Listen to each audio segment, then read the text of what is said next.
Hello. Hey, Hello. I got a question. Yeah. How how often do you have to hear something that is a good thing, but from insincere people before you just stop saying that thing so that you don't sound insincere and stupid? Not very many times, but I mean, I guess Yeah. it matters how true the thing is. What thing? Okay, so the thing I was just thinking about this.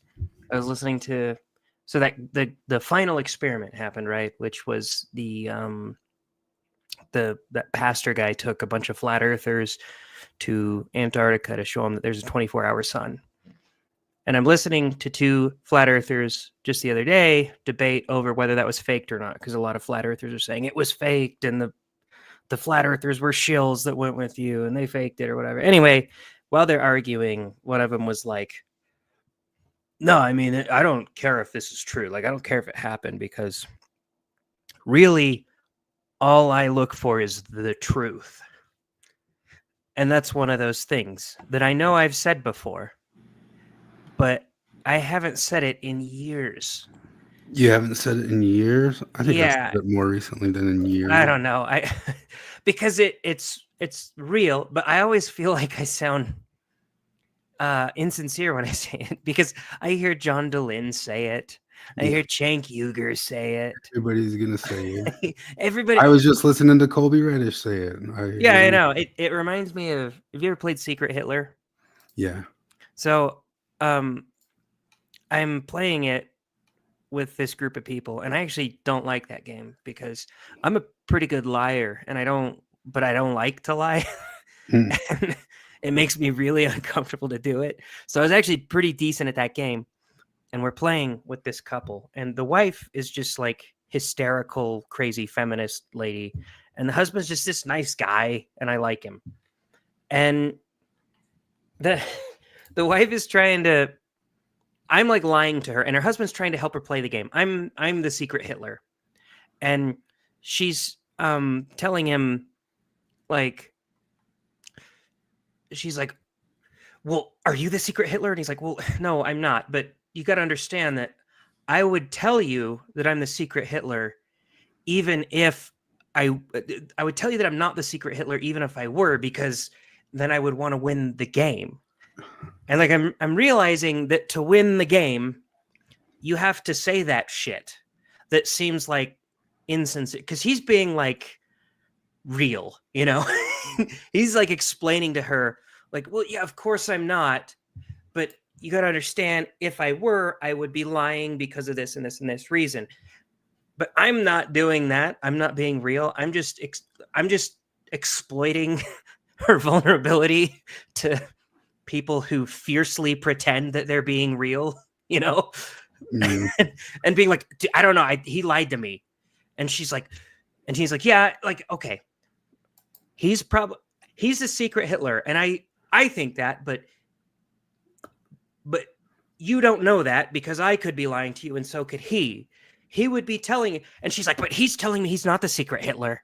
And I don't know, it was just this crazy confusing thing where I'm like, oh my god, this is such a an analogy for real life. It's the bullshitters who win. It's the people who spout off these stupid platitudes like it's nothing, and people are like, well, he just said he's searching for the truth, so I trust him. It's the Machiavellians who win. I know, that's what it is. It's, I can't be like, in that game, I had to be the Machiavellian. And that guy was trying to be just a reasonable dude explaining the game to his wife, and he lost because of it. Yeah, well, one of the things that you learn if you play enough poker is, this wouldn't be true at the top level, but the real honest to gosh truth of it is most people are honest most of the time, except for a few super liars, and they're very obvious. So the only people who really get ahead, at least in the lower games where nobody knows anybody, are the Machiavellians. Some guy who can make you think he's totally honest all the time and is actually pulling moves on you, or seems like he's he's a drunken fighter, but he's actually playing really, really straight the whole time, you know. And But I always feel like that guy. I always feel like her husband when if somebody would have asked me, well, he said he only seeks the truth. And I was like, okay, yeah, but I would say that too. But like if I were lying, like if I don't just seek the truth and all I seek is to confirm my bias, I'm still going to tell you that all I seek is the truth. So do you understand why that's just not a valid way to really search who's actually seeking the truth? But that's not the winning strategy, and it depresses me. Like, what do you mean? Truth seekers cock their heads back and say, "I'm seeking the truth. Where are my critics all the time? Tell me, critic, I want to hear it." You referring to something specific, huh? What? Me? Let me see if I even. Oh yeah, here we go. I mean, we can already. Man, why am I having such a tough time finding it? I mean,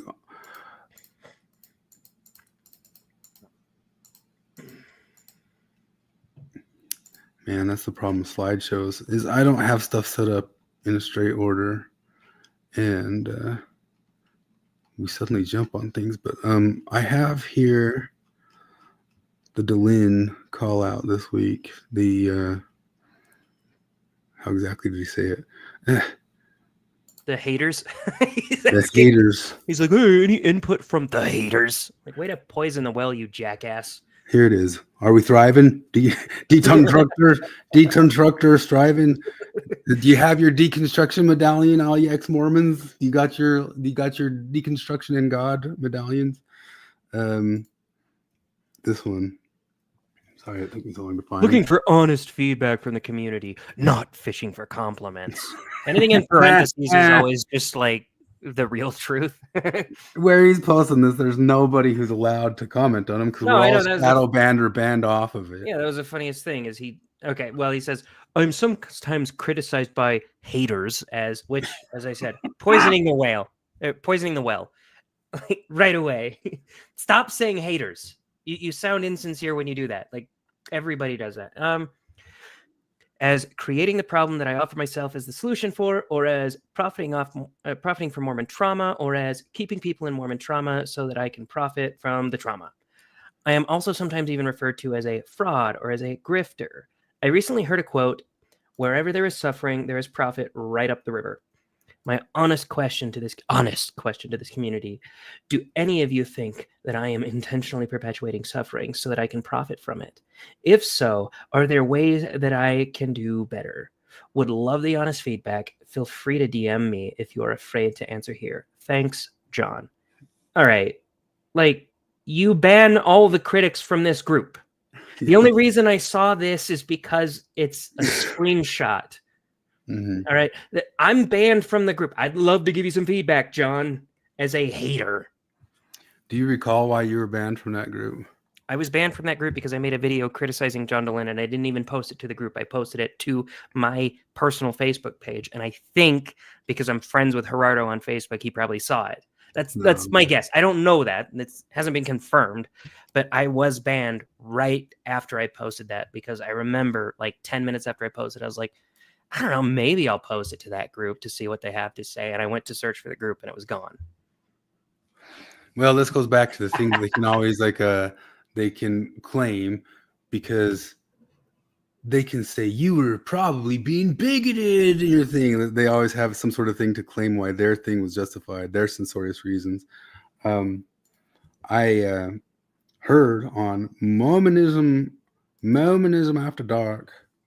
Oh, is that the really, really hilarious, raunchy Bill Real RFM experiment? Yeah, it's like Friday doing? nights and like they tell dirty jokes. Like it's too spicy. I mean, I haven't heard a dirty joke. It's kind of more people call in with their religious trauma and say, "Thank you for helping my religious trauma." But I mean, that's almost as good as like a spicy joke to me. Well, I do remember a spicy joke. Did you know one time Bill Real told a guy, like a crazy guy, that he's off the reservation? Like I don't even repeating it, I feel but like I don't know. But he did. He did apologize. I'm backtracking on this. Like I shouldn't have laughed. It needs a ban. Yeah. Maven. Well, no, Maven! in his defense, he did apologize for it, and he did donate $100 to some Native American bullshit charity. Yeah, but white cis hetero men don't get to do this. They don't get to buy your forgiveness. They don't get to do this, Jared. You're right. You're right. I would explain to him the way to forgiveness, but there is none. Well, but you know, still, it's a space where you can be hilariously disgusting. I know. They're so raunchy. I think I heard them say shit a couple times, which was like, woo, woo.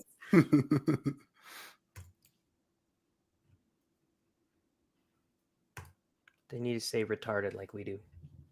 I guess I said taint. That's a word. What? They said taint. Taint's a word. Taint a word, and you taint supposed to say it. Say taint 5 times, and you taint going to heaven. Yeah, and were they just calling Jake a thoughtless taint? Yeah, they're getting to it right here.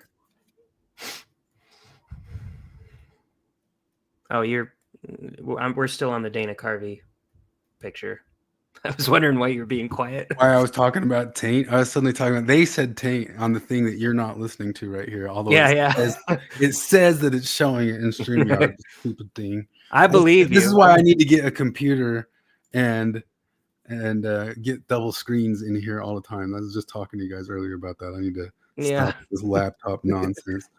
Here it is right here. Now I have to back it up to that, even though it was before the thing, just to prove that I just didn't say taint out of nowhere. Taint is a funny word. There's a great Squidbillies episode where Dan Halen gets taint cancer because he's constantly he's like sitting on the copier and photocopying pictures of his taint and giving them to all of his employees, and he gets taint cancer, and then he does like a full taint cancer awareness benefit. It's great. I have a friend whose last name is Gooch, and he's a good guy. And my other friend, when he learned his last name, said, "Hey," you see his face go off, and you're like, "Come on, guy, don't." Hey, don't. Like, did you know? Don't. Like, come on. We had a family move into my neighborhood when I was like 8 and or 11 or something, and their last name was Scrogum, and that's how I found out what the word scrotum meant. Like, I didn't know it was a word. Wow. Here it is. Tube channel. It's thoughtful taint. Is it thoughtless taint? That's what it is. See, that's why I said taint's supposed to say it. Dude, that's spicy, man. Careful, you guys are gonna get banned. Jacob Hansen, and he was doing this thing. Wait a minute, they did have that really raunchy Jingle Bell song that one time. Oh, Jesus Christ! Yeah, that was disgusting enough that I would have banned it.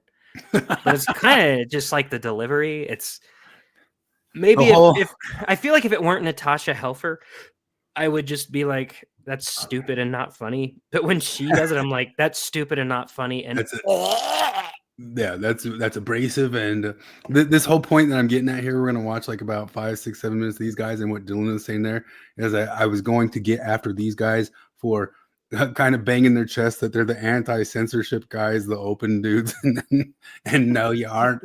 But now, right at the very beginning of it, we've already undermined that because yes, censor Natasha Helfer's song. Censor. Yes. I no longer believe in free speech. Natasha Helfer fucking broke me. Salt Lake Tribune article, and there's Peggy Fletcher Stack, and he's calling it fake journalism, and about what it is that's going on with the professors there, and the clampdown with Clark Goebbels as the new commissioner of education at BYU. We did a story about that. This is Jacob Hansen's take, which of course is going to be much more rah sis boom ba, go Clark Goebbels, go. And it is. The thing that's funny about it is the comment section. And you can go there. I double checked. There's a little bit more added to it since I took these screenshots. But I was taking these screenshots shortly after. I put a couple of them up on my Facebook page as well because it was so funny. Now, Luke Hansen Luke Hansen makes this comment on this video. I don't think he appears in the video. I didn't see him in the video. Maybe he's in the video.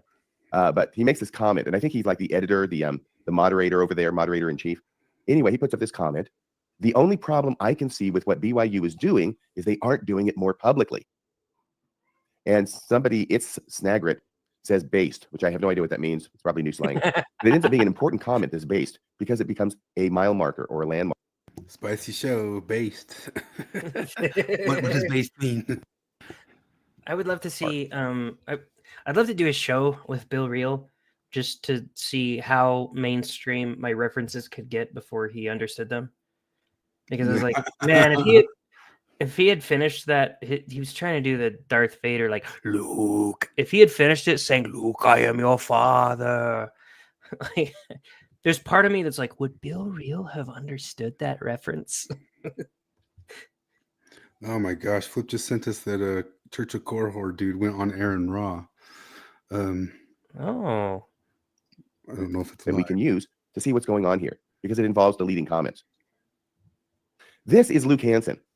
He's the young, fresh-faced person on board radio, sort of to counter Cardinellis, who's beginning to look elderly and dissolute.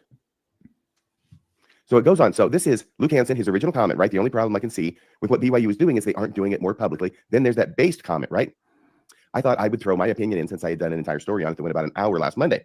And what I said was, no, they aren't doing it publicly because the church leaders are ashamed of what the public will think. Well, the public is finding out. If you weren't brainwashed, you'd think it's shameful too. Which isn't even that. I mean, it's disagreement, but it's not some major comment being put on, and because I know where this is going. Imagine that, a comment that's not major disagreement. It's just pointing something out. What could happen to a comment like that? Yeah, you have an idea, don't you? Yeah. So here's where it goes. Free speech is dead in certain circles, isn't it? Isn't it? Is it, Bill? Is it? It's free speech dead. And is Before, after, before, before, after. So what happened? And also that based comment, right? You can actually prove that it's after, because 30 minutes ago is when this screenshot is taken, right? For the based comment. Yeah. This is after, because now it's 41 minutes ago. So It's based comment, 11 cool. minutes ago, You screenshot. guys Oh, my had bloody hell. Maven mod you for a year or two. Dude, I can understand that maybe you guys were oblivious to this. But for all the criticisms we do have of Jacob, I've gotten away with a lot more in his Facebook group than I ever got away with in the Mormon Stories group. oh, same here, but he totally likes us. But they have been censorious of Flip and Kevin. for sure, Surprisingly, they got Yeah, censorious of Kevin. Like Yeah. I have like I'm as mean on Hayden as Flip is on Jacob. Yeah, Hayden is a dork. He can't handle criticism at all. Like Kevin called him pedantic one time. He just said, And he "You're being banned, pedantic here," and yeah. he just immediately muted him for a few days. Like, what the fuck, man? You bitch! You pussy bitch! But then they put him. Jacob put him back because I called Hayden all those Monty Python curses or something. Oh like yeah, that. well, I made that post of like I'm gonna start calling Hayden increasingly mean things until he bans me. Starting with, I don't know, it was something like, I think it was Wiener. I said Wiener, tee, and then, yeah, he went on that Monty Python tirade. I typed that when we were live and just put it out Oh there. yeah, you did. That was fun. But then they put him back. I don't know if they knew Kevin was our boy or anything like that. Who hasn't been here for quite a while because he's been killing it in his work. He's got work coming out the ears and the eyeballs, which is good Yeah, for him. well, turns out when you got 6 kids and own your own company here. Well, his company's just like shot through the moon like in the last year or two. Like, Oh really? Has it? Oh yeah, he's Well, killing good. it right now. Yeah. Let's continue with this. Shot. Yeah. Keep it But now my comment isn't there anymore. on. It just magically vanished. I'll be Right, like, so I sent this out to a couple people, including Colch, the Cultural Hall. Culture Hall. There's Culture Hall in our comments. What's up, Culture Hall? Culture Hall, your name's coming up here and there, but I don't have any.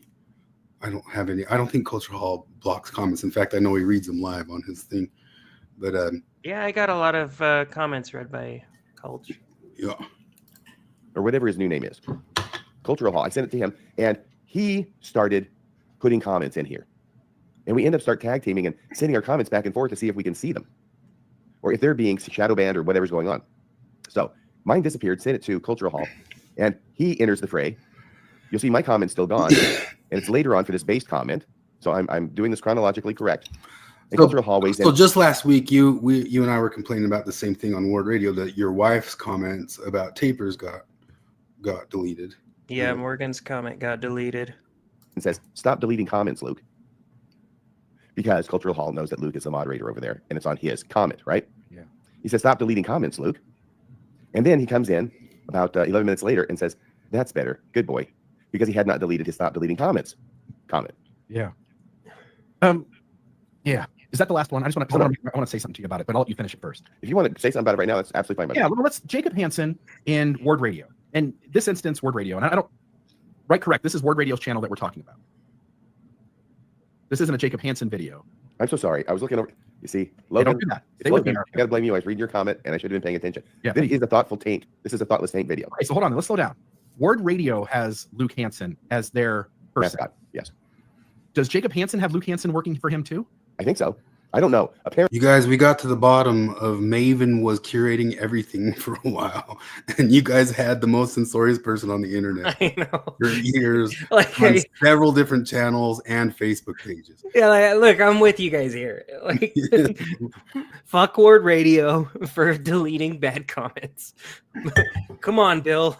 Let's turn it the other way. Yeah. Like, I don't know anybody who deletes comments more flippantly than Maven. Like, she loves it. And to Bill's credit, he booted her. Maybe that's why they booted her. We don't know like the whole story or anything behind it, but We don't your know. channel was heavily censored for multiple years. Heavily. We don't know, Heavily. but it seems like that because she did that whole thing where she's like, I'm just like taking a step back so I can go full time with my activism. But she only took a step back from Bill Reel. Like, that was it. She's still the mod on fucking everything else that she already was. Yeah, it's only on this one that it wasn't anymore. And she's still a mod on those Facebook channels. apparently. And we've seen her mod off people like Jonathan Streeter. You know, he was trying to put some thought-provoking things in Mormon stories, and then John DeLynn felt it wasn't a good mission fit.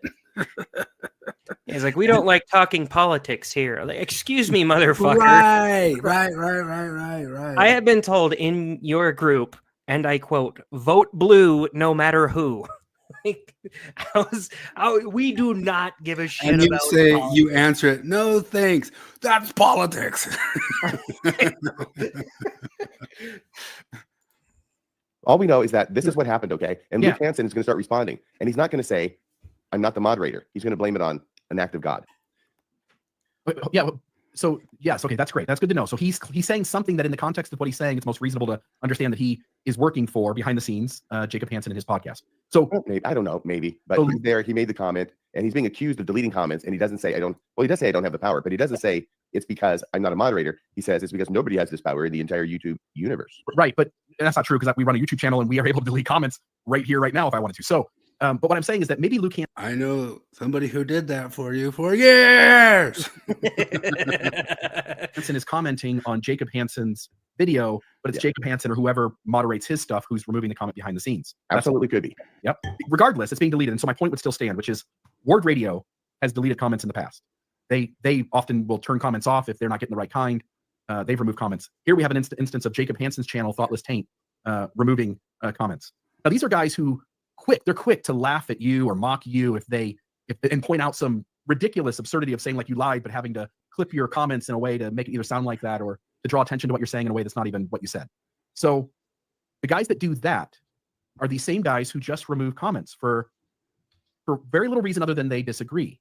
In other words, my point being is it would seem quite obvious to me that You guys can't. I mean, maybe you're this oblivious, but you can't be this oblivious. And it's a little bit the same of what was going on with like the BYU starting to purge people and all that sort of stuff. You guys can't be oblivious of the culture war for the past 10 years. You can't be. You can't be oblivious of the censorship that was going on in your channels that Mark Zuckerberg had to come out and apologize about. And I see everybody's throwing tantrums about that. You know, they're really, whatever their game is, they pretend their game is to at times help the doubter. that their goal is to point out the truth of what we're doing wrong. And what seems apparent by these kinds of contradictory behaviors is that they're really not interested in the conversation. They're really interested in creating a one-sided narrative that What? keeps their viewers from even taking the first step in listening to something like that we would do, or something like that Cultural Hall does. And there's something about that that just shows that they're not really interested in the actual conversation. Well, no, they're What? We had John DeLynn say that he wanted to speak to people like us or to us, and we said okay, and got banned off of there. That's the lore of the start of this whole thing. interested in the conclusion. Yeah. It's a rude behavior, by the way, to Jacob Hansen and Ward Radio. Like, if you guys came in and put a comment, as long as you're not absurd, as long as you're not dropping, cuss words or saying something to the nth degree or saying it over and over again to where the rest of the chat is disrupted, like, you're welcome to say things. Codified. Yeah. Do you feel that was why you ever got banned? Saying cuss words? Saying cuss words or over and over again the same things, or I never put more than 1 or 2 comments on a thing, and I'm trying to think of all the things I've been banned for. Because I know the ex-Mormon group, there's a couple members of the ex-Mormon Facebook group that just kept making it, like, kept posting trans shit. I didn't post the trans shit. These people were, and it had like nothing to do with Mormonism and stuff like that. But so I was like, you guys are talking about it, I'll talk about it with you. And we got into a long back and forth argument. The comment that finally got me banned was me saying, I think it was, trans men are females. That's what I said. And they kicked me out of the group, and I messaged the moderator of the group, and she was like, yeah, I mean, I tried to keep you. They've been asking me for weeks to get you out of there. And I was like, so I got banned for saying trans men are females. And she's like, yeah. And I was like, it's objectively true. She's like, I don't want to argue about this. that's where it goes back to that. Do you remember that famous Tim Pool with Jack Smith and the Longhauser that he brought in? Jack Dorsey? Jack Dorsey, yeah, I forget. Yeah, that one was great. But the whole thing pointed out that we have decided that your stances, your ontological stances, your stances on the belief of reality are bigotry, just because. And for that, it must be banned because it could cause harm. You might cause harm. That whole thing, those 2 words, those 2 all-powerful words. Like, who knew that you could just like wield those 2 words and then get some Longhauser and for years create yourselves your own silos that got yourselves killed in an election. You're welcome to say things, but it's weird that on the inside, there's so much obscuring and hiding what all the other people in the world are saying about us. Yeah. It's the sort of thing that really unhealthy groups do. Yeah, it's wild. Imagine that. That would suck to be in a group like that. Imagine that. It cracks me up so much. Well, if you guys weren't bringing up long ago debunked arguments, I'm not going to bother to tell you the debunks right now. Yeah. So DeLynn was asking for that. Jonathan suggested, as he suggested before to him, to have other people on with like a third-party moderator to talk to him about some of the criticisms. And he mentioned me, Sean McCraney, and Jacob Hansen. And it got me thinking oh man, if that ever happened, which Jonathan's got me thinking of that multiple times, because I mean, I've long since stopped thinking it could happen, even though it's been like officially sent in multiple times. There was the time he asked for, just recently, some sort of ostensible conservative or something like that. And then the all the way back at the beginning, way back when he said, oh, we could have some people like that on. And I just saw everybody I just saw Kobe Reddish saying that he loved John Larson and John Larson's his guy and he wished he was still around here and just loves how he says the fiery truth. Yes, but on John DeLynn's stuff, he drops hard, pure politics. Politics. And Kara does nonstop too whenever she goes on there, although it's We're not a political group. We're neutral. Yeah. Totally neutral. So I always just like keep thinking about what if I had to give like a 5-minute spiel, what would be the stuff that I would talk about? And it is just generally that neutrality, that fake neutrality. But that's one of the issues that's been coming up so much online all over the world is that everybody trying to act like they know what status quo or neutrality is, and it's all up in the air because it's all been deconstructed. We've all got our deconstruction medallions, and now nobody knows what common sense is. I think John DeLynne's version of neutrality is, as long as you say the right preamble, you can then spout off whatever political opinion you have. Like you can say, and like I said, Mormon Stories podcast does not engage in politics. We are politically neutral. We love Democrats. We love Republicans, all of them, left, right wing, all of them. I think we can safely say that Trump is a Nazi, and anybody that voted for him is racist. Right? Yeah. So we don't want any of those on, but those guys are outside the Overton window. Yeah, the majority, half of the country, are outside the Overton window for us to talk to here. They can't be a Mormon story. Although, given props to DeLynne, once again, he did just recently have that army guy on who was totally a conservative dude, although he was a kind of a slow, let's say it, but I mean, maybe that's the case generally with them, but I think usually how it goes is they're not very often able to convey their own messages very well. But I don't know. Have you watched Invincible? Yeah, So you remember Bruce Willis one? No, I'm talking about the cartoon. Yeah, the cartoon. Yeah, I've seen them both. Okay, so in the first season, I think it might be the first episode, the guy that's basically the Flash, right? He's explaining he's talking to his girlfriend, they're having a picnic, and while they're having a picnic and she briefly looks away, he runs across the world and saves a bunch of people and runs back. Yeah. And she gets mad at him, and he starts explaining to her what hell it is to have just a normal conversation with a person, which to him takes 8 hours or some shit like that. I feel like that guy now because I've gotten to the point where 1.5 speed is too slow for almost anyone on YouTube. I got to watch everything in double time. Yeah. And my God, I was in asbestos training all week, and it was hell. And I'm and it was a Zoom training. So we're listening to this guy on the video, and I legitimately at one point was about to ask the instructor if we could put this on double speed. And I was like, oh wait, shit, this is live. Shit. I've been trying to watch American Primeval. I'm having a tough time watching it. And I wish I could put it on double speed too. And I guess I looked up that Netflix, I could put my life would change a whole lot if I could watch movies on double speed. But I don't know what it's been lately. The last year or two, it's very rare I can get all the way through any movie because they just irritate me so much. But it still happens here and there. But I start a lot of them and get 15 minutes in. I'm 2 episodes into American Primeval, and I am really struggling with it. And I just watched a review that Matt Walsh loved it. I'm like, shut up, Matt Walsh, you idiot. Yeah, I never trust Matt Walsh on art. Hey, so tell me if this has happened yet. I haven't watched any American Primeval. I think what I had predicted was there would be a scene where a pioneer woman and a Native American would get to sit together and commiserate on how they're both oppressed. Oh, it's coming.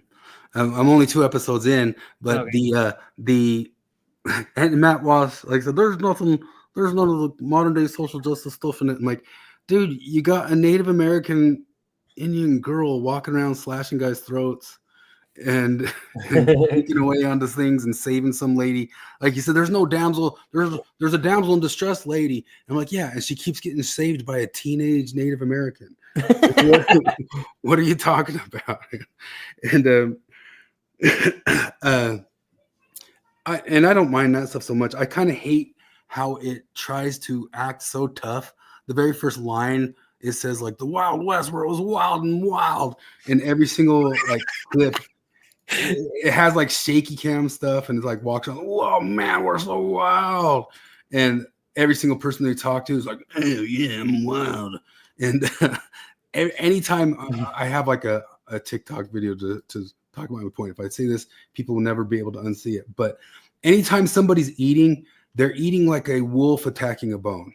And that's how it's wild. You know it's wild because, like, look, even though they have a fork there, they have to go when they bite this. It's so wild, and it keeps getting like, oh my gosh. Matt Walsh said it was like Blood Meridian, and that was sacrilegious to me. The other day he said he totally believes in the Shroud of Turin or whatever, and the reason is because it's totally obvious, and that's the reason. And I can pull it up, but just take my word for it. That's the entire reason. The Shroud of Turin, that's like the burial cloth that was draped over Jesus. Yeah. Okay. It's totally obvious and true, and the only way you could think it's not true is if you have some sort of bias against metaphysical things happening. And that, other than that, everything points to it being true. Let's see here. Actor. Do you hear that? This is my impression of an actor who's playing a character that hasn't eaten in a while. And the director's like, you haven't eaten in a while, so you're going to eat. This is how it goes. Can you place the plate in front of me, please? Mm-hmm. Oh, thank you.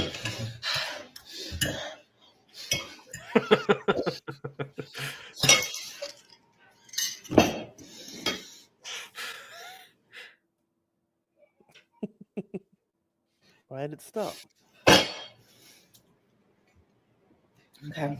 Is that good? Boy. That's it. Watch that show and tell me. I mean, it's even a little bit more rough than that, but I guarantee, like, the director's like, every time we eat, it's like we eat like animals. That's how we are. That's how we're so rough. We're rough and tumble, man. This show is called American Primeval, goddammit, not American Aristocrat, you namby bitch. Yeah. So I love Blood Meridian. Blood Meridian's like one of my favoriteest books on earth, and that Matt Walsh compared it to that. I will never watch Matt Walsh again now because of that. But did you know that Cormac McCarthy was credibly accused very recently of doing diddly stuff with a young lady? He recently did diddly stuff with a young lady? Well, he's dead. He's long dead. I But know. this stuff's like come out. If he did it recently, that's pretty magical stuff. But, you know, we have to go into this stuff hardcore because we're all about truth here, right? Truth. And Jonathan shared with me just last week some stuff about Stephen Fry being weird about young kids and the sexy times with young men. And then all this stuff came out about Neil Gaiman just this week, and Neil Gaiman, the male feminist, being basically an au pair rapist, and doing it with lots of different young women. Although I knew about the Neil Gaiman thing like a long time ago, but Cormac McCarthy, one of my favorite, and Stephen Fry is one of my favorite, are both credibly accused of doing stuff with the youngsters. Why did you have to tell me about Cormac McCarthy? Yeah. Bastard. Yeah, that sucks. What was I? Oh, myths. I was gonna the myths and that stuff. So it was kind of funny because I saw a bunch of different ex-Mormon channels see the review of this. I'll pull it up. This the Mormon girl who's always talking everything. What's her name? And saying that it's inaccurate and stuff like that. Like, this is not very accurate history. And all the ex-Mormons, when they immediately saw it, they immediately jumped to like, ha ha ha, these Mormons would say that.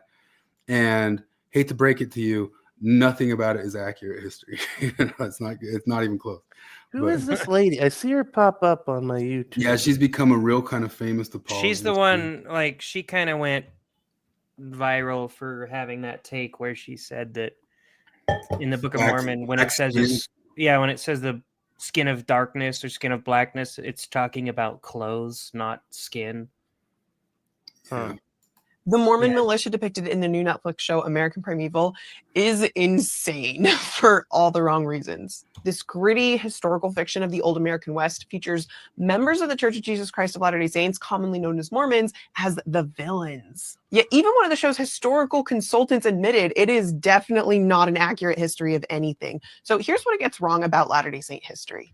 First, the show has a Mormon militia known as the Nauvoo Legion riding in with hoods to destroy an innocent pioneer company. Then it eliminates an entire regiment of U.S. federal troops. And then an entire Shoshone village just to cover their tracks. It is wild. In reality, the Nauvoo Legion never attacked a wagon train in Fort Bridger. They never engaged in direct battle or combat with the U.S. federal troops during the Utah War. And they never destroyed a Shoshone village to cover their tracks of that first crime. All of these plot elements paint Latter-day Saints as a radical and zealously hostile religious group, yet all of these plot points are completely fictional. Some of the show's characters are based on real people, such as Brigham Young, Bill Hickman, and Jim Bridger. Yet again, though, there's more fiction than fact here, such as in the depiction of Brigham Young being this ruthless and murderous empire builder, which is simply not supported by the documents we have of his life. Now, to be clear, there are examples in Latter-day Saint history where they were the aggressors, such as at the Mountain Meadows Massacre, the Black Hawk War, and I think this show is trying to make allusion to those events. These events are complex and horrifying, and I think they deserve careful study and discussion. But Hey, why not just do the Mountain Meadows Massacre? Yeah, it would have I been know. sweet. Why not just do that? That story, like, because the thing, like, it's You a could have had genuine- all of your points, your Yeah. social justice points in there. Like you keep It's- passing up obvious, just like you guys passed up on Wicked to give us that other crazy musical, which Wicked was a perfectly good Like- social justice show. Hello, Mr. Doctor. I want to change my penis into a vagina. Penis of vagina. You guys are doing Penis of better. vagina. You guys are doing more music than that music. But like, because like the Mountain Meadows Massacre, like it has the moral ambiguity, it has the mysterious diddy didn't he. Like, just the real history is so much better than whatever nonsense they came up with. Like, I don't know. I always think about that terrible Pearl Harbor movie, and like the end, at the very end, they tack on this truncated, falsified version of the Doolittle raid. Dude, And like, ever since I stole my grandpa's copy of 30 Seconds Over Tokyo out of his library, and then it got confiscated by my 7th grade English teacher. Like, I've always like, if I can become a billionaire, there are 2 things I want to produce as movies. I want to make Daniel Pinkwater's Borgle into a movie, and I want to make a really good modern telling of 30 Seconds Over Tokyo, because that story is incredible. And it's just sitting there. It's on the fucking shelf. And they come up with that nonsense with fucking Ben Affleck with a pistol fighting off Japanese. It's just fucking retarded. The real story is so much better. it's Or just like- the same that there's plenty of stories of like black heroes in history that are awesome, but they still have to write weird ones that didn't The happen. the mailroom one. They got all these stories to choose from, and they're like, "Oh, let's do the ladies that sent mail. They sent that fucking mail on time." They sorted that mail. They sorted it so hard. Like, because like the thing about 30 Seconds Over Tokyo, what makes it so amazing, because the title, it's 30 Seconds Over Tokyo, because the bombing run literally lasted 30 seconds and was like militarily uninteresting. And like, the first act is being selected for the secret mission, and then them training for the secret mission, and then them going on the aircraft carrier. And that's just kind of interesting, because like, blah, blah, blah. And then the bombing run is literally, it's the boringest part of the entire fucking thing, because there was no resistance, there was no anti-aircraft, because the Japanese were not expecting it.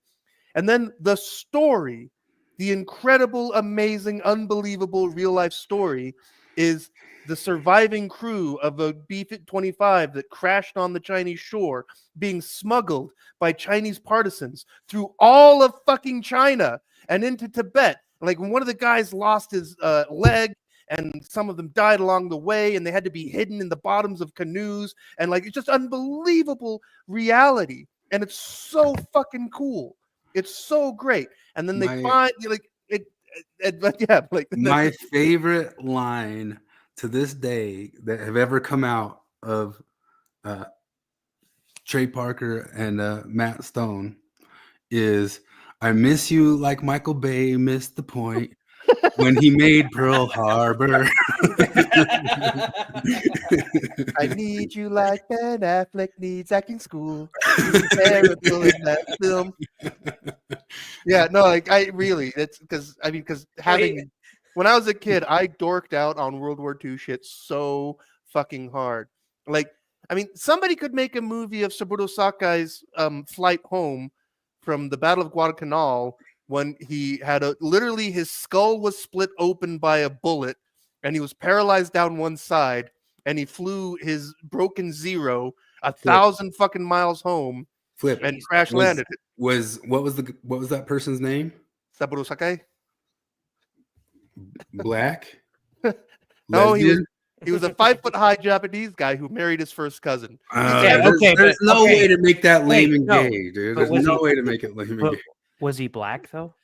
I mean, he was a darker for the Japanese. Could we cast him as a black man? But was he like one of those sub-Saharan Japanese? Is what I'm asking. Yeah, I guess it has to be. Like, there's a million great stories with that too, because he had the silk scarf that because in that when he got shot up at Guadalcanal, he lost an eye, like he was severely injured, and he wore a silk scarf that got completely tattered and was covered in blood, and then after the war, like he met the American pilot who probably shot him up, and his daughter was an Air Force pilot. And when he met the guy and his daughter, he cut off a piece of that scarf and gave it to the daughter and said, as long as you have this, you'll be safe. Because like after the war, he became a Buddhist acolyte and vegetarian, vegan or whatever, and swore off violence forever. Jesus. No, it's like it's just incredible story. It's real fucking life. It's okay. But I'm going to need to rework the script here a little bit. Could we write in a character named, I don't know, Shaniqua? And she's the one who actually kind of guides him. I mean, could she have like some sort of radio or something she's talking to? Or she's a detective, right? She's a detective. Well, in real life, she's on the case, right? In real life, he was actually pretty incompetent. And Shaniqua Sakurai was the person who her and Deshan Namoshi were the ones who actually taught him the ways of Buddhism and how to let go of things. And his really strong, independent beast of a daughter didn't accept Buddhism and took revenge on that guy. Yeah. So could we add these characters in, and then it passed the Bechdel? Well, she's got to talk with a woman about not men, so it passes the Bechdel test. Oh, for sure. And then, I mean, okay. Now again, like, I think it's these people literally don't read history, because the communists, the Soviets in World War II, because they were communists, they put women into combat, and there were famous female combat pilots, there were famous female snipers, and there were famous female tank drivers. You could make a fucking movie about them, and it would be real life, but they'd have to read a history book, and they're not interested in that shit. Yeah. What does it say about climate change, though? like I don't know how you could get that in there, and you'd have to have that in there. What's this a social commentary on, Flip? I mean, they could talk about the glory of communism, about the communists were so glorious that they put their women into combat, and despite 25 million Soviets dying in the war, I'm gonna tell you something. But that only checks one identity box of sex, which is they were white, which would have been nice for like the 2000s or something, but we're in the 2020s. We need multiple boxes checked. Are there any non-binary pilots? What about the Chinese market too? Like, how many Black Russian female disabled pilots were there? That's right. They were all white. They're all very white and gay too. Were there any gays? Oh, I mean, I don't know. Like, I think if you're a woman driving a tank, you probably are lesbian. I think if you're a woman, you're probably a little bit gay. Yeah. I'm going to say to you exactly what the studio head said to me when I was pitching my stuff. I was pitching like some movie or something like that.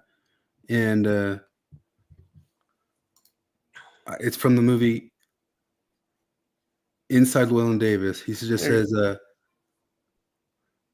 I mean, just look at that haircut. That lady has big shoes. Are you looking at shouldn't John share. DeLynn right now? No, I'm sure. "No, I'm not Although sure." actually, you could side by side the screen share and John DeLynn right now. I'm Oh. trying to show the thing from Inside Llewyn Davis, although I'll get dinged for this too. But he just has this line where he just goes, "I don't see a lot of money here," and he's got this whole movie where he goes and tries to like perform in front of a guy and does this like amazing performance right in front of him after like driving all the way there, and he performs his best, and it's this real heartfelt song. He's like, and he just gets done listening. You thought he was all moved by it. He just goes, "I don't see a lot of money here," and that's it. But it's like those studio heads saw a lot of money anyway. Well, Mitchell mentioned the Show the Assassin's Creed, the Oh, Assassin's yeah. Creed drama. I think it's actually coming out in a couple months. I think it's supposed to come out in March. It was supposed to come out last November, and then they delayed it because minority people actually got pissed off. It wasn't just white people; the whole like country of Japan was pissed off at them. Because I've been a huge Assassin's Creed fan from the first game when I was a kid. I've played every single one of them, even the really shitty ones. And I remember from like the third, they kept doing time periods. And it was like after the second one, I was like, oh man, when are they going to do feudal Japan? They got to do feudal Japan. And everyone was so stoked for it. They've taken forever to do it. And they finally do it. And they're like, you can play as one of two characters, a female shinobi or Yasuke, the sub-Saharan African samurai. Like, what? What? And he's actually the first actual historical figure who's been a protagonist. The protagonist is never a real historical figure. There's always real historical figures mixed in, but the protagonist is always a native of whatever land that they're in. And like the first game, we laughed at it because the guy's name is Altair and he's in the Middle East and he's just like a white dude with an American accent, but it was lower budget. After that, they fixed it. They gave them all accents and it's like Kevin Costner in Robin Hood, Prince of Thieves. Yeah, it's something like that. But I've already told you my problem with that many times, right? The vowel shift happened over there, not here. So Kevin Costner was right. Everybody else was wrong. Let's see here. Oh yeah, you mean Robin Hood being in Robin Hood? Yeah, having an American accent. Kevin Costner was closer to the original accent. Everybody else was wrong. Yeah, but it's at this point like almost nobody just knows that off the top of their head, so it feels weird having medieval knights and shit like that without British accents. Yeah. Here we go. So anyway, that stuff is. Oh, I was going to talk about. I brought up here forever ago that I was following the Julia Childs show, and I would complain about that at the time. And that whole Julia Childs show is actually the story of a black producer who produced her show, and a young female black producer who produced her show, who doesn't exist and didn't exist. And they also made sure to make sure that they put in that Julia Childs had a college tryst with a woman and that she loved to go to drag queen shows and all this sorts of stuff. And I brought up the point all that time back there, like, just imagine that Mormons really ran all the studios as hard as these religious people ran those studios. We would be getting the Julia Childs story. Only Julia Childs one day ran into some missionaries and they gave her the Book of Mormon. Like, episode 2 is just going to kind of jag into this. It's just kind of fictional stuff, but just let us go with episode 2, where she meets the missionaries and those missionaries showed her the Book of Mormon and she felt the spirit and she was going to get baptized. Oh, but she had to move at the last second. But that's just episode 2. But we're just squeezing that into the series real quick. Don't mind real quick. That's what it would be like if Mormons or it's almost all like the God Is Not Dead Kevin Sorbo films, only for that world of a. Did you ever watch those? Yeah, well, first one. I So know the you first watched one, more. yeah, that was the first one. That was the first time I ever drank. I watched that, and that was one of the funnest nights of a stupid movie that I've ever had. And then it's just they got less stupid as they went on, because like they're on number 5 now. And I watched the second one, and that was still pretty stupid. It was like the antagonist in the trailer says, "We're going to prove that Jesus didn't exist in a court of law." It was retarded. And then like I don't remember the third one very well. Then by the fourth one, it was like a church being they arsoned a church, and then on the fifth one, it's the state trying to shut down homeschooling, and I'm like, these are actually getting kind of real. You know? That's funny. Like the Christians are slowly stepping into reality instead of you have the Daily Wire slowly starting to try to put out some movies that are just non-political, and you had the Comics Gate guys trying to do that and all that stuff, and then whereas the other world putting their religion into everything. But that Julia Childs one, just like in all these cases, we're talking about the ones they really did. Like I love Julia Childs, and I want the Julia Childs actual movie. You know what I mean? Yeah. I don't want it to have this other crap in it that's just like slept along. But the Julia Childs movie would have been a good enough story for all of your worldview stuff. It should have been. You don't have to cram everything in there. You know what I mean? Like, you had a strong woman who went against the grain, who started a whole movement and thing. You know, it's so ridiculous, but we've seen it just happen like a million times over. But I think we're getting past that era a little bit here. Here's John DeLynn, and good on John DeLynn. It was funny because I saw so many other of the podcasts who hadn't seen it yet who were like, ha ha, these Mormons saying it's not accurate. The Mountain Metals is accurate. and they hadn't seen it yet. And here's John, who had. Of American Primeval did not intend this to be historically accurate, right? Do you want to talk about that? Because that is a really weird and frustrating thing sometimes. And I was enraged once I compared actual history to what it transpires in this show. I was enraged. Anyway, what do you want to say about that? Well, I wasn't enraged. I was. Margie was too. It wasn't just me. It was Margie. It takes a lot to get Margie mad. Well, I should just say that, yes, it is good on them. Like, good on them for saying it this time. It is highly fictionalized. And again, that's why we're here to like answer questions about what actually happened and what was just, a dramatization, which is what the producers say it was. Even the Mountain Meadows scene is based on the Mountain Meadows scene and not the Mountain Meadows scene. So I would give them more kudos if you hadn't shown me another clip from this. Which one was that? Oh yeah, we'll get to that one. I think anything that raises awareness about the Mountain Meadows Massacre, about the Utah War, about the Bear River Massacre, about massacres of multiple groups of American Indians is a good thing. And so what I think is fantastic is that but the actual truth would have been good too, and it would have been a good story too. I've always said, like, he's a little bit too old now, but it would have been really cool to have like a 2008 HBO miniseries about Joseph Smith with Patrick Wilson as Joseph Smith. Well, no, we knew that Richard Dutcher was actually working on that and was in talks with HBO, and I think Richard Dutcher would do good by it. Well, it would be cool if you could get somebody with no emotional attachment to it, because if you get a Mormon, they're gonna skew it that way. If you get an ex-Mormon, they're gonna make him look worse than he actually was. But he's the further away you get from Mormonism, the more you realize that Joseph Smith is an insanely interesting character in the American story. Yeah, the story is good enough on its face. You don't need to embellish it. Brigham Young is too. Like, yeah.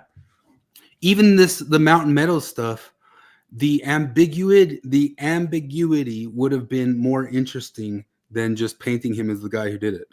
Yeah, I remember like thinking that ex-Mormons spend too much time on Mormon history, and they probably do, but also the more I used to listen to the last podcast on the left a lot, and they would do like religions and killers and stuff like that. And then when they got to Mormons like 5-6 years ago, and up till that date, it was their longest It was like 5 full episodes just on Mormonism, like the start of Mormonism. And I was like, you know what? Okay, Mormonism is uniquely interesting in its history.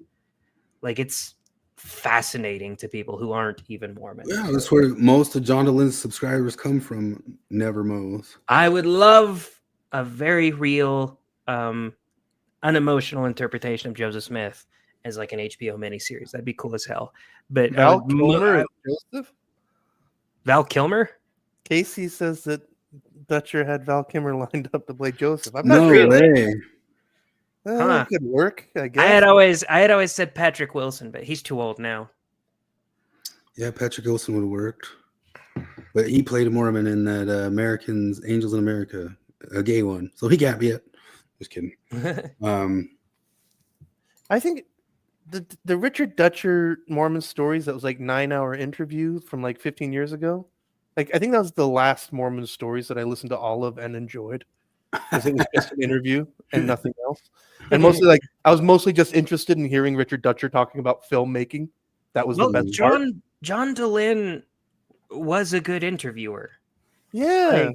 And I mean, he went into more detail than I would want. Like, he would talk about childhood shit that I didn't care about, but I understand that's his thing. Like, I never really faulted him for taking too long on an interview, but he asked good questions. And like, so he's very capable. It's just that he's so ideologically captured at this point. Jeffrey Jones. I met Jeffrey Jones when I was 14 years old, or 14 or 15, because me and my dad volunteered at This Is the Place State Park, and Jeffrey Jones played Brigham Young in a terrible made-for-TV movie about the Danites called The Avenging Angels, and he went there to do research on Brigham Young. So I shook Jeffrey Jones' hands, and he did not try to take pictures of me naked, because I guess I wasn't an attractive 14-year-old boy. Charles, Pedro Pascal is Joseph even though I had a cowboy hat. Pedro Pascal is Joseph Smith. Yes or yes? So I was looking up because I remember we pulled up a while back that Richard Dutcher supposedly was starting some sort of Sunday night Thrive conference down in like Draper or Sandy or something like that. But I found this thing here where he says, anyone who believes there are no conspiracies, persons who are working together in secrecy for the collective gain, is as naive as a 2-year-old. Truish. But one of these days I'll put together my dream cast of a Mormon HBO miniseries. Yeah, that'd be pretty good. Anyway, I can't find the thing where he was advertising having like some sort of new ex-Mormon church in Draper or Sandy somewhere. Maybe if you're friends with him on Facebook or something, you already know about it. Thrive, people, thrive. But that will take people away from the church cohort and from Thrive. There are no accounts of Native Americans raping any women, much less white women. That isn't a cultural norm in Native American societies. Kevin writes that is a European thing. Is that factual? Not factual? Hey, look at the hesitation here. I don't know, but I would say I know. How do I know? I know. That guy, How do I know? Just the look in his eyes before he answers, like, oh, fuck. I want to be invited back on the show someday. I think they'd be against that. What society? How many societies throughout history have been like pro-rape? Like, yeah, you go rape that girl. Like somebody rapes your daughter, and you're like, yeah, good job on that. British Pakistanis. Yeah, I guess. Ooh, the stats on that are that rings true with the values and things and oral history and stories that have That's true of the values of the Mormons and all that stuff. Yeah, I know. That's a politician answer right there. He did a good job. Kevin Troy is a retarded bigot who is pushing a retarded conspiracy theory. It is not true. It's retarded. And we shouldn't be platforming that kind of hateful retard. Bucket, you fucking spaz. She just spilled beer everywhere. Why did Bucket have beer? What's her favorite beer? She jumped down off the thing and jumped on the keyboard cable that pulled the beer. It's her bed that's covered in beer now. I hope she likes it.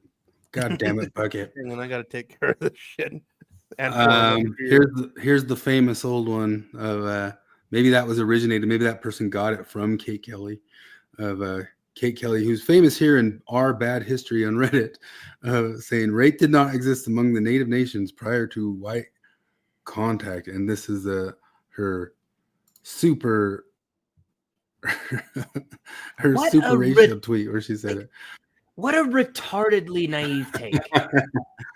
Like, how stupid and ignorant of human nature do you have to be to actually think that? Like, you actually have to swallow wholesale the noble savage myth, and you just have to draw, like, you have to have a whole entire narrative in your head that the noble savage, you saw one noble savage in a TV show, and then you just from that extrapolate an entire timeline of noble savagery, and then fucking just place that on it. Yeah, no, the timeline I have in my head, they really didn't like rape. They actually that was, you used to say they scalped people, but they only scalped people who raped.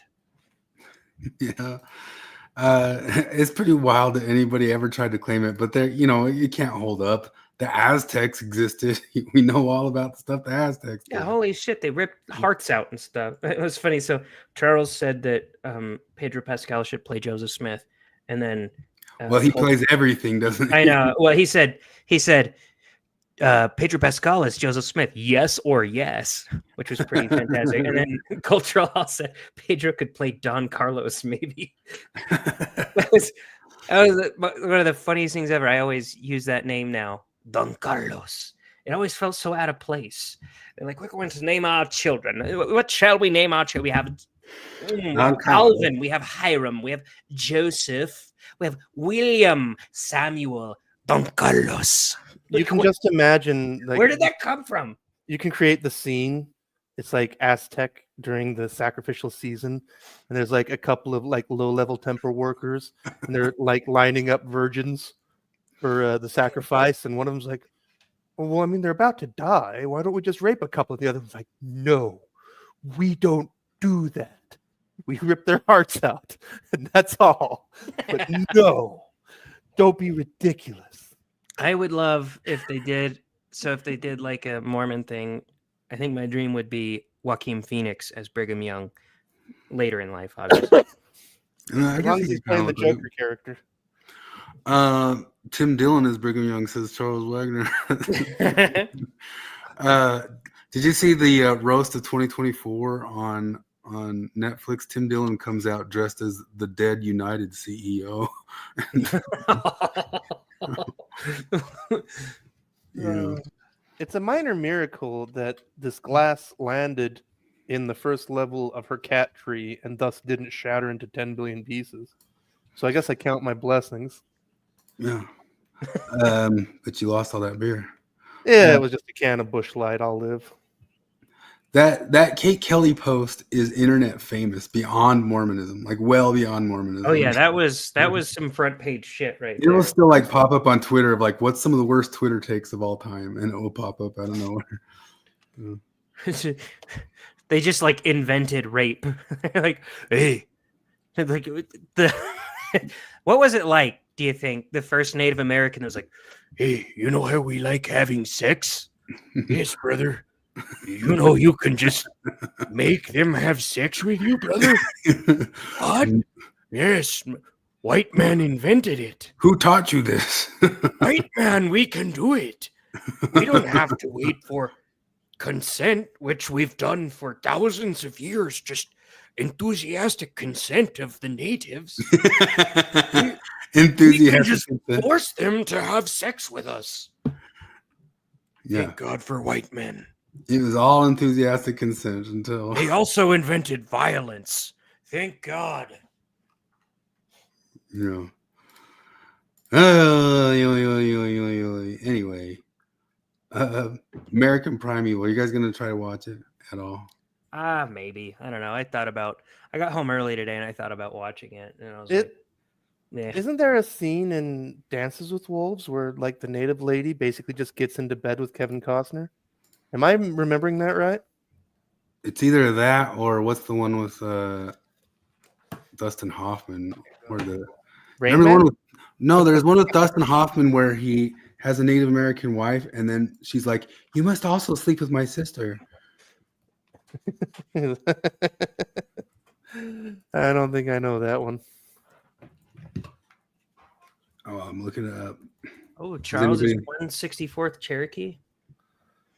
Little big man.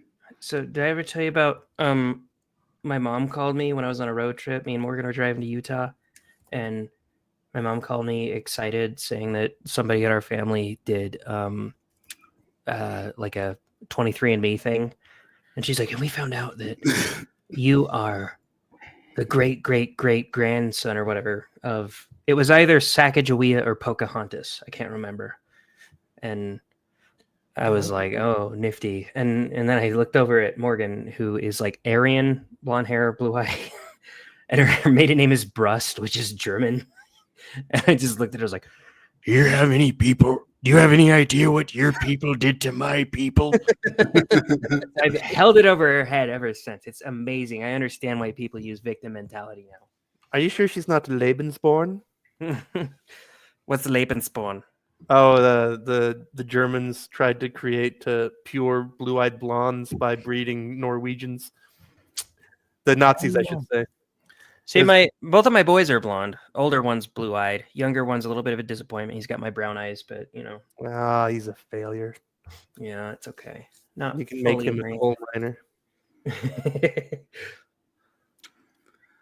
Oh.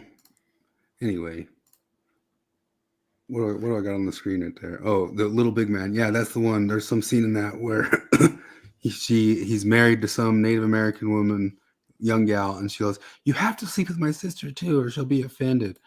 I don't know if that was taught to her by the white man, but all right. I mean, it's just like a same time type thing. A little When in Rome. Whatever. I gotta fuck the whole tribe.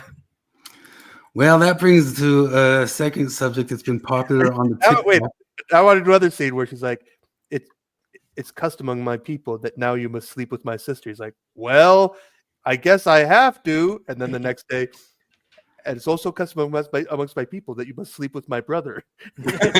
Now, hold on a second here. That's barbaric. No, that's barbarism. I won't be a part of this. Have you read any Noah Harari? Tradition's just a game we play. That just makes me think of that episode of It's Always Sunny where it was in the first season where Charlie and Mac are both trying to bang women, and like they're on a pro-choice debate. Mac tries to go for the pro-life girl. Charlie tries to go for the pro-life girl, and they switch sides at some point. Mac starts actually fucking the pro-life girl, and then at one point she comes up to him and tells him, "I'm pregnant, Mac." And he's like, "You gotta get an abortion." It was amazing. So this is maybe the final TikTok trend because TikTok's totally going away, guys. It's totally going away. Yeah, I mean, until the Supreme Court shoots that down. It's not going away, but they're acting like it's the end of the world and it's all going away. But this is the trend right now. I made a lot of people in open relationships. Oh, come on. That's the later one. Why did I post the later one like a dumbass? Why does it dumb? I stopped it on purpose because that's giving away the. There's nothing wrong with being a dumbass. No, there is a lot wrong with it. Here we go. In open relationships always look like that. I'm being very. No, because what do you mean by that? I mean that. That's what we mean. Right there. That's it. Yeah. So that's the thing. Always like that. I'm being very.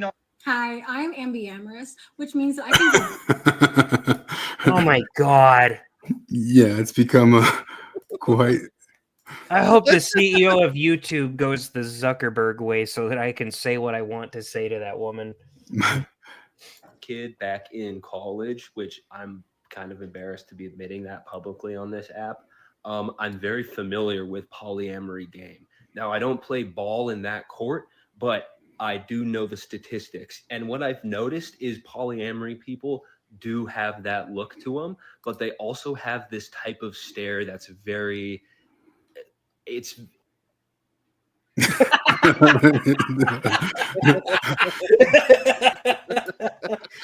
So That type of- everybody's suddenly all just talking about polyamory, all having a certain look.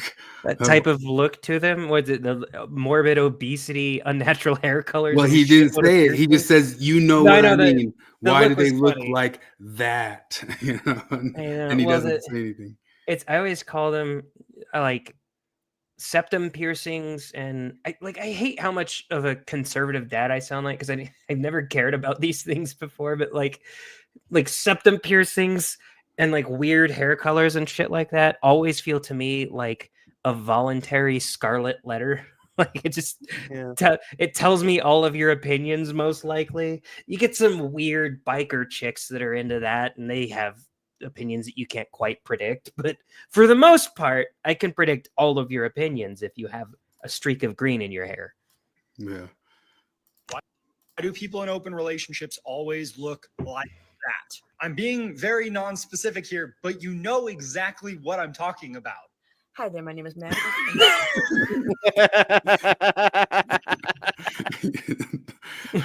He just had like a bunch of reply people talking to That's incredible.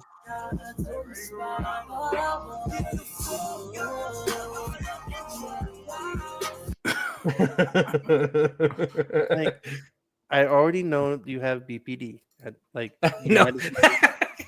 You could tattoo that on your head and cover it with your bangs, and I would still know. Did you listen to that? Todd Grande had a recent episode on that. She was a Brazilian woman who was a prison guard in the UK. I listened to that today. Yeah. So as soon as he said, the doctors diagnosed her with BPD, I was just like, yeah, I know. Yeah, you didn't need that one. No shit. Wait, why are you telling Speaking us of this? which, that other one pulled off the thousander. Yeah, but it wasn't the same one. I thought it was the same one. No, it Oh, it was wasn't. a different She- lady, a man. different lady beat her to it. Oh. Yeah, no, that was Boo. gonna have to do 10,000. I was reading that to Morgan, and she was like, "Tell me the logistics of this." And I started reading all of her quotes, and Morgan's like, "Oh my god, fucking stop! I'm pregnant and gonna throw up." They have to one up each other in orders of magnitude, so the next one's 10,000. Okay, so this is gonna get graphic, but what happens to the inside of your vagina with 12 solid hours of? I mean, And like Morgan was like, "Did they all come?" And I was like, "There's no way, because mathematically, at most, they each had 40 seconds with her. There's no fucking way." yeah, no, the ones that did are the saddest ones. Well, see, she's like asking me, but like, she's like, okay, mathematically speaking, what's the fastest you could come if you were given? Okay, but these are the worst of circumstances. All right, these are circumstances. There's 4 other dudes in the room. There's at 1,000 least. other dudes in the room. Well, like she was She saying, like, could've- oh, they did them 5 at a time, and I shit. know, but like you're waiting in line. What do? You just like you pop a Viagra and you're just talking to these dudes waiting in line to fuck the same woman, and you're just jerking off like with these other dudes, and you get the performance anxiety. I'm assuming and hoping they all wore condoms, which increases your time. And they're also the type of guy who's willing to fuck a woman who's already fucked hundreds of other dudes that exact day is a dude that probably jerks off a lot. So he's probably got a lot more, time that he needs to. So I doubt they all came. Yeah, like I hope. honestly, My like, God, I hope. if you're the first guy, like I feel like that- Jared's doing a bit of a Mike Judge a bit right there. Like, are we got the arms and the jerks and the Oh yeah. I 4 different people standing in the end and. No, I spurred out about this talking to Morgan, and because she asked me about it, and then like 4 minutes later, you need to shut the fuck up. Uh-oh. Oh man, The boss is leaving. sweet. We can say racial slurs now and get his channel taken down. I think we're halfway there. Hey, way to go, Spaz. What are you doing? You nearly fell over again. Hey, Bucket, get with the program, Bucket. Hard.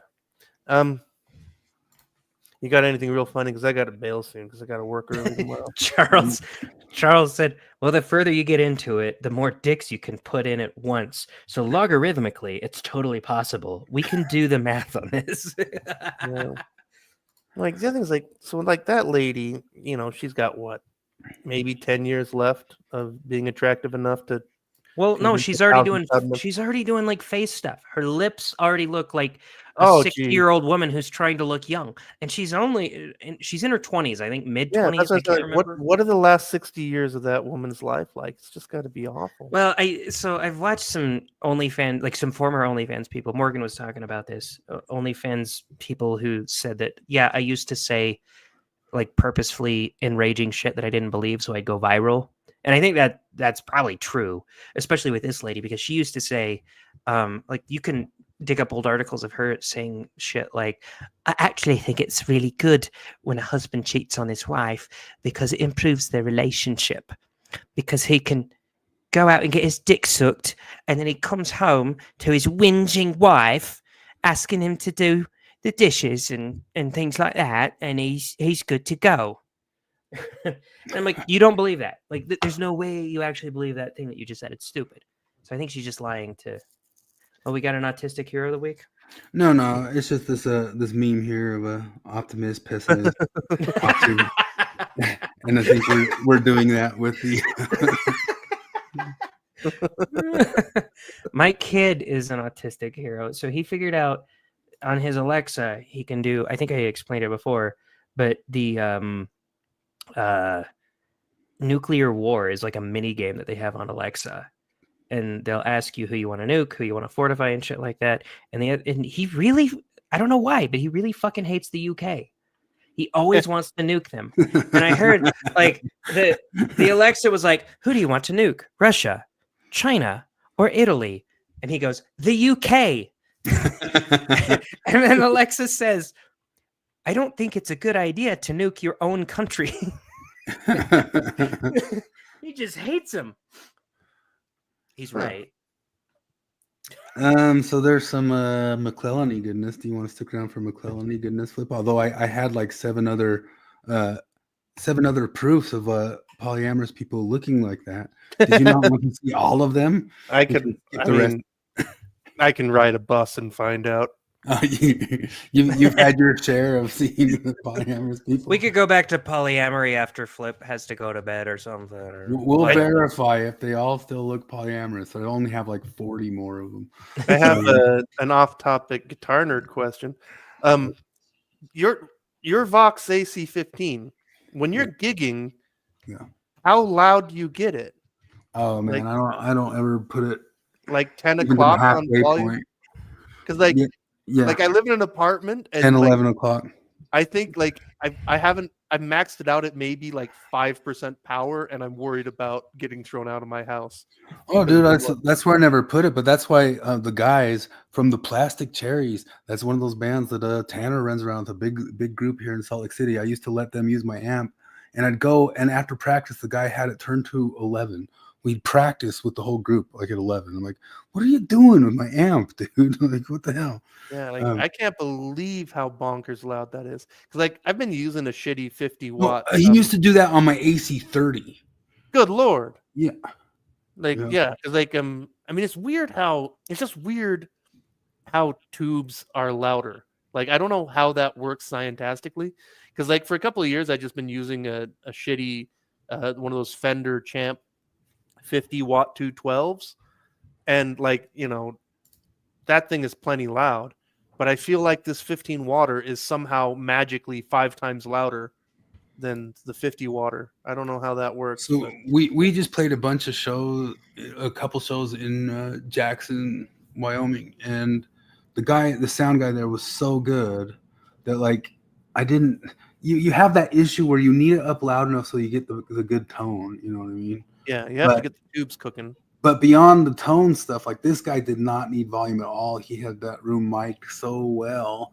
And if you come across any good sound guy, it's like, man, I don't know why we have volume on anything anymore. But yeah, no, that's like the group I play with, because it's like community art. So like we play some things with the sound guy as a joke.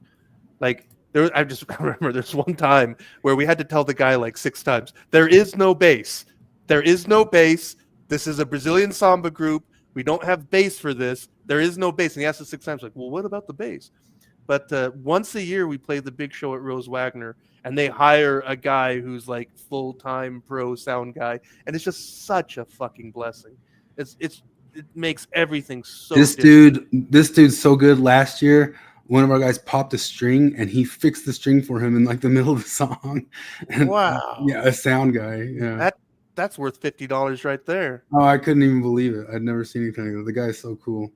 Let me see here. I'm gonna pull a McClellan-y. Oh, I don't know where I had it saved.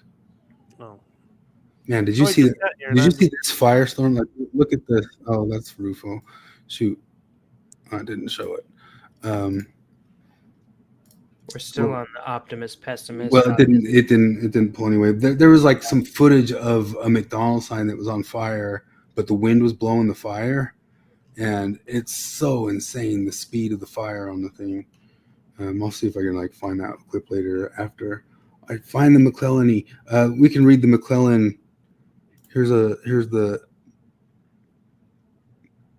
Where did to say one more thing about the amp thing that just cracks me up thinking about it is that the speaker in my new amp costs 50% more than the entire amplifier I was using before. But like it does absolutely sound $1,000 better. Like I don't know, I just it's so I don't know. I'm just so happy. Sorry, what was the amp you got? I got a Vox AC15, but I got the one with the blue, the Celestian blue in it. Because there's a $900 version with the greenback and a $1,300 version. That's the other thing. Is like you get ripped off because like the difference between the greenback version and the blue version is more than the cost. Like you would save money buying the greenback version, buying a Celestian blue, and swapping the speaker out yourself and having an extra speaker. But I'm just too lazy to go through all that, so I didn't. I need to get a good bass amp soon because I want to get a good. I like being able to play bass too.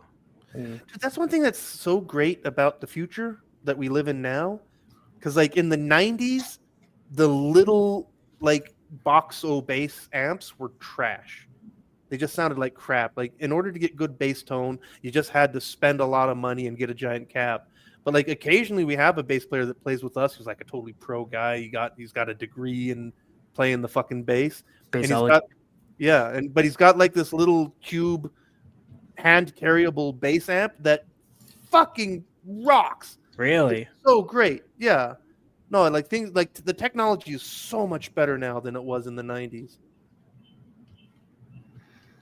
Yeah.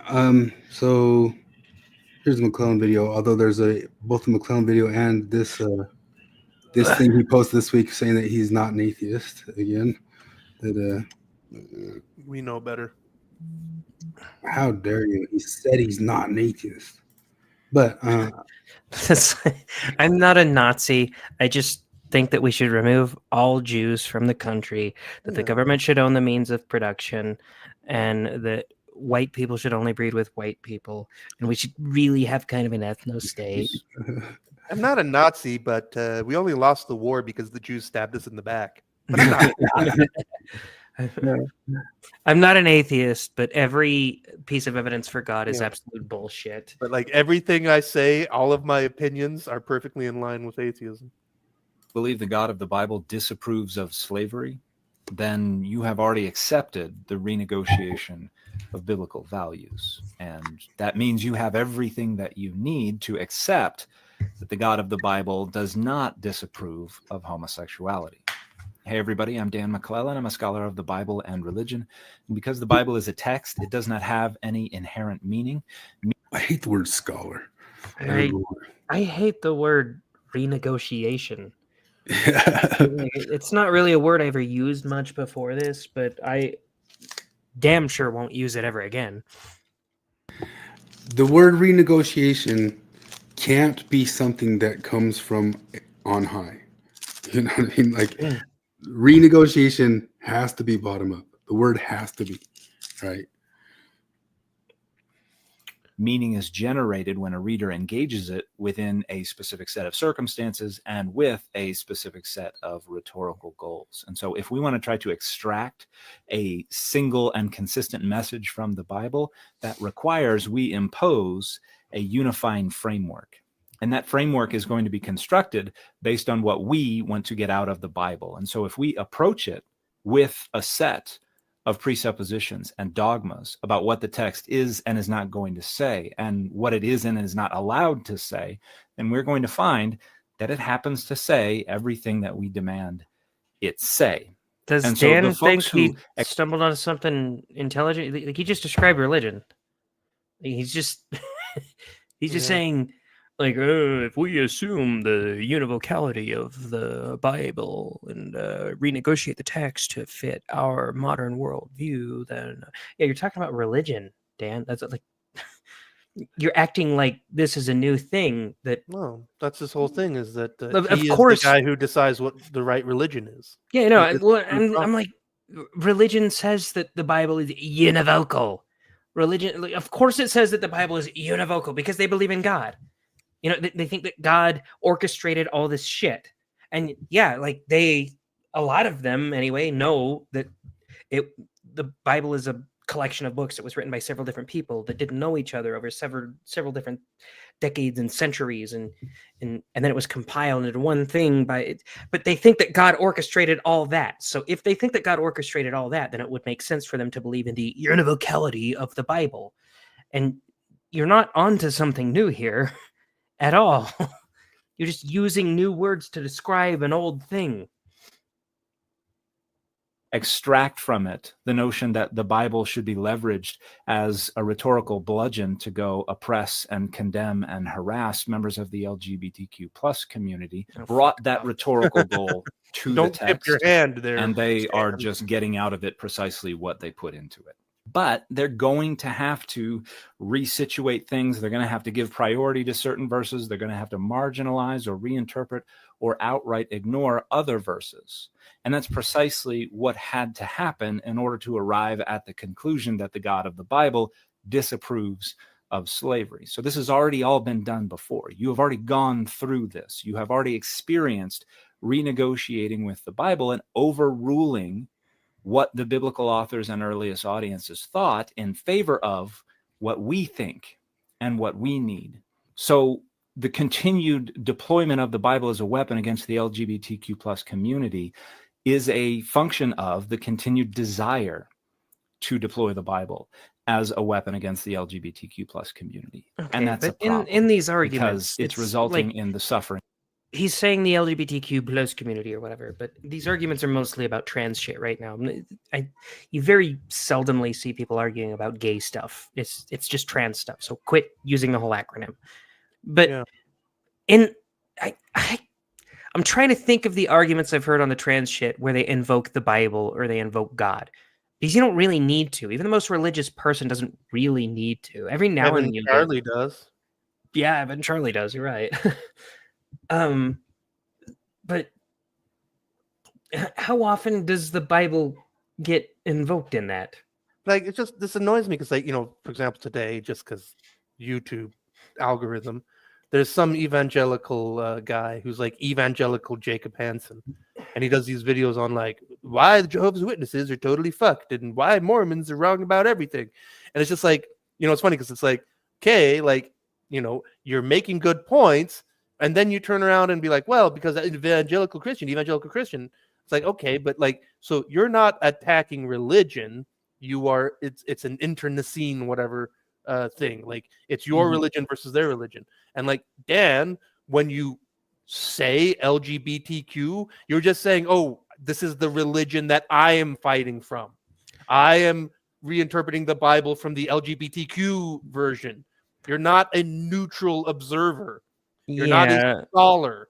You're a queer theorist hiding the ball, just like evangelical Christian guy hides the ball when he's talking about J-dubs and Mormons, just like Jacob hides the ball when he talks about everybody else.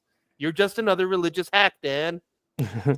Yeah, so I think the first person to really kind of drill into my brain the whole idea of presentism, because I understand Mormon apologists use that all the time and they use it poorly. But the first person to drill that idea into my head that presentism is like this real thing was Eric Weinstein. And he was talking about shit like this because McClellan's going on about how the Bible teaches you how to have slaves, right? But what Eric Weinstein points out is that passage was written in a time where slavery was the norm.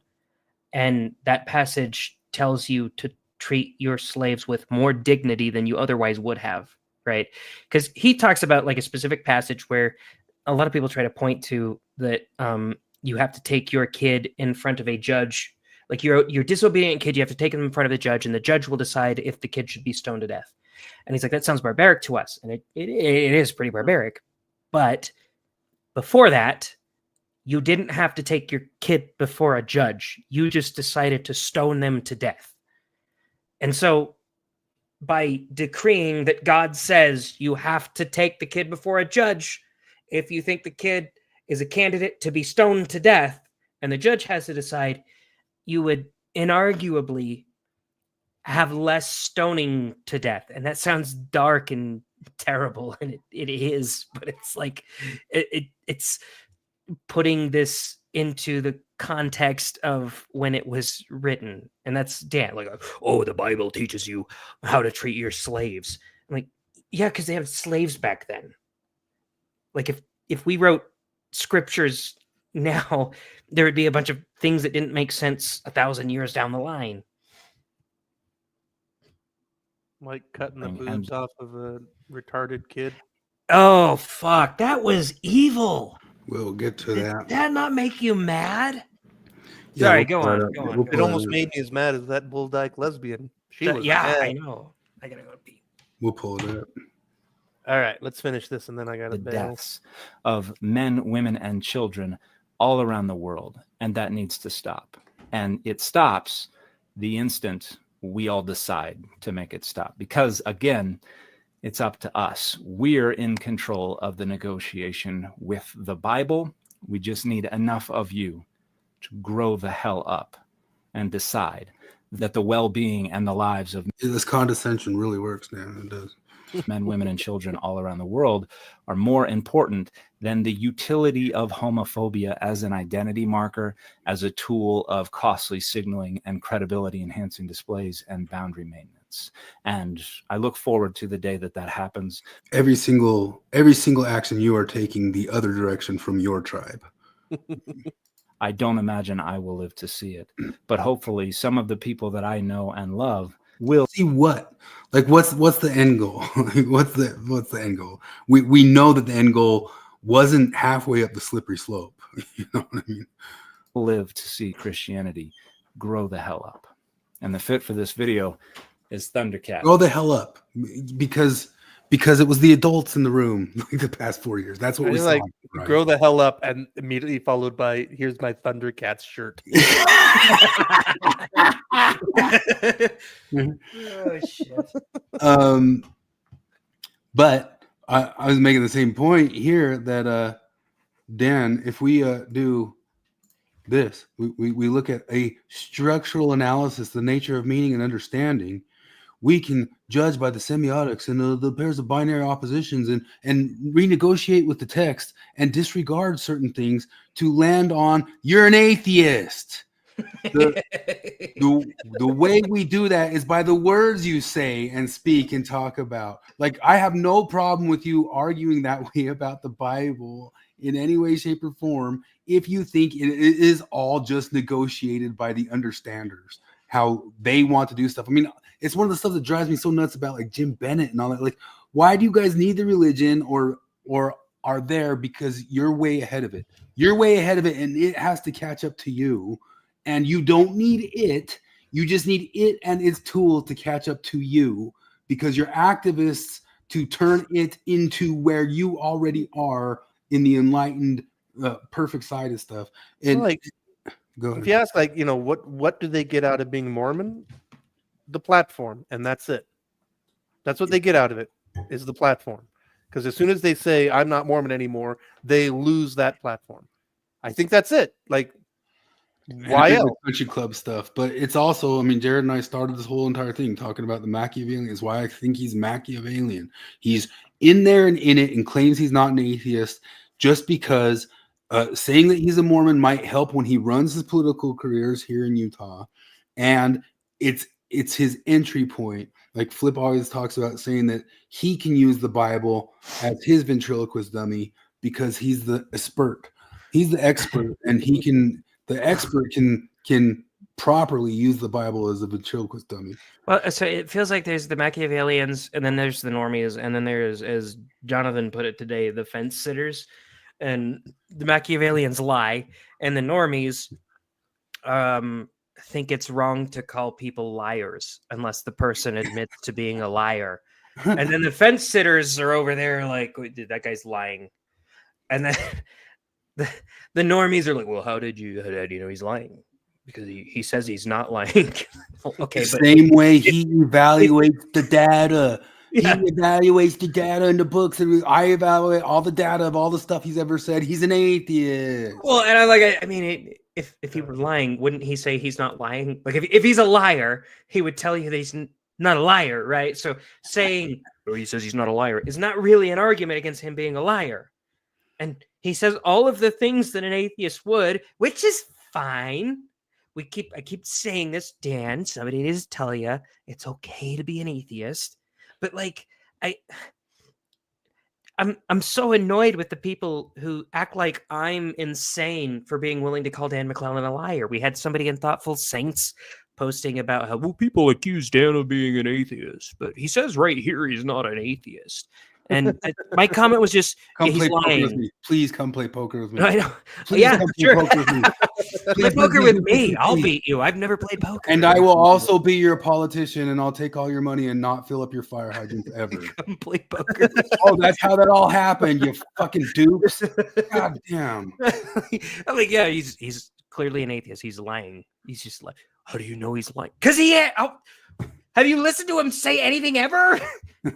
He says all of your stuff is bullshit, and then he says, I'm not an atheist. All right, I can get sucked in forever, so I gotta bail before we get sucked into the next thing. You stay. I gotta work so early. You stay in Utah. This is a compelled speech zone. We're so free speech that we compel. Chris is gonna fire you. What's the next thing? What are you gonna do next? I don't have it yet, but you have to stay because I don't. Fuck your job. Fuck your freedom. Fuck your job. Fuck your freedom. I gotta have extra brains tomorrow. The power of Chris kills you. Training stuff. Oh, you have training? You're training other people? No, I'm getting trained on other new big stuff. Is it real training? Are you? Yeah. No, practical. Because I just had an entire week on asbestos training. And don't breathe it. Yeah, I know. It was fucking terrible. Oh my god. It was one of those things where you can tell the company that does it likes to flaunt their pass rate to the government, so that the government hires them more often, because their pass rate is like 100%. And the reason their pass rate is 100% is because the method that they use is that they go through the book and they tell you what to highlight, and what you highlight is the answers to all of the question on the test. And I paid attention for about 2% of the time this week, and then I passed the test easily. You got to get a 70% to pass. All right, Flip, I'm going to entice you with a couple. We could talk about fires. We could keep showing the polyamorous couples and how they look. We can talk about TikTok going away and all the Chinese spies on there. Or we can talk about, there's something from Ward Radio saying that the Book of Mormon haunts you. And there is stuff about Divas doxing all of his. Holy shit, that was wild. Divas. What? Okay, first off, doxing those guys is fucking gross. But also his whole thing about like, what kind of church forces these people to do this? They didn't, you fucking liar, and I think you fucking know better than that. Well, they weren't forced to go. Like, I had a mission companion that had serious genetic problem. In the like the kind of thing that kills people young. And he was offered. He was told, you don't have to serve any mission, or you can serve like a local temple service mission. And he was like, no, I want to go serve the full mission. And then while he was out, his fucking lungs collapsed because that's one of the side effects of the crazy genetic thing he had. I won't even say his disease. I'm not going to say his name or his crazy fucking disease. But like this whole idea that like, oh, the church forces him to go. You fucking liar. No, they do not. They also afforded him an opportunity to be heroic. Like, I don't believe dude, in like I don't believe in Mormonism, but if your lungs are collapsing and you love this religion so much that you still want to go out, that's pretty heroic. And he was because he's still alive. But the thing is, like, his disease, like the life expectancy is like 40. He's past his life expectancy. He was the best missionary. Like, he was the only missionary that I knew that actually followed all of the rules. All of them. He actually followed all the rules. He was so fucking devoted. I hate to tell you, Chris Hanna followed all the rules. Nerd. I followed most of them for the first year. Your mission president allowed you to have guitars, right? Oh, yeah. We weren't even allowed to think about music. Yeah, so maybe that's how I got through it. Yeah. We weren't allowed to have guitars in Nebraska, and then when I went to Brazil, they were allowed to have guitars. And then my mission president, like when I went there, I was living with the APs and they had a guitar, and I was like, oh, I want a guitar. So I was like, but I probably better ask him about it. And I emailed the mission president. I was like, I see they have a guitar. I would like to get one also. I just want to check with you. And he said, I think you should focus on your mission and not get a guitar. And I was pretty pissed about that. And it worked for like 4 months. And then I was like, you know what? Fuck you. And so I bought a guitar. My dad, on his mission, he went to a Formula One race.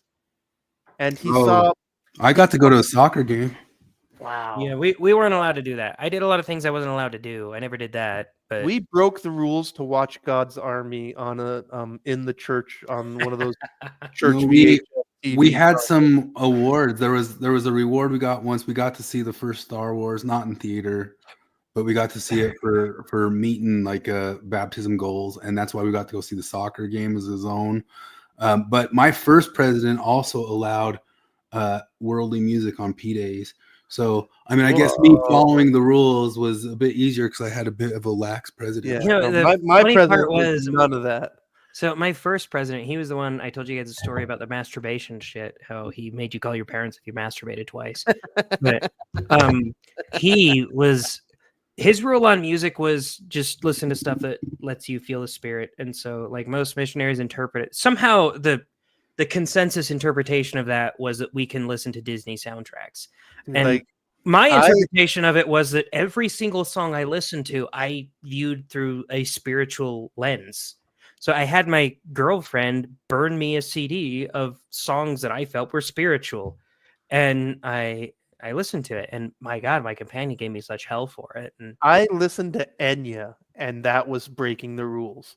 And like, that was like as far as I was willing to push. And I was like, well, because Enya, I mean, because it's not technically allowed, but it can't be a problem. It's like that was the closest I got to rock until about 12 months out when I just threw in the towel. I'm like, no, I don't care anymore. No, that was how long I lasted too. But after about a year, I stopped paying attention, which is good because my last mission, because I had 3 mission presidents for the visa change, and my last mission president wasn't. He was a cunt, man. He told us no more drinking Coke. And the only thing that Brazilians drink more than Coke is Guaraná. And they'd always have it. And we'd be like, I would ignore the rule. But then my idiot companion would be like, we're actually not allowed to drink Coke. So then they'd have to like send their kid out to find, they'd be like, oh, we'll go get you some juice or something. And I'm like, we'll just drink water. We're fine. And like, no, we got to get you some juice. So their kid had to go out and find one of the few markets that was open during lunch to go get us some fucking juice. Some crazy shit. I remember there's one day I got in a big fight with my my district leader because it was P Day, and we were going to go play basketball. But before that, we were going to get haircuts. And there was a sister in the ward that had in her house, like she had a converted chicken coop that was her hair salon, and she had a business license. It was totally legit. She had an assistant, and it was like the hair salon, and she would give us free haircuts. And I got in this big fight with my district leader because he wanted us to get dressed in P-Day clothes, ride our bikes to Sister So-and-so's house, get our hair cut, ride fucking back home, change into our basketball clothes. And I'm like, what fucking difference does it make? We're going to Sister So-and-so's house. That's the only place we're going. Do we actually need to get fully dressed? And he's like, yep. And I caved. That was early in my mission when I caved. Like, if it had been 3 months later, I would have flipped him the bird. And like, no, I'm just not doing it. You can call president. I don't give a shit.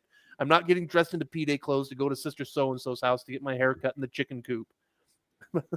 Yeah, no, I feel like the best thing a mission did for me, it feels like maybe a mission was God inspired because it taught me to be a fucking adult, because they do not treat you like an adult at all. And eventually because my mission president, my last mission president especially, he told us like P-Day is not a day of preparation. It's not a day of fun. It's a day of preparation. You have to wear your P-Day clothes at all times. You can't go hang out with other missionaries, and you can't play soccer. You do your chores and that's it. And I was like, yeah, I'm not doing that. No, I'm an adult. I make these decisions. Fuck off. Looks like Sinatra went on a mission the same time I did. Where did you go?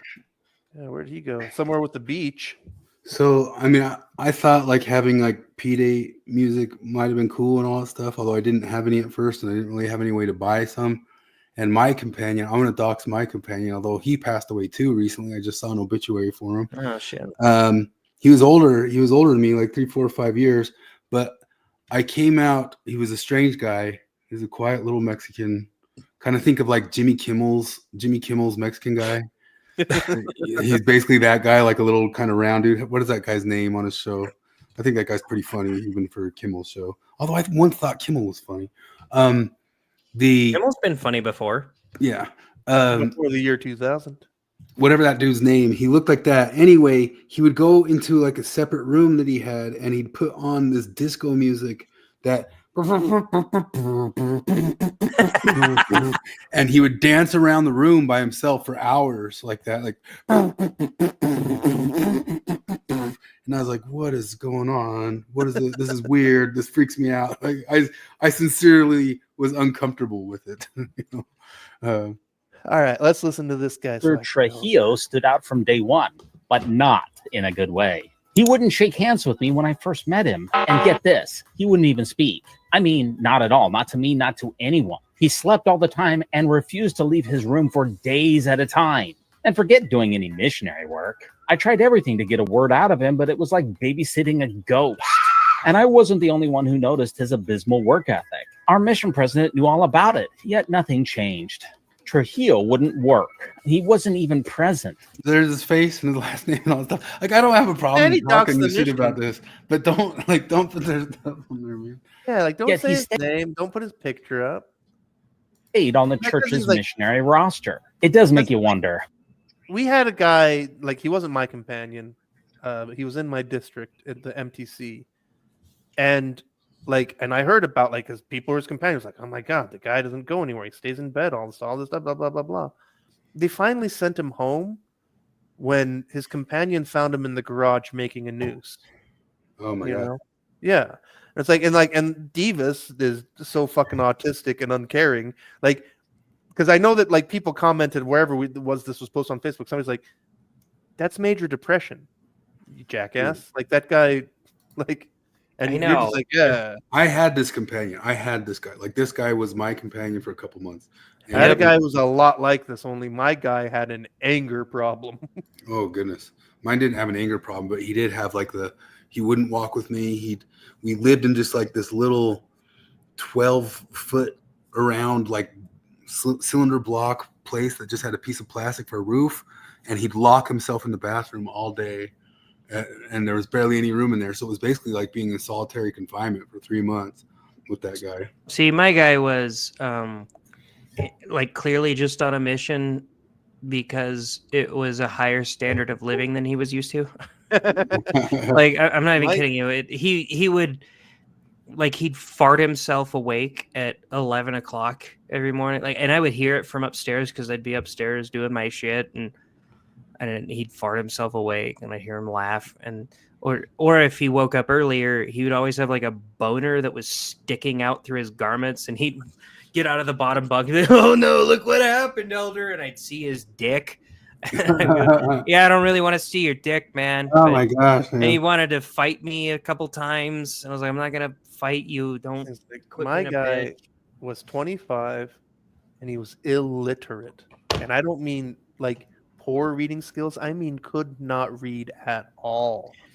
But like the kicker was, so like he had an anger problem, he was majorly depressed, and he was 6'5" and 300 pounds. He's like one of the only people on earth that I was physically intimidated by. And like that was a crazy time. Anyway, all right, I can stick around forever, but if I don't bail, I'll never get to bed. Well, here's this other one, but I guess you already commented on that. This one's only 1 minute, and then. All right. As a Mormon missionary in the 1990s in Washington, D.C., I had some truly challenging companionships, but one stands out: Elder Sipos. I bet Divas was tough. I had some companions like Divas. Just kind of a little bit particular guys.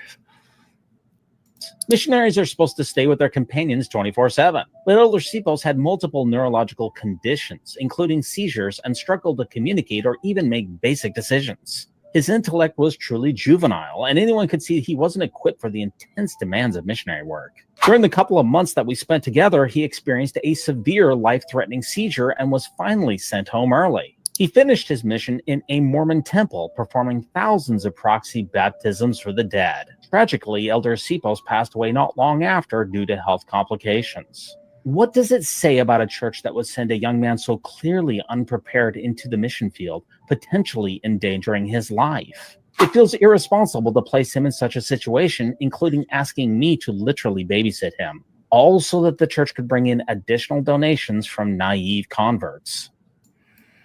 Probably the highlight of that dude's life, though, right? Yeah, no, like because that's No, those guys love that mission. Like I talked to the guys that really, and I didn't want to go on a mission ever. Everybody knew the dirty secret of missions is that the missions are for the missionaries. Yeah, like the reason why you send young men on missions is for them and not for the converts. Like if you get converts, that's just gravy. But the point of sending a young man on a mission is to grow the fuck up when you're a young man. Like that's the value anybody gets out of the mission. But Divas is autistic of some kind and retarded of some kind. So all right. Well, we're autistic too, but just we have terrible boundaries and are not very good at assessing when we're offending stuff or not. How Divas just steps a little farther than us. Well, also like, cause the other thing is like, oh, he wouldn't shake my hand. Bah! Like you can tell like that. Who cares? Yeah, because I mean, we know from Divas's past, like his whole thing about Jonathan and other people, he really takes that shit personally. Where it's like, I'm autistic enough to know that, like, well, some people are just uncomfortable with touch. I just don't take it personally. Like, I get it.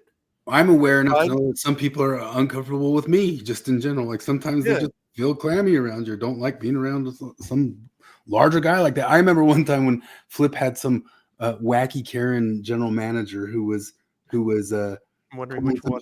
Shit on him for like his house or apartment or something like that, and you had to like stop and say to her like, I know you're taking me a certain way because I am larger and taller than you. I need to tell you that I am not that. I'm not here to intimidate you. I'm not here to scare you. You need to calm down. You had to stop and like walk her through her reaction to just his size and stuff. Yeah, that's happened a few times. Yeah, there's been times like I've just been walking along and I walk past a woman. Like this when we were at the Salt Palace, I remember specifically this time at the Salt Palace, where like because I was working and so I was always going someplace and I walk fast anyway. And I just walked past a woman in this great big wide corridor at the Salt Palace. And I heard her say, literally, I heard her mumble in her breath, like, it's a big man. I don't need to be scared. It's just a big man. It's okay. I was like, I'm just fucking walking, lady.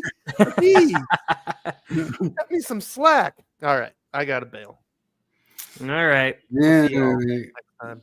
you definitely couldn't be a tennis coach. I'm trying to suck him into another talk. But yeah, I you gotta get going. want to hear that. I heard you talking about it, but I want to hear the actual tape. But I'll have to. We won't go through the whole entire thing. Just there was a tennis.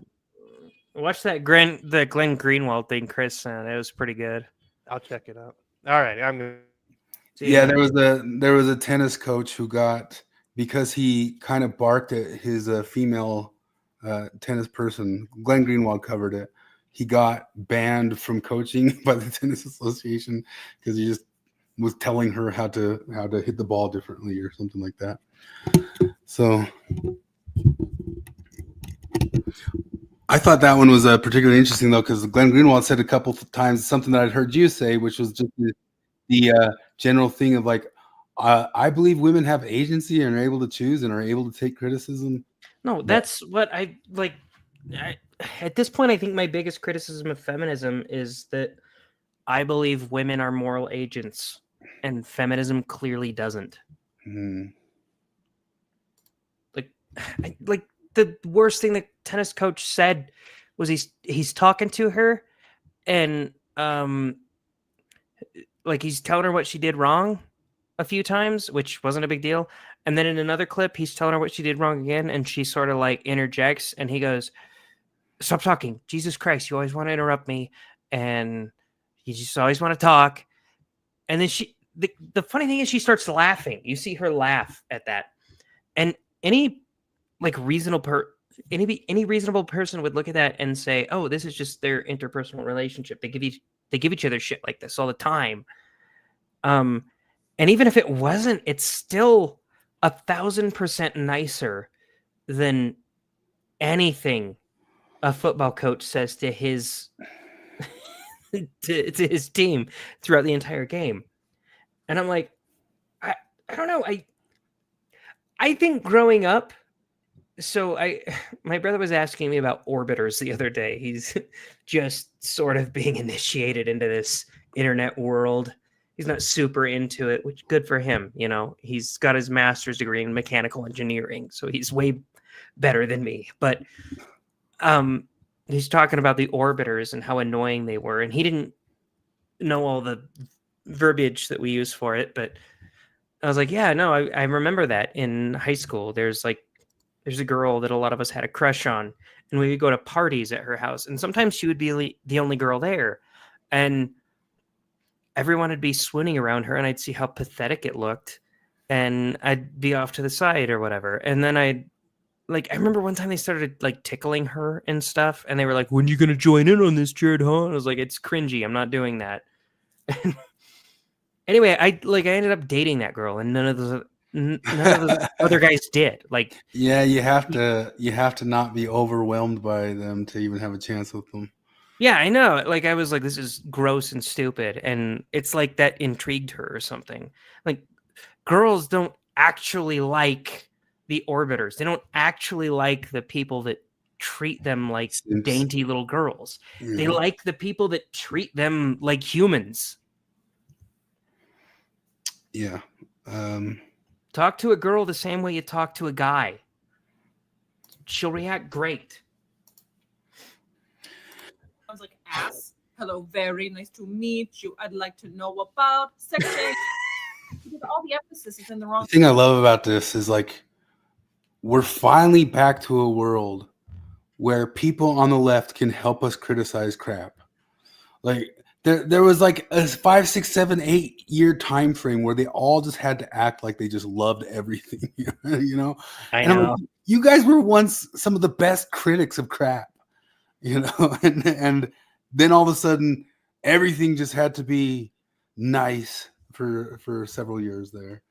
But I'm glad they're coming back around to daring to call shit where shit is shit. Places. This sounds like they had a melody, and this was like the first draft of lyrics where it's like, let's just get something on the computer so that it scans properly. Hello, very. That sounds like ass. It could have been, hello, it's nice to meet you. They didn't need the very. Hello, it's nice to meet you. I'd like to know all about. It could have been sex change operations. Just make it even. Why is it sex change operation? Why did they make it like this? I love that. I love that. man, I always use that criticism. This sounds like the first draft. Yeah. And I've used this example a million times. There's that great Simpsons episode where they're talking about the lull between Valentine's Day and the rest of the holidays, and the marketing companies are trying to come up with another day, and the guy's like, I don't know, we need to do something in June, and like something like Love Day, but better than that, obviously. Anyway, you guys brainstorm, and he leaves, and the entire committee is like, you guys good with Love Day? Oh yeah, Love Day. And the next scene is Homer giving Marge a Love Day present. I love there's a scene from 30 Rock where they're all debating about a type of microwave button.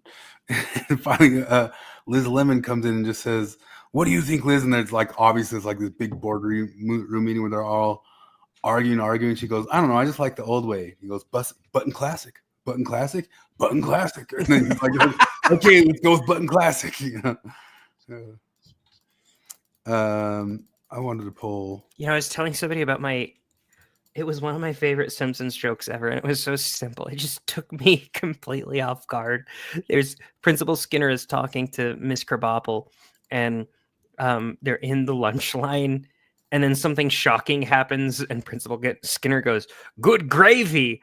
And then it pans over to the lunch lady, and she says, "Oh, thank you. It's just water and brown." I fucking love that joke so much. I've never stopped thinking about it since I first heard it when I was like 14. And it still makes me laugh. Yeah, for some reason I always go crazy about the Arrested Development one about they have some hot ham water, and the guy comes and tastes some of it and goes, "It's so watery, but with a smack of ham." And I'm like, I don't know why. That's just my favorite joke of the whole thing. Just like my favorite joke by Trey and Matt is "I miss you the way Pearl Harbor missed the I didn't know until you said that Michael Bay directed Pearl Harbor, because I've never seen Pearl Harbor. Oh, it's so shit. I've heard it was shit. It's just that it came out at a time when my mom didn't let me watch PG-13 movies. We didn't even know Michael Bay like back then, so we were assuming that we were going to watch just maybe like a year before Saving Private Ryan came out and stuff like that. So like we assumed we were going in for Saving Private Ryan. I went to that in the theaters like the first week it was out, like thinking I was going to see a Saving Private Ryan, and holy shit, does it suck. There you go. Have to watch it then. So does it only suck if you know the history of Pearl Harbor, or does it just suck anyway? I mean, even if you don't know the history, you'll know pretty quick that ain't the history. But at the same time, it turns into like a love triangle. It's kind of more like Armageddon than it is like. Did you see Armageddon? I did. It's been a long time. It turns into just like a love story between, I think it was Josh Hartnett and no, it was Ben Affleck. Ben Affleck and Josh Hartnett are in a love triangle. Josh Hartnett? It was Liv Tyler, wasn't it?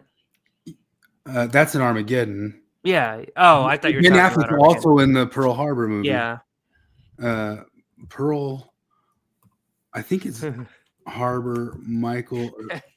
Have you seen Risto posting these stupid ass platitudes in the Mormonish group?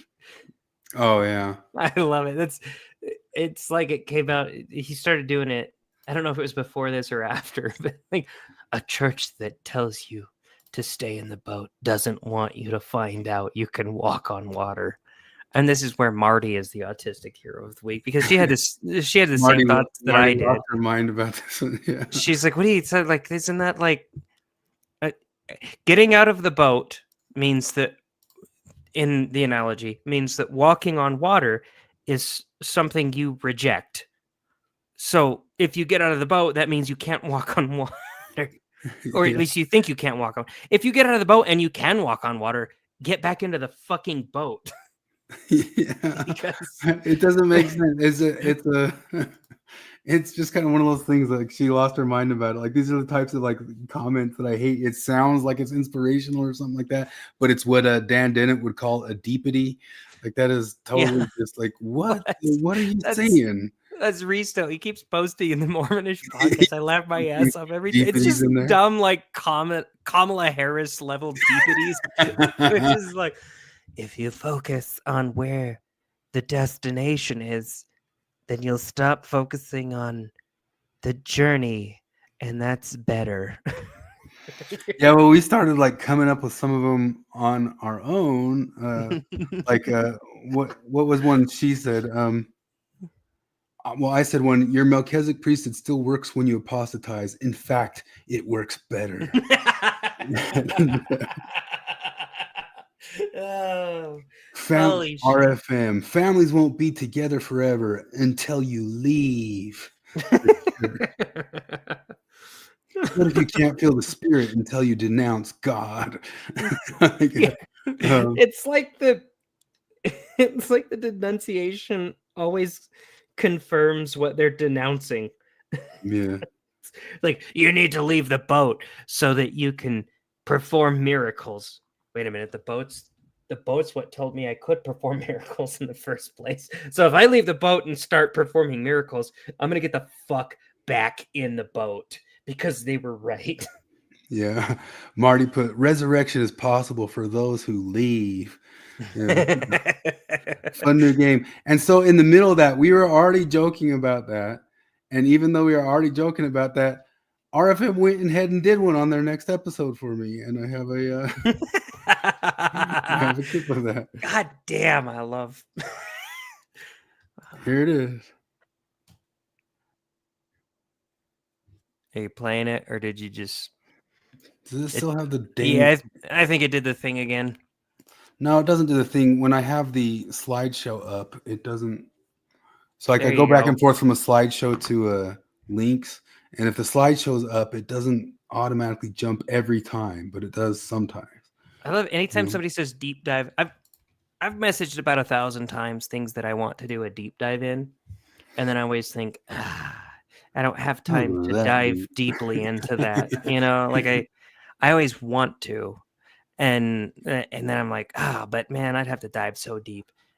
Anytime I see an ex-Mormon podcaster saying that they're doing a deep dive into something, it usually means like just off the top of your head, off the cuff commentary on a thing you don't like. Well, at least 8 times in the past 4 months, I've seen RFM and Bill completely debunk the Book of Mormon, starting from the beginning to the end of it, all in one single episode, 8 times. Like, and at some point or another, I'm like, we're doing this again. Like we're really going through this again, and then I'm listening to it. I'm like, I just can't listen. I can't listen anymore. I can't listen anymore. Like what? We're doing this again. I know. I mentioned that in the group chat. I was like, why do I sound like less of a capitalist than these guys do when we're talking about making money on opinions of a niche subject? And it's, I mean, I came to the conclusion it's less of an economic criticism and more of like a personal criticism. Because if it's just this niche bullshit that you're supposed to have a commentary on every single day, eventually you're going to be audience captured. It's like, who is it that's been... Shank Uger has recently been just unapologetically regurgitating that Marcus Aurelius quote, the absolute power corrupts, absolute power corrupts absolutely. Like I'm like, I get what you're saying. You sound stupid when you say it. It's one of those things that I was bringing up earlier. How many times can somebody insincere say something that would otherwise sound sincere before you stop saying the sincere thing? And I'm like, fuck you, man. I like that quote. It's a good quote, but so many people are saying it as a worthless platitude that I'm like, I got to stop saying it.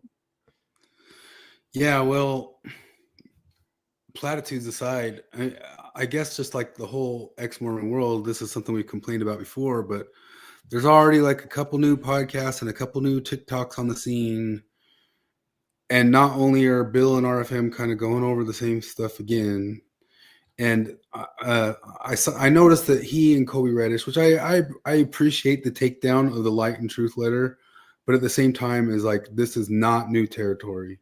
None of this is new territory, and you guys are acting upset that you have it, but no, I know you're really actually happy to have a reason to start back at square one. Oh yeah, for sure. And do all the stuff again that we've done 900,000 times. Yeah, well, I don't blame him for taking down the Light and Truth letter, because it is a new thing, you know, but it's also stupid. And I don't know. There's also there's an I'll- audience. There's obviously an audience for it. There's more of an audience for people for the same old deconstruction. I mean, we have that new podcast by the Bishop's Interview guy, and it's just, I guess we'll just start at square one with the stuff again, and it got tons of views. Just boom, boom, boom, boom, like all of a sudden, like shooting up, and it's totally new territory, man. Like,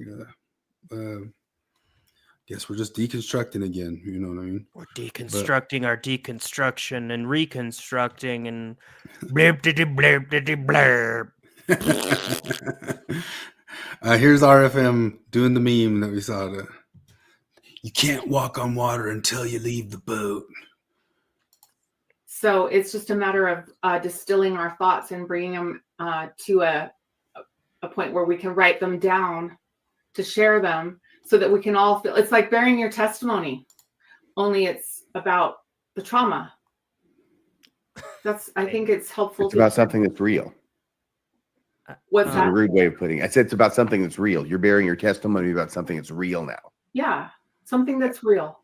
Oh man. So you can leave the church now. You can bear your testimony about something that's real, Which is your trauma. Trauma is always real, no matter how absurd it sounds. I experienced the trauma of my parents telling me that no, I can't go to the party where there's a bunch of alcohol and sluts. And that was traumatic for me. I ought to have gone. And just because some people think that doesn't sound traumatic doesn't mean it wasn't actually traumatic. And fuck you. Yeah. Well, here's a bunch of claymation fighters. What is that? Clay fighters. It was a celebrity death match. Celebrity death match. Yeah. Did you ever watch those? I did. Yeah.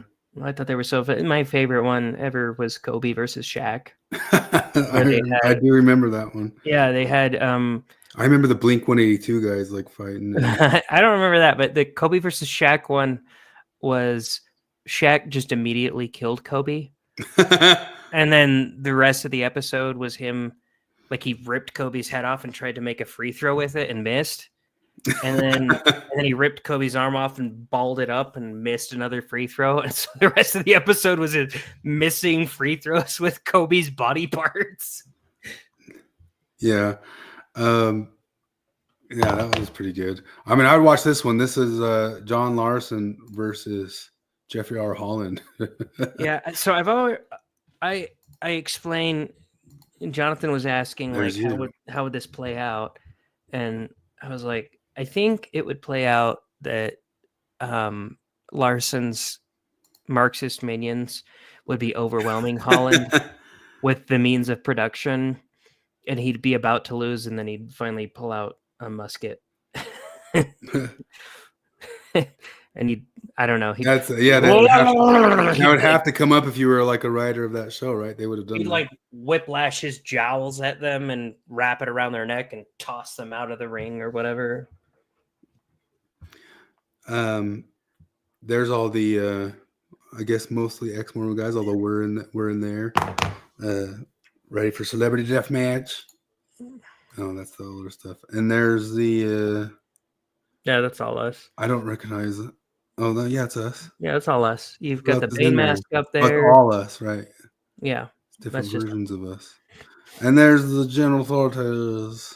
Mhm. Celebrity death match with the General Authorities. Yeah. Fires. You've been following the fire. Oh, the this saga is just continuing. The rape gangs stuff.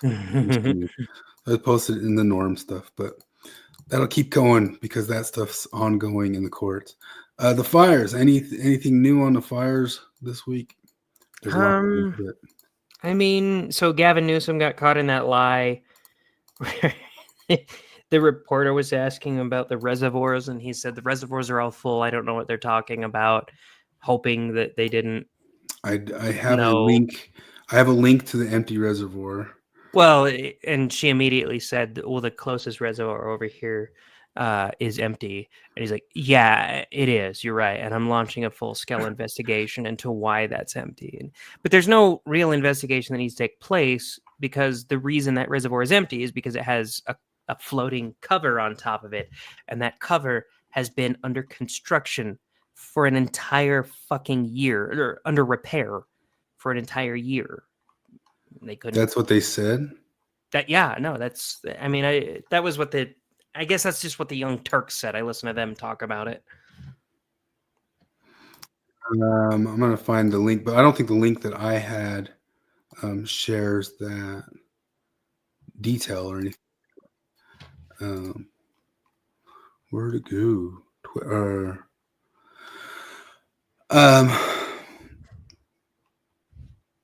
Atheist Rue.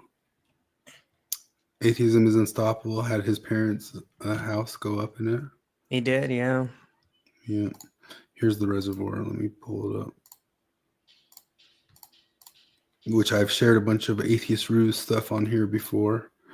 Is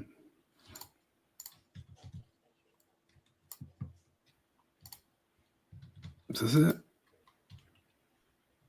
This was supposed to be the water to put out the Palisades fire. This is the Santa Ynez Reservoir. It's the water supply basically for Palisades. When they first started fighting the Palisades fire, they ran out of water extremely quickly. Wednesday, 3 a.m., they were basically out. And there's been a lot of talk on why this happened. So how long has this reservoir been empty for? Since February of last year. There was no communication from the Department of Water and Power to LAFD that there was a water supply issue. The firefighters, when they started fighting the fires, no one informed them that the reservoir was empty. This reservoir holds 117 million gallons of water. The fire department was using a water supply from 3 backup tanks, each one only holding 1 million gallons of water. They say it's closed for maintenance to repair the lid that's on top of it. I don't know a lot about reservoir maintenance, but there's literally no construction materials or vehicles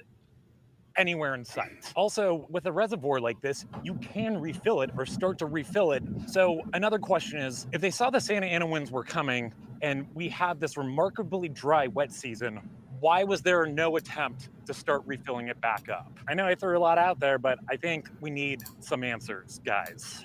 Some real answers. Yeah, so they tried to lie saying that one was. I found the footage of, check out this McDonald's on fire here. Jesus, that wind. Could you imagine being right there in that? Fuck. Yeah, it's the freakiest thing. Well, they've been saying that for years. Well, I didn't even realize because I guess it kind of flies under our radar, but I've heard of fires around there, but I guess stuff gets burned down around there all the time, and they've always they've always different fires. So they've always said that the only thing between a citywide catastrophe is us and an unfortunate wind during a dry season. And these winds are I got into this argument with my brother-in-law about it.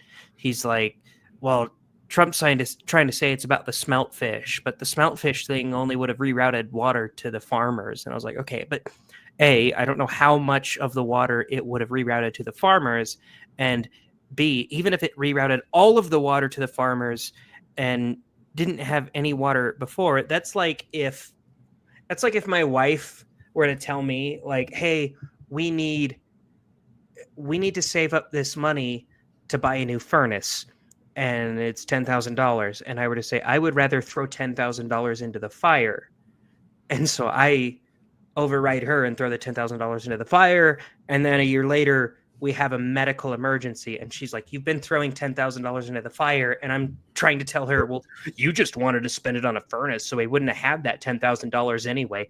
she still totally has a right to be mad at me for just burning money. Yeah. You know, like, so it's this anti-human bureaucratic suicide that's happening right now. Where It's so weird. It's you're just weird. tossing water, and Victor David Hansen's been talking about this for years, about just throwing water back into the ocean. That's bureaucratic suicide.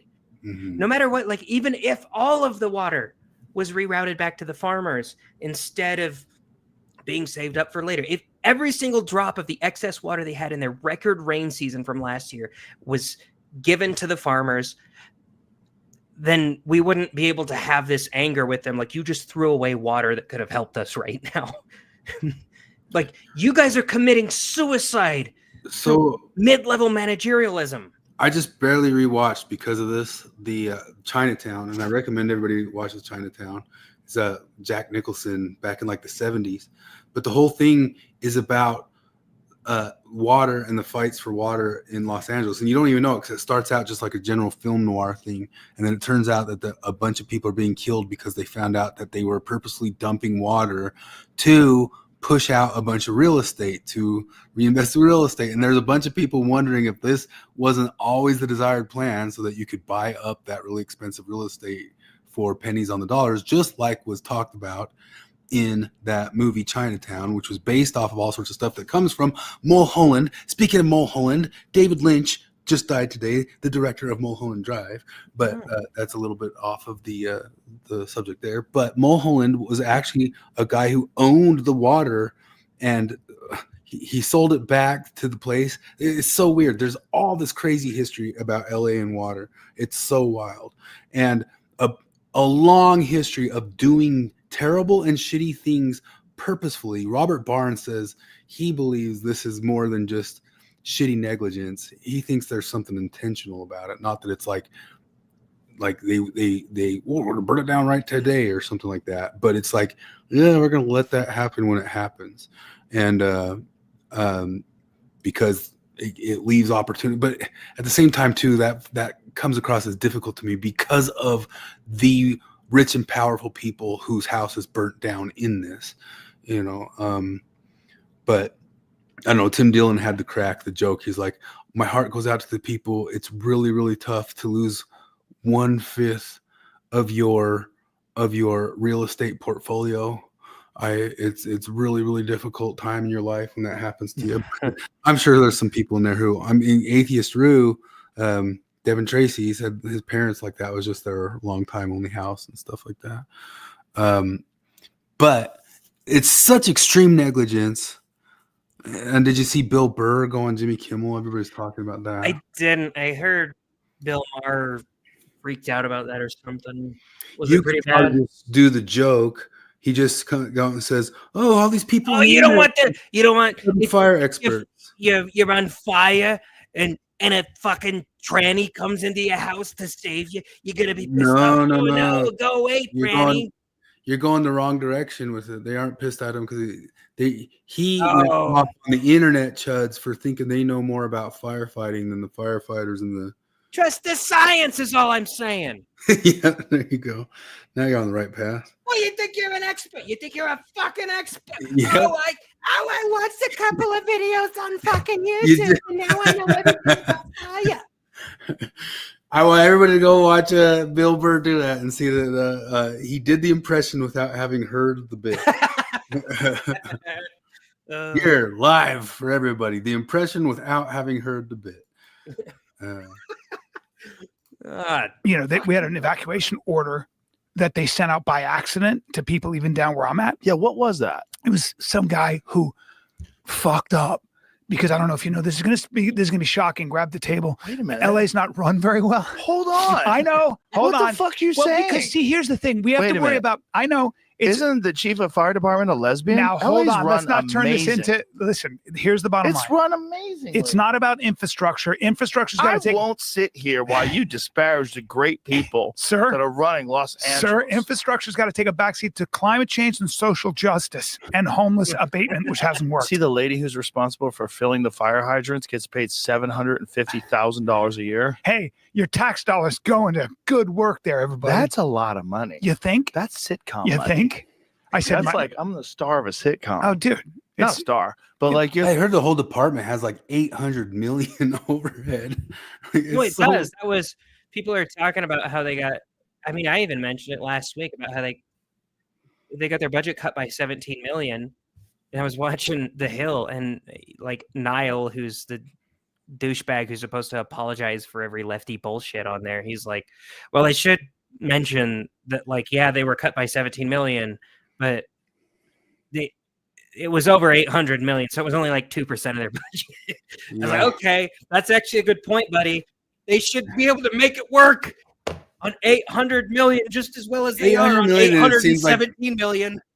They did close to nothing. Oh, yeah, you're a fire expert, are you? You know right where that money went. And there was this clip where they asked like one of the fire ladies like where all the water was, and she goes, "That's not my department. I don't know anything about that. I don't know anything about where the water was." Whose department is it?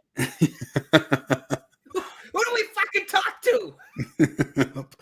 It's so much finger pointing at this point. You even got it goes all the way to the top to Gavin Newsom. Well, Gavin Newsom gives the same excuse. He says It's like it's a local thing. He says they're giving me different answers. He said that they're giving me different answers. I don't have good answers, and I don't know what these guys are doing. They're giving Like me all there's these this different team under the bus. He's like, yeah, my team keeps giving me different answers. You picked your team, asshole. answers. you're the third person. No, on that's a sitcom. high wage, sir. 750 grand Oh, for yeah. a city employer who's For someone just like fill that one. How the Get the aquifers? waters. How the aquifers today? Get the water in that one. You know what? We got to protect the Delta smelt. Yeah. Which whatever the fuck that is. So Well, we gotta. You know. Trump was talking about that on the podcast. On the podcast I did with him, Trump was going on this long rampage about Los Angeles and the fires and how it all can be prevented and they could have plenty of water. He explained the whole thing, and he's right. Here's my whole philosophy. You guys know, that we have a tinderbox. Then you can say that there are a lot of people that live there. The fires it's always a potential. If that's the case, then please make sure the fire hydrants, we've got to be able to figure it out. You guys in LA, California came up with AI. I mean, the Silicon Valley was pretty innovative people. Let's figure out a way to keep the fucking Very different people. They are very different That's like people, saying people in America are homeless and also Elon Musk. Right. You know what Well, I'm saying? get some people down in government who are innovative like that. What the fuck are They we don't doing? want to do that job. Do you know the city council of Los Angeles? 4 of the members of the city council totally are right, far Joe. left social democrats. How Joe about that? Rogan's There's- totally right in saying they don't want to do that job. That's something that's like Yeah. probably skipped over in this clip, but that's one of the things you'll notice is I don't know. In my job, it's government work, so we always point out how poorly, like how stupid all their decisions are in middle management. And you're like, how come they don't? People ask me like, how come they don't get some smart people in middle management? And I'm always like, 'cause no smart person wants to be a middle manager. That's exactly it. Hegseth there was getting argued, and I guess it was like one of his sound bites with Elizabeth Warren that he said they don't want people going into those government jobs and then being able to go land big time lobbying jobs, right, coming out of it, which is good. But I also don't know, like I don't know how you'd get good people in those jobs ever, just like you're saying. Yeah, Which I know. Eric That was- Weinstein's made the point for a long time that you got to make it something worth having, that some very, very, very smart people would want it just for that price of what the job is. Yeah. Get less government and pay them more. That's it. Like, Yeah, less of them, pay them better. Let's Find do- a competent one. let's not change our government budget at all, and then just cut out like 80% of them and pay the remaining 20% the same amount as we would have paid the full 100%. Yeah. I don't know. More of the fire stuff. The Elizabeth Warren question really wasn't even that bad. It's not. Yeah, she's not It was wrong. like You she's kind of actually don't know. pretty correct on that in saying like, look, you said that these guys shouldn't be able to be defense contractors after their position. Will you be willing to say that? And the right answer to that is yeah, I'm willing to do that. And instead, Hegseth went in the direction of saying, I'm not a general. And everybody laughed at it. It was, optically speaking, it was good. Yeah, you that's know, but funny, I'm but like, she's also right that he's that's also right. And I wish he would have just been like, yeah, no, I won't do that. But he isn't, because he wants that door to stay open. yeah, for him, pull the ladder up right after. But at the Yeah. same time, any politician that pulls that ladder right after them, fine. If it still just gets it done, or I something know. like that. It's like Biden saying that congressmen shouldn't be allowed to invest in stocks Yeah, that they if have. him and Pelosi pass that, fine. You Yeah, guys I made your know. killings, I'd be but like, fine, it's gone sure, now. whatever. It's the gaslight off ramp. Fuck Fuck you for taking advantage of that, but also thanks for not letting future people take advantage of it. Yeah, pull that off. Unless I'm the one getting elected in the job. No, just kidding. I wouldn't.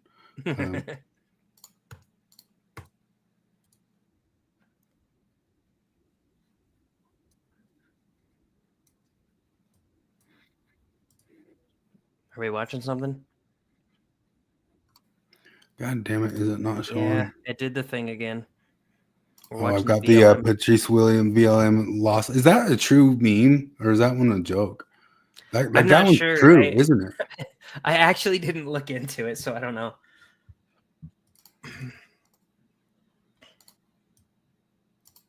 Governor, what is the status right now of the fire? Yeah. Well, we are sending in some of our finest lesbians. What? What are you trying to do? Yeah. Well, I just got off the phone with 2 lesbians that we're going to be sending in to continue fighting the blaze and to help get this under control. Even places like Portland, San Francisco, they're sending us some of their finest lesbians to come and help mitigate this disaster. Even New York City, Austin, Texas are going to be sending us some of their lesbians as well. And we're going to be working day in and day out to get this under control. Okay, but why does their sexual orientation matter? Well, we obviously, think it's important that not only that we get this fire under control, but that those who come in to assist in fighting this fire look like Ellen or Rosie O'Donnell. What does look like or any other immutable characteristics have to do with fighting a fire? Because it's 2025. And exactly. I think people are past all this. I just got off the phone with 2 lesbians myself. They're going to be coming and joining the efforts to combat this fire and assist in any way they can. Okay, just get the best people, gay or straight. I understand. We're also getting. When's the first You're just time getting an Irish guy or an Italian? What's that?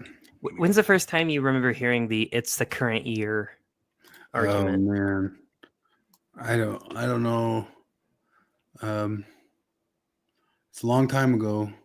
See, I remember hearing it most of my life, but I swear to God, it took off like crazy in 2015. Like people just started like it's 2015. Blah, blah, blah, blah, blah, blah. Yeah, that's the year. Like that's the big year. That's the year I remember it taking off the most. And I feel like I started paying attention to this shit most in like 2012 and 2013. And the 2015 thing, it just exploded. I'm like, that's an entire decade of my life that we've just been using that just ad nauseum. It's blah, blah, blah, blah, blah, blah, year. Yeah, Sinatra pointed out it's been happening forever. I'm sure it has. I swear to God, it took off like crazy in 2015. It's funny because like one of the things that Trump does is that he words things clumsily in a way that the everyday man can sort of relate to. And so that was one of the things at work the other day. This douchey conservative dude he is a douchebag, but I get along with him. And he points out, like, all them LA people, they keep hiring you got a bunch of tranny firefighters. And the normie liberal guy is like just ranting to me about it after that. Like, oh yeah, he keeps talking about the tranny firefighters. They're not, oh yeah, you don't want a bunch of trannies to come save you or whatever. And I'm like, okay, but like he's hitting on a real thing here. And it's not trannies so much that are the problem here. It's just the DEI thing in general. That's a problem. Like they're putting forward all these lesbians, and a prerequisite to being a lesbian is being a female. And a prerequisite to being a female is being less strong than a male. And being less strong than a male means that you probably aren't quite as good at shit like firefighting. I mean, they had that thing, that DEI thing that we watched last week, where they had that fat black lesbian woman who was their DEI person, who, like, she's explaining, like, oh yeah, some people say that I couldn't pull a man out of a fire. And I'm like, oh, if he got himself in the fire, he got himself in the wrong place. Like, yeah, that's your job, lady. Like, that's being in a fire, by the way, is always being in the wrong place. If you're in the middle of a fire, you're in the wrong place. And the firefighter's job is to get you out of the wrong place. And you didn't answer the question over whether or not you could get me out of the wrong place. You just said, you shouldn't have gotten me in the wrong place to begin with. It's like, I shouldn't have, but I'm here. Okay. And Trump does the same thing. Like, even Anna Kasparian is pointing it out at this point, where Trump, in that Joe Rogan thing, I remember when he first did this during his presidency, he talked about how California, they should rake their forests, and everybody made fun of him for using that verbiage, for saying that they should rake their forest. But if you think about it for half a second, you understand what he's saying. They need to clean the dead wood and the dying leaves out of this place. They need to perform controlled burns, which environmentalists are constantly trying to stop them from doing. And it makes sense if you just give him the smallest amount of charity. Yeah. I don't know. It's also ridiculous. More on the fires. The money that they pay the people. I like this meme. It was a guy getting whipped. It says, "Wait a minute, I've been getting $100 parking tickets to being next to empty fire hydrants." Cutting fact checkers from social platforms is like disbanding your fire department. Sure, Brian Stelter. And they went ahead and disbanded that fire department, but thank goodness they're also disbanding the fact checkers. You know what's funny is I heard Brian Stelter's voice on accident for the first time in a long time. I don't know what he sounds like because I'm so used to the Mark Dice. The Mark Dice. Yeah. It's the funniest shit. Oh yeah, we're just taking away your fire department right now, and that's just a really good idea, you know, because of that. This comic of this person, if he got himself in the wrong place, is pretty funny. Oh yeah, that one's who's great. That comic? I forget the name of the writer of that comic, but I don't know. Sometimes the captions are a little bit cheesy and over the top, but my God, the art is just perfect. I cannot believe they dared to say that and they put that out. Like, I cannot believe that they did That's that. insane to me. Yeah. Anyway, It's the people that get mad at you for victim blaming all the time. Like, oh, Batman's parents got killed walking through Crime Alley. And then I'm like, oh my God, that's so tragic. We should really avoid Crime Alley. Wait a minute. Are you blaming the victim? No, it's just that bad guys always exist. and if they have a space where they're doing their bad guy things, we should be like, let's police that more. And in the meantime, stay away. Then you have this one where the Democrats were calling for donations, but the donations for Act Blue. To Act Blue, like they sent a bunch of the money to Act Blue and not to the thing. So this is one of the things that I would want to bark out to Delin, who I know tries to say, "Oh, I'm not political on this side or that side or the other." It's like, you guys claim that you're almighty deconstructors and notice when people are blowing smoke up your ass, or when they are putting on a mask of virtue when they're not really that. You guys claim expertise in that, yet you are shit at it in the world. You are the worst at it. You are negative good at it in the world. So maybe you don't have such a good compass about that thing anywhere. You know what I mean? You guys are terrible at discerning when people are being Machiavellians to you and are just abusing you and using you and putting on fake masks of virtue and being Machiavellians. Yeah, politics is like 8% narcissists versus 92% Machiavellians. Mhm. Or no. I'm trying to think of the right ratio. I've said a million times before, I will take a grandiose narcissist over a Machiavellian any day. Yeah, that's what They're everybody's not, like. you can see the moves of the narcissist and know what they're doing. Yeah, Trump is a narcissist. And when people say that, I'm like, yep, he is. Yeah. And Biden is Machiavellian. A Machiavellian is going to swindle you just to get what they want. A narcissist, you can get them to do what you want. Like you can get them to go in and stop a ceasefire or create a ceasefire over in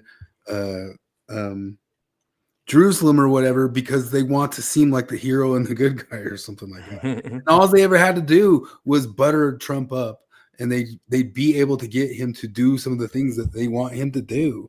Like he's a great big bombastic goof, but him looking good also usually generally helps America. Like that's the thing that people don't get. Is like if you can align yourself, that's part of the Italian elite theory that those people talk about.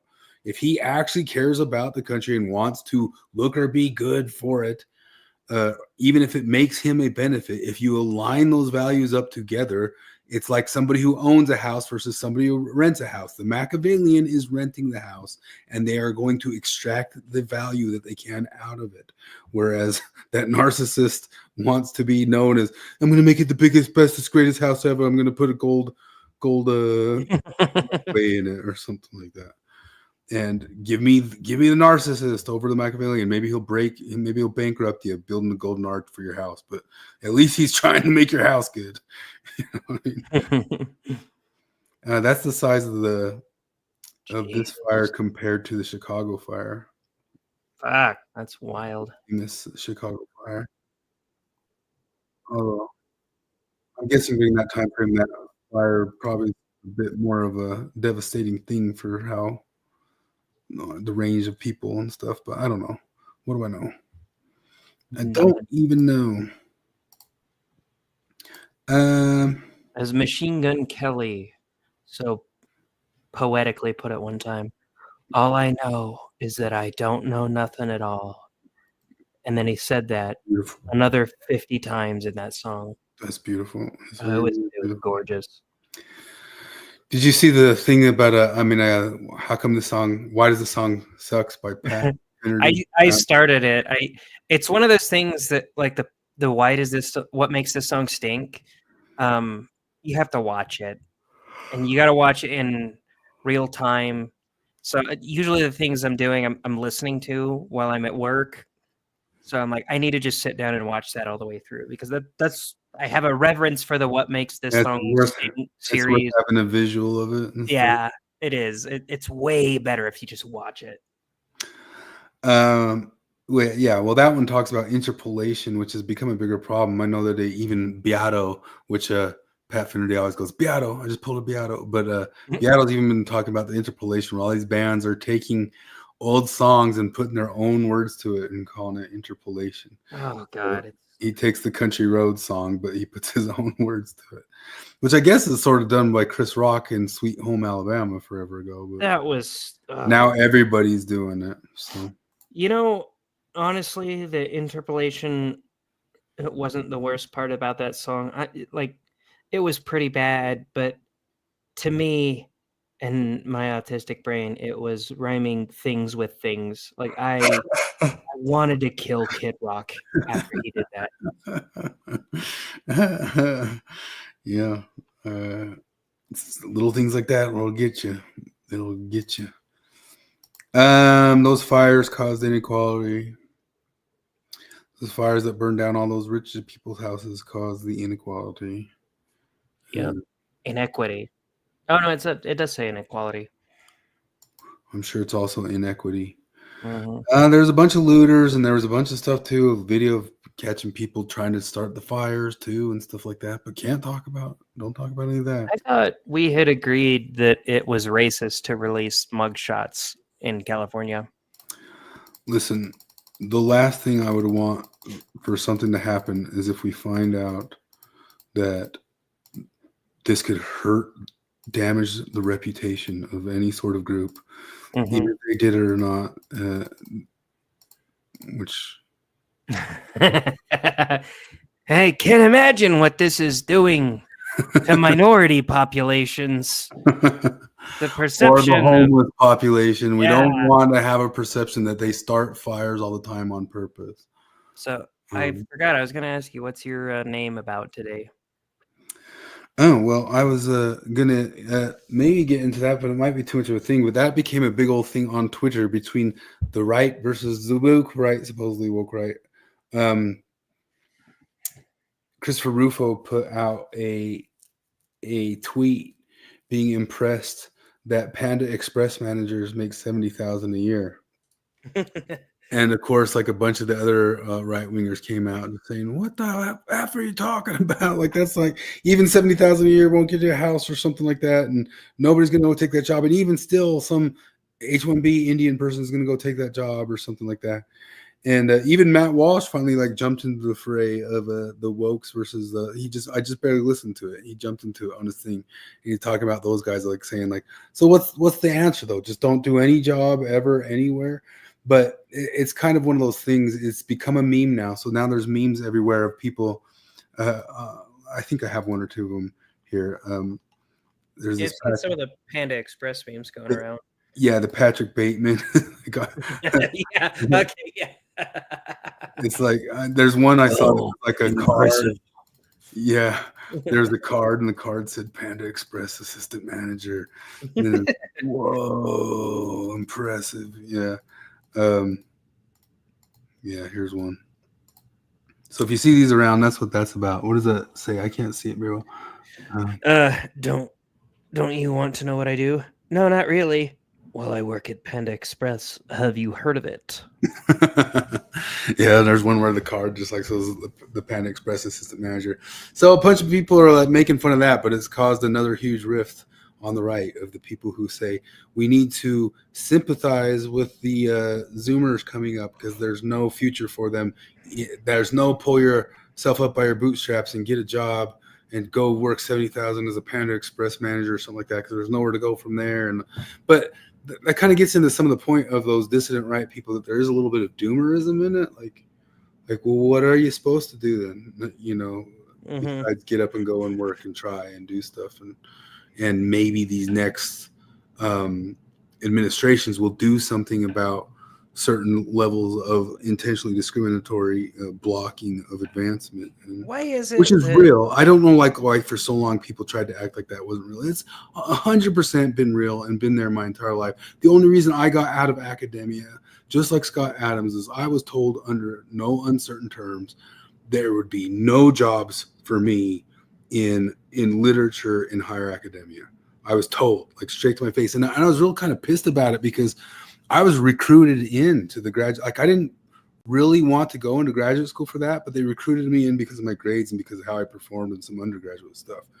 And then on the other end of it coming out, just as hard as they recruited me in, they told me under no uncertain terms, like the best you can maybe do is like maybe some will open up in like a small college up in Canada that you could teach in or something like that. If you're willing to move 5,000 miles away, and that job will still be $42,000 a year. And I was like, what? In Canada, the cost of living there is even worse. Like their housing crisis isn't. It's just insane up there. That's generally what they said to me. They said, or there'll be like some. Even if I had the best grades, and I did have very good grades, the best I would get is like some community college teaching job in South Dakota, if I was lucky. And people talked about a whole lot the academic overproduction that's out there, and there's people getting these degrees and all that stuff way too easy. And even me, I'll say the Simpsons line. I'm like, oh yeah, my degree is phony degree. It is fake. Communications. It's such horseshit. It is such complete horseshit. And I remember just a little while back, Steve Pinecker had on Taylor Petrie, Steve Pinecker kept asking him like, I don't get it. why is a straight white guy doing all this literature on trans stuff and trans movements and all these sorts of deals? And he just kept kind of not answering it and kept not answering it. It's like, it's called careerism, Steve. Like, that's the only, he's about my age, that guy. That was his only option forward in academia in humanities at that time frame. If he just danced, just did the tap dance, do the tap dance, and that's what your thing's going to be about if you're pushing forward that agenda. Which does bring us up to the concept of the thing that we said we were going to bring up, which is the most horrible thing ever. I mean, I guess we could watch that now.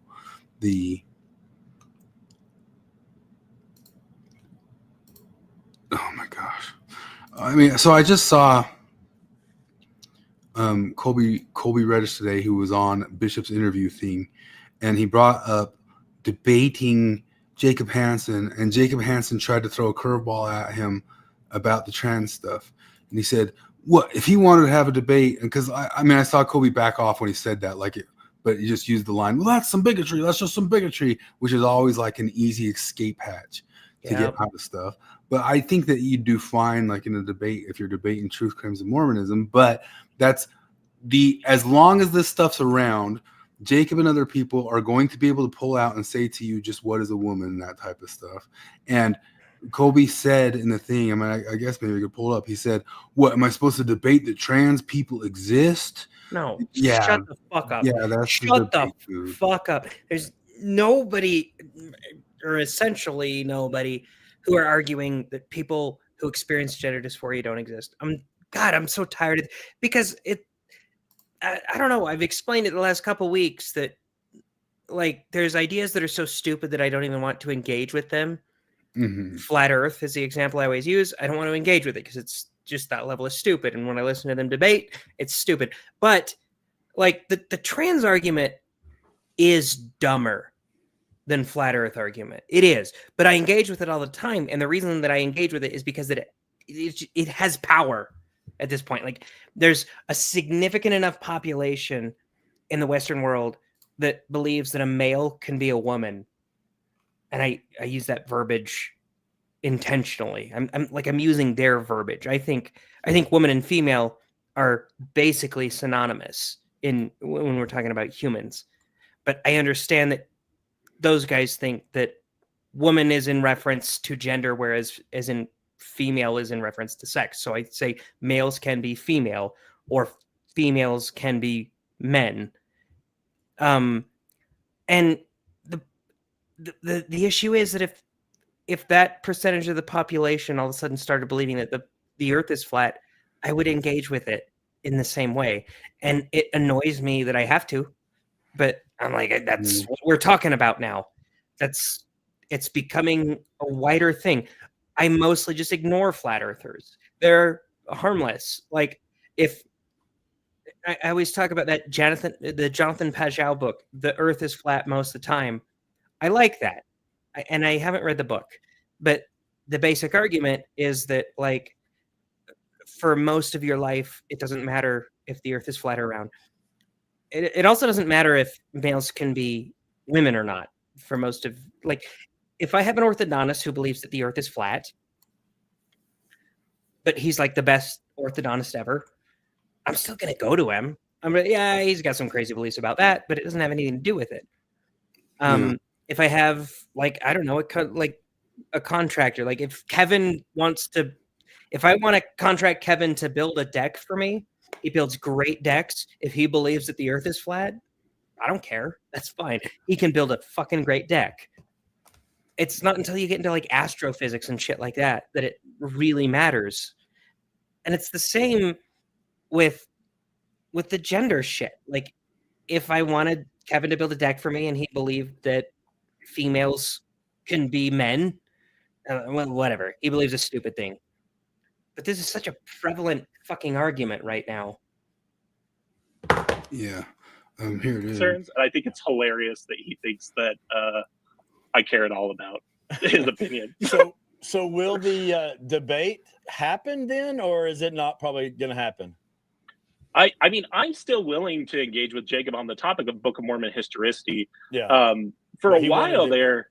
He wanted to change it, didn't he? Or Yeah, well, he agreed to do it on a Cultural Hall Live, and then tried to change the topic to do trans people exist. Yeah. And I'm sure that's what the world needs is two straight white dudes arguing about LGBT issues. Shut the fuck up, Kobe. Shut the fuck up. You guys should be able to talk about this stuff and not put your heads up your asses about. I mean, it's just what's so embarrassing about like the whole. You're hard truth. You're hard integrity truth, aren't you? That's really what he wanted to talk about, and that's a dodge out of it. Fuck your dodge out of it. Come on, damn. Oh, it drives me crazy. It drives me crazy that you know we have to be in a world where like, hey, these guys have some beliefs that we got out of because we thought they were a little bit weird. And so what's our answer to that? Fucked out, worse, dumber beliefs. Like, come on. So that's one of the funny parts about this is that there's two arguments I'm pretty confident in. I'm pretty confident that the Book of Mormon is not a historical document, right? That shit that it says happened didn't actually happen. I'm also pretty confident that males cannot be women, right? So if Jacob wanted to debate with me like the Book of Mormon historicity, I'd be like, hell yeah. And if he's like, and also let's debate this other thing, I think that males can be women. If you want to debate both of those things, I'm confident in both of those things. So I'd say, yeah, I care more about the Book of Mormon thing. I care less about the trans thing. But this is the middle ground. I'm meeting you in the middle here. And I'll say, yeah, I'll debate with you the trans thing on this channel. And then I'll debate with you the Book of Mormon thing on this channel or whatever. But I don't know. It makes me think that he's just not all that confident in it. Because it's an unwinnable argument. I know that the what is a woman You thing could just have integrity and look into the truth of this stuff. Listen to Jonathan Streeter talk about it with Bill Real. Look at the WPATH files. Look at the Cass report. Look at what is really actually coming out. This isn't like the Martin Luther King movement or something like that, stuff we talked about. No, it's going to come out that you guys are on the wrong side of history, medicalizing autistic kids and medicalize even the adults, which as a general libertarian viewing person, we say they should be free to do that to themselves. They're free to mutilate themselves, but they still shouldn't.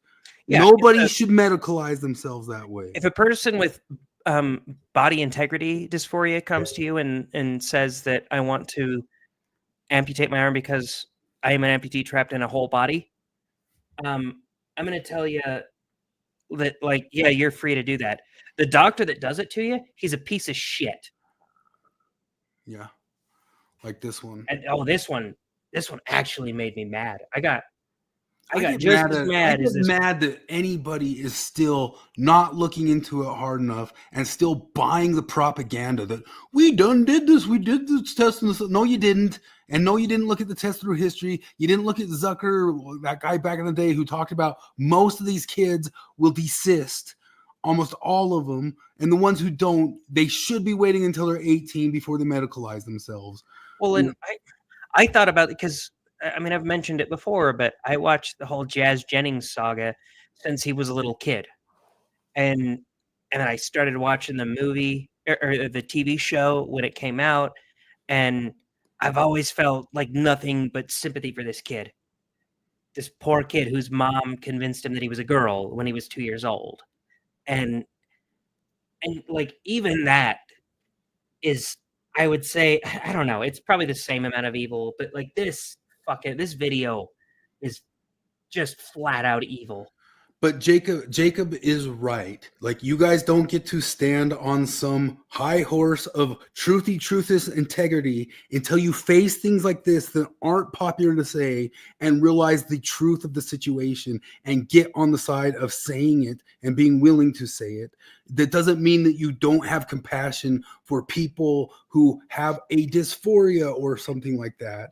But no, like, it is past time thinking that we're going to get to some future where people can actually transhuman themselves into the other sex, and that it's okay and good for them to medicalize their whole entire bodies to flip over. I mean, we've covered this stuff a million times before, but nobody's going to go back and watch it all. But they would have to change their cranium. They would have to change their Adam's apple. They would have to change their very DNA. And some people go to the level of doing that much surgery. And it's not okay to be on some side of just saying, hey, this is, you know, it's 100%. I could get on some board of, if people aren't going to medicalize themselves, that they prefer to view themselves that way or something like that. I'm just 100% against any medicalization beyond haircuts. You know what I mean? Yeah. I don't think any of it should be done if it's in any way invasive, and it's cruel if we're doing it to anybody. Well, it feels like that fucking. There's that woman that had that big. She thought it was like this groundbreaking PSA where she got the whites of her eyes tattooed to be purple, and then she went blind. And she's Mhm. like, I just want to tell everybody there's this risk of becoming blind. And I'm like, yeah, the tattoo artist who injected ink into your fucking eyeball, like, maybe should be in prison. Because, like, yeah, you're free to make that decision, but my God, who needs that PSA? Who needs the public service announcement telling them not to inject ink into their eye socket? You know, and maybe you're mentally ill enough to think that that's a good idea, but that tattoo artist shouldn't be. Yeah. And it's tide's changing a little bit, but no, you aren't like standing against the grain and being on the brave side for standing up for love of letting people medicalize their bodies. You know, once again, I think adults are able and capable to do whatever they want to do to their bodies. If they want to beat it up how they want to, although they still shouldn't. That shame thing that we say we should bring back or something like that. Not just like general shame, but saying like, hey, it would be better for your health to not do these things to your body. But you guys you guys want to stand on a thing of truth and integrity, but there's stuff like, you guys won't say there's a Muslim rape gang in England and stuff like that, and that is getting played out, like the years, like the 10-15 years now of the lies of saying like we're face any sort of science, we'll face any sort of thing, and you won't. If you just would, you really could ride that high horse. Let's watch this bullshit. I'm sure a lot of you have seen this floating around today, so we are going to talk about it. First and foremost, I have chosen not to play the video because, frankly, it is difficult to watch. And secondly, I am covering the individual's face out of respect for this individual, because I do believe that we are looking at an extremely serious case of medical malpractice as well as medical abuse. Something you should be aware of: this is not a medically necessary double mastectomy for breast cancer or anything of that nature. This is an elective transgender surgery that was performed on a nonverbal, extremely disabled individual. The following video was posted to this individual's Instagram account right before this individual underwent surgery. What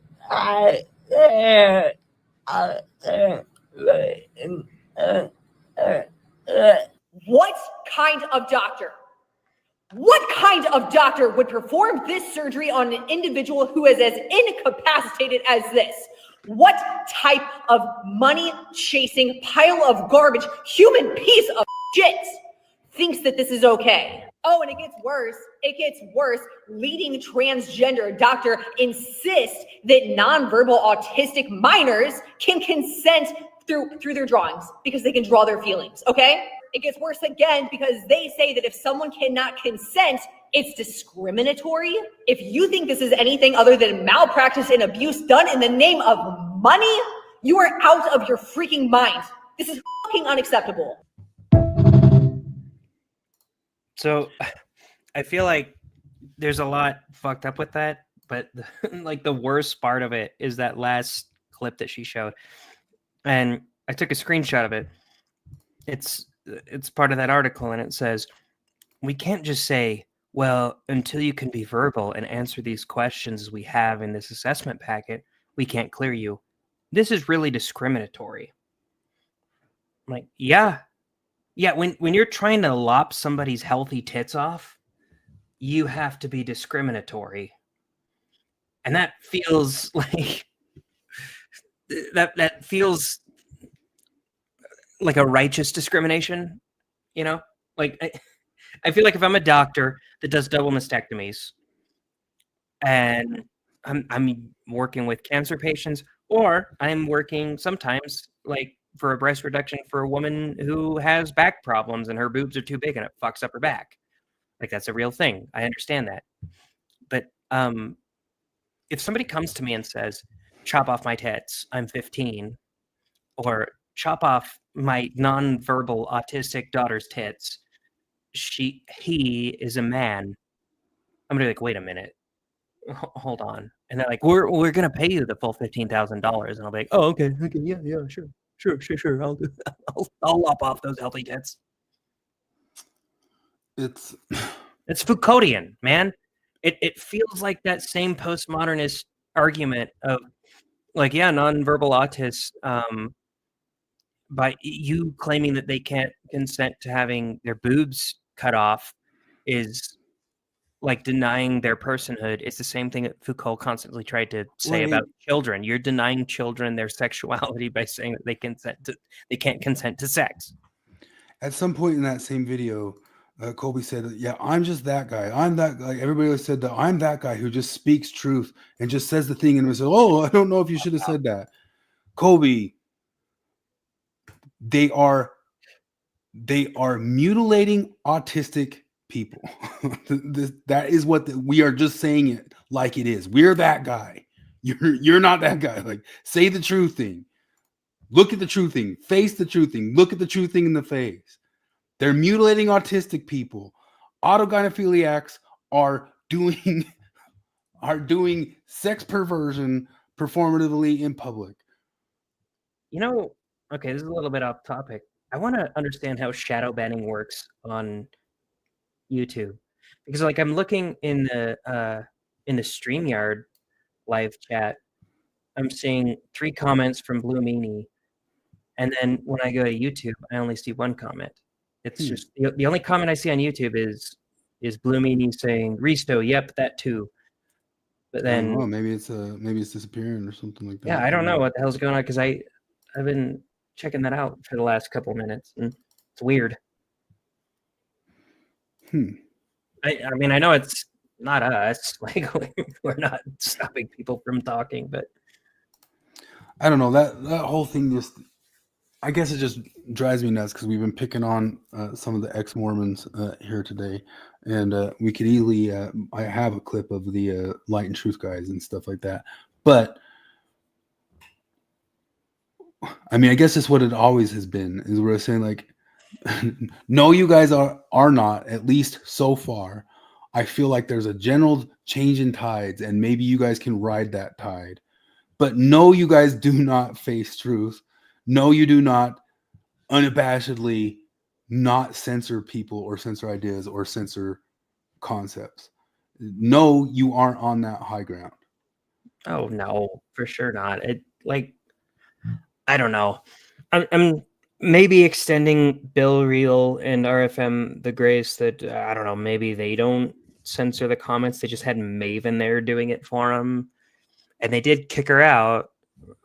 At least as far as I'm pretty sure they kicked her out. I don't think it was as mutual as she led us to believe. But like, I don't know.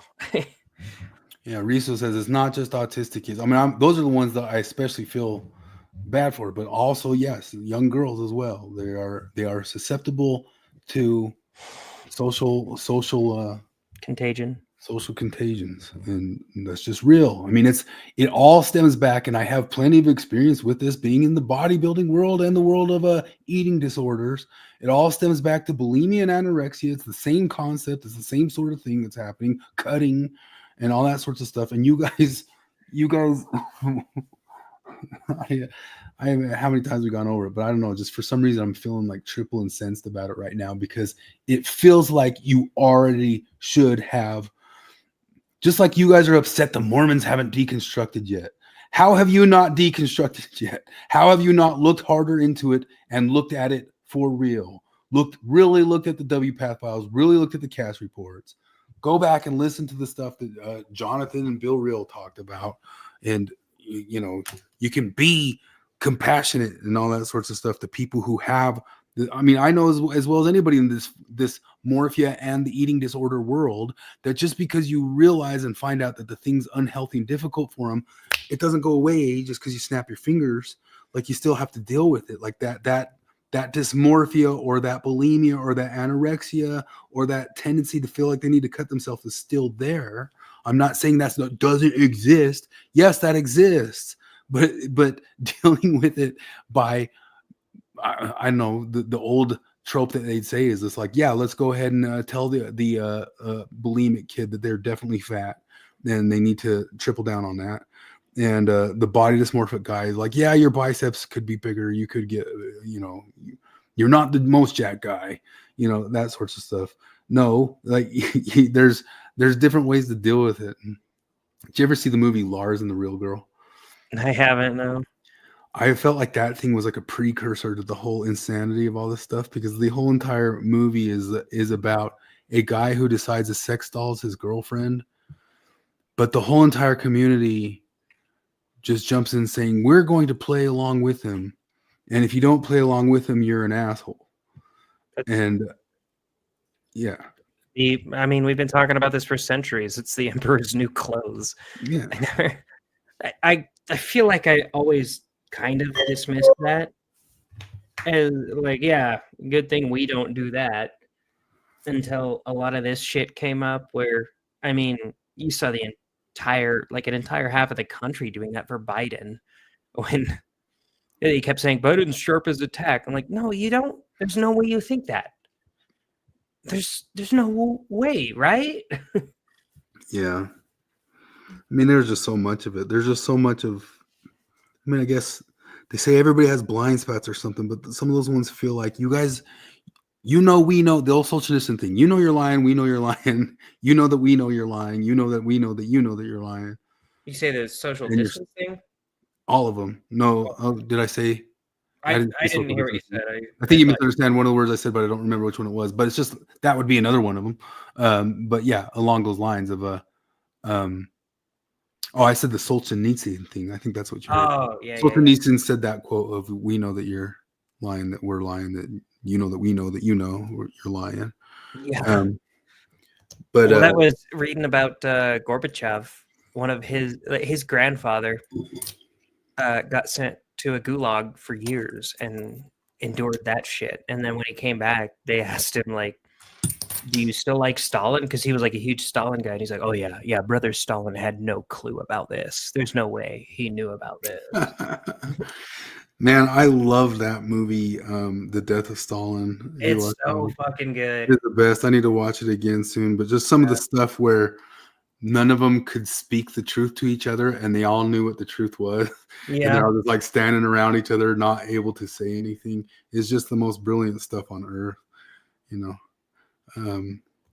And we've been in that world somewhat thanks to your guys's, although, yeah, the corner's getting turned on that. And it's getting turned enough that we will let you guys gaslight us as soon as you need an off-ramp.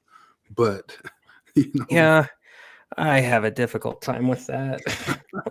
Because, man, I've been in these comment sections for a decade, more than a decade now, talking about this shit. Like, this is a little crazy. And it's nice noticing that now, like, the comment section is veering more toward what I've been saying for over a decade. It's nice because I swear to God, I remember being the only one in there in feminist comment sections being like, look, have you guys... Oh, it was real. It was real. Like, the overload was real. And us getting, like, it feels like if we said some of the same stuff maybe now on Mormon Stories, we wouldn't get banned now. But this all happened in the past when stuff was at its worst, you know what I mean? And they were hyper extra banny, and Maven was running it and doing it and stuff like that. But I mean, that's kind of the stuff that we talked about for real. But yeah, there was time frames where no, you weren't being the one going against the grain, standing up for pride flags. Yeah, it feels like Boromir survives, and then like in the third movie, somebody else tries to take the ring, and he's just being like, "Can you believe this guy thought he could harness the power of the ring? What a fucking idiot! Like nobody can harness the power of the ring. It's evil." We knew that. We already knew that, man. And Aragorn and Frodo are sitting there like, "Yeah, man, you're right. You're right." Yeah, it's weird. And the thing is too is like the corner doesn't feel all the way turned. Some of it is because some of the movies and stuff are still coming out that were written 2 years ago. Yeah. But some of it is that Twitter and TikTok still has true believers everywhere, all over the place, and all that sort of stuff. But I don't, you know, it's not like it's going to. Look here, I'll show another one of the poly people, but there's something about like some of these people that I'll show you that like I have no and never did. I was the rare, and my dad too, kind of leaning LDS person when I was LDS. Like I thought I was constructed the left-leaning. other way. Yeah. And I always thought I was left leaning until I left the Mormon Church. well, I mean, we've had the same deconstruction of some of that stuff that we did. Oh my gosh, I got to show that one Jagoff clip of it cracks me up. But did you see the Jagoff thing? Oh, the Hegseth Just for a thing? couple seconds. I just got to show it for a couple seconds. Well, by the way, would you explain what a jag-off is? I don't think I need to, sir. That's the whole thing. What was I was gonna show some of these. So, like, look at this. So, I'm gonna pull up a group of some of the polyamorous people. You know what a jagoff is. Shut the fuck up. You're Yeah, a jagoff. He was trying to get a TV moment. and stuff Kill like that. yourself. Acting like, oh, the military, the language they use, man. I can't believe the language they use. Yeah, the military. Like I've talked to ex-military guys. They used to initiate guys by shoving a grease gun in their ass and shooting it up there. Like, what are you talking about?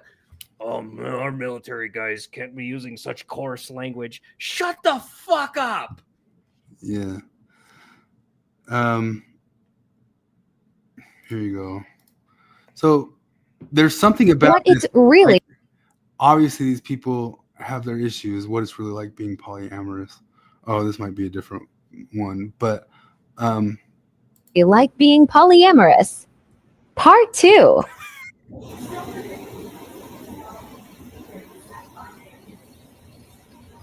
what was that even? Well, I mean, We're that just person normal people. had to look. Maybe I lost it, but there was one that like had a bunch of course we're queers in our 30s. You know, one of those TikTok trends type thing. But at the same time, what I was going to say is each one of them looks like the polyamorous person that we're talking about. But I was going to say at the same time, if all of you people are this and you're over 30 and you're all that stuff and you're not doing too much medical shit to yourselves, I'm fine with it. You know what I mean? If you're not trying to do it to kids and or push it on them or any sort of thing like that, and you guys are in your 30s hanging around with other 30-year-olds doing it, fine. I think I found I it. feel like I want to use the current year fucking meme because I'm like, man, it's 2025 and you're still wearing a COVID mask. This Of course, we still get confused when we hear straight people use the term partner. We're queers in our 30s. Of course, we've all been to rehab. We're queers over 30. Of course, we have a Harry Potter tattoo we regret. We're queers in our 30s. Of course, us butches still look like 15-year-old boys. We're queers over 30. Of course, we're aging well and fashionable. I'm a queer What? over 30. Of course, I have digestive issues. We're queers over 30. Our first lesbian crush was Jonathan Taylor Thomas or one of the Hanson brothers. Am I right? We're queers in our 30s. Of course, we've dated a therapist. We're queers over 30. Of course, our exes are still our emergency contact. We're queers over 30. Of course, we're walking to the next bar with bad knees. So, like, if none of those guys are doing very, very painful, terrible stuff to themselves, like I have no problem with them. You know what I mean? Like I have no problem saying they exist and that they do what they want to do and be who they want to be. Yeah, I mean, if you want to be cringe, be cringe. I'm gonna be over here like, that's cringe, and that's all I'm gonna say. Yeah, and even still, if any of them medicalize themselves, I wouldn't hold that from them. You know, depending on like, I could imagine somebody being obviously maybe a bit more delusional about something than a therapist should be telling them maybe no or something like that. You know, but if they're that age and doing it, I have no problem at all with them being that, doing that, loving that. They can be great. They can be that person. I want to do that person. I could be their friend. I could totally be their friend, whatever, you know, but, no, you know, stuff on kids and stuff like that. And pushing it on society and pushing it on people who don't, you know, if they want somebody to, you know, insist on speaking the way they want them to speak about them or anything like that. No, you know, you don't get to aggress on them. They don't get to aggress on you if you are an adult, you know. We're queers in our 30s. Of course we color our hair and still wear N95s. Yeah. Were some of them wearing it still? The first one was. Remember. Well, government's on the way to help, and this is one of the ways that they help. They purchase things. They purchase things that will make things better, I guess. Come on.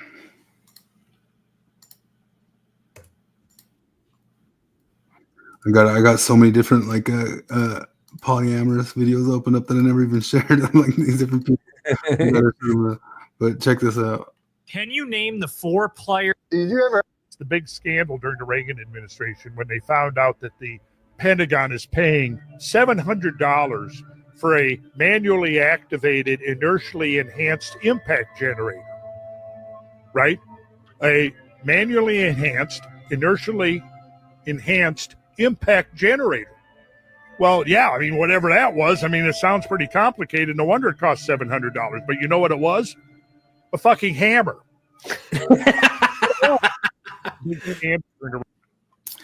That's how government's gonna help, man.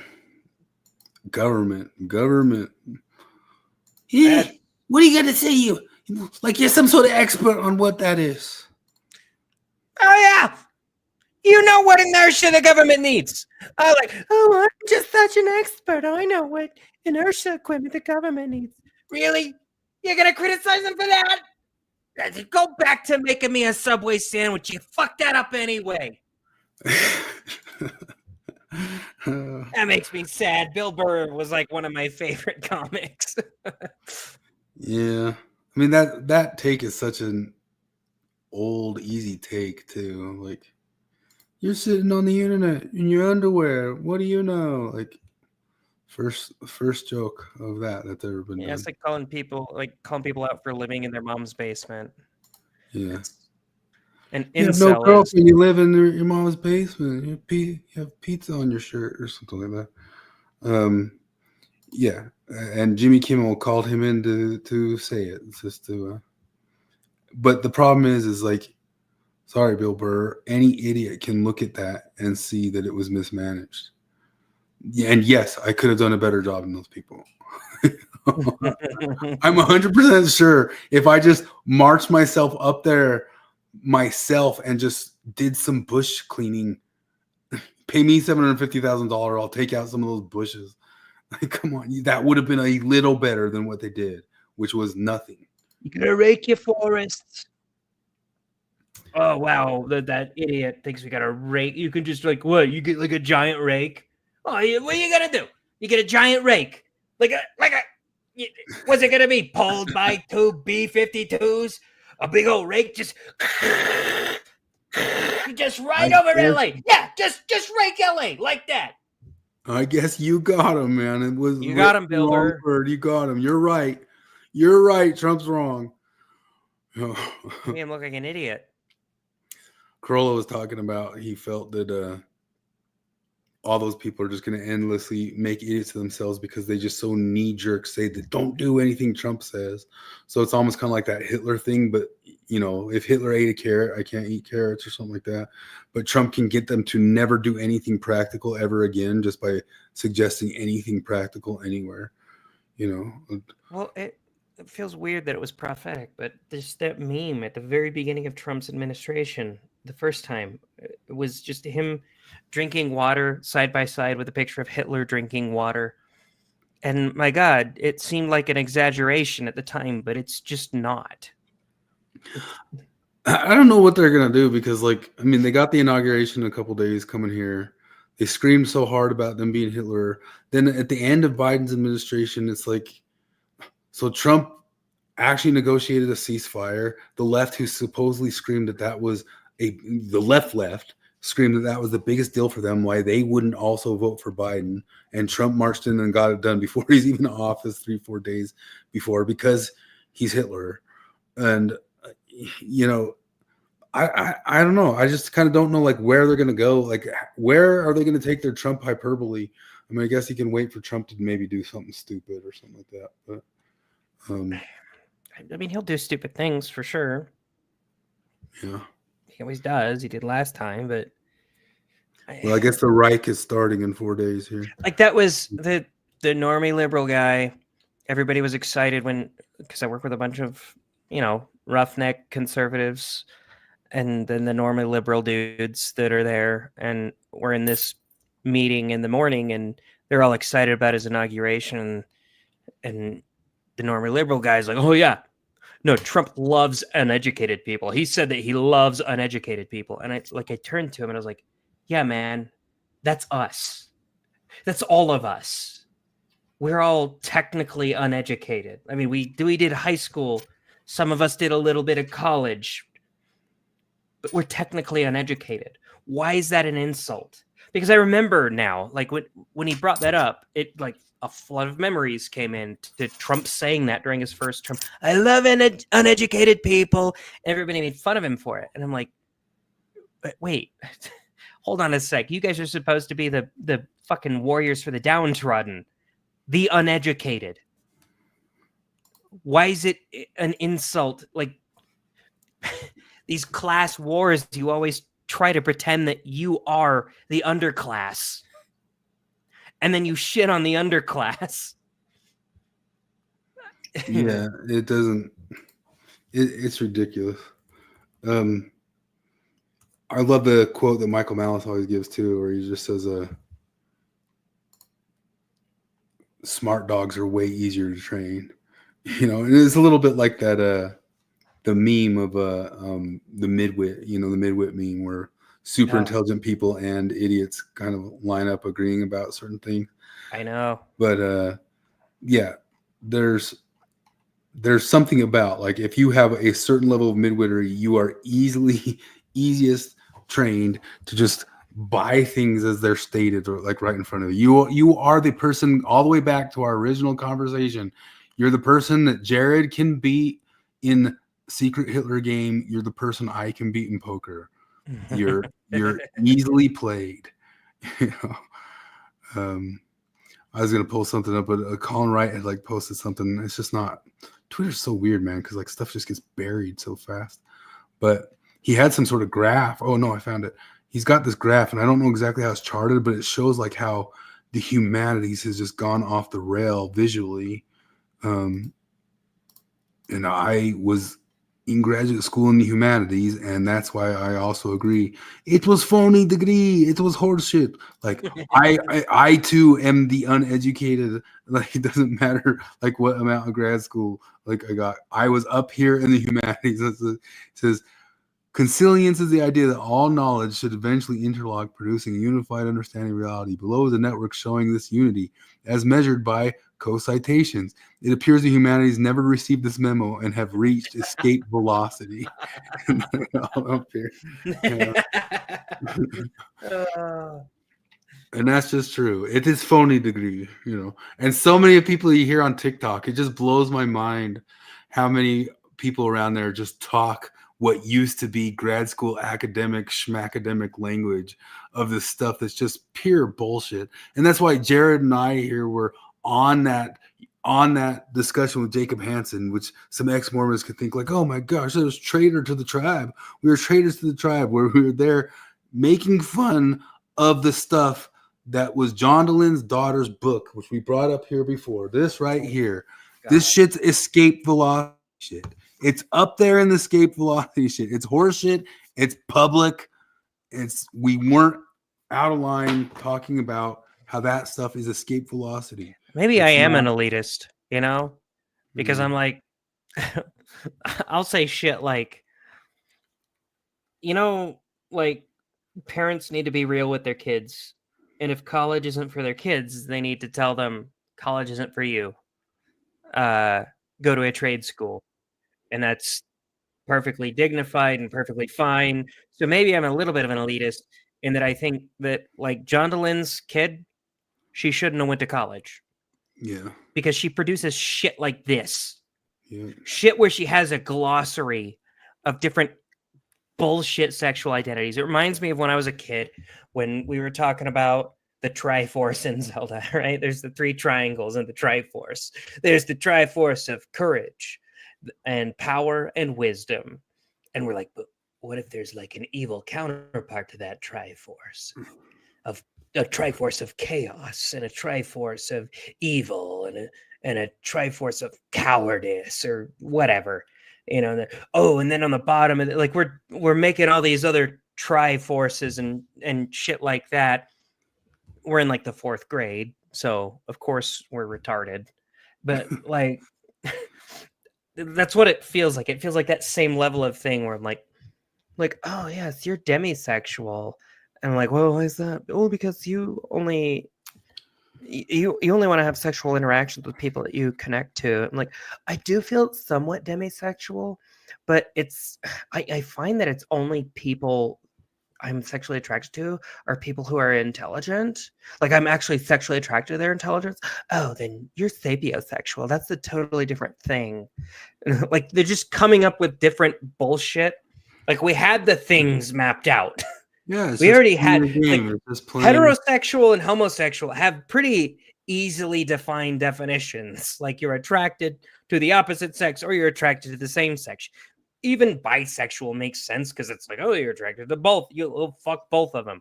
If you're a woman, it just means you're a woman. If you're a man, it just means you're a degenerate who will fuck anything that breathes.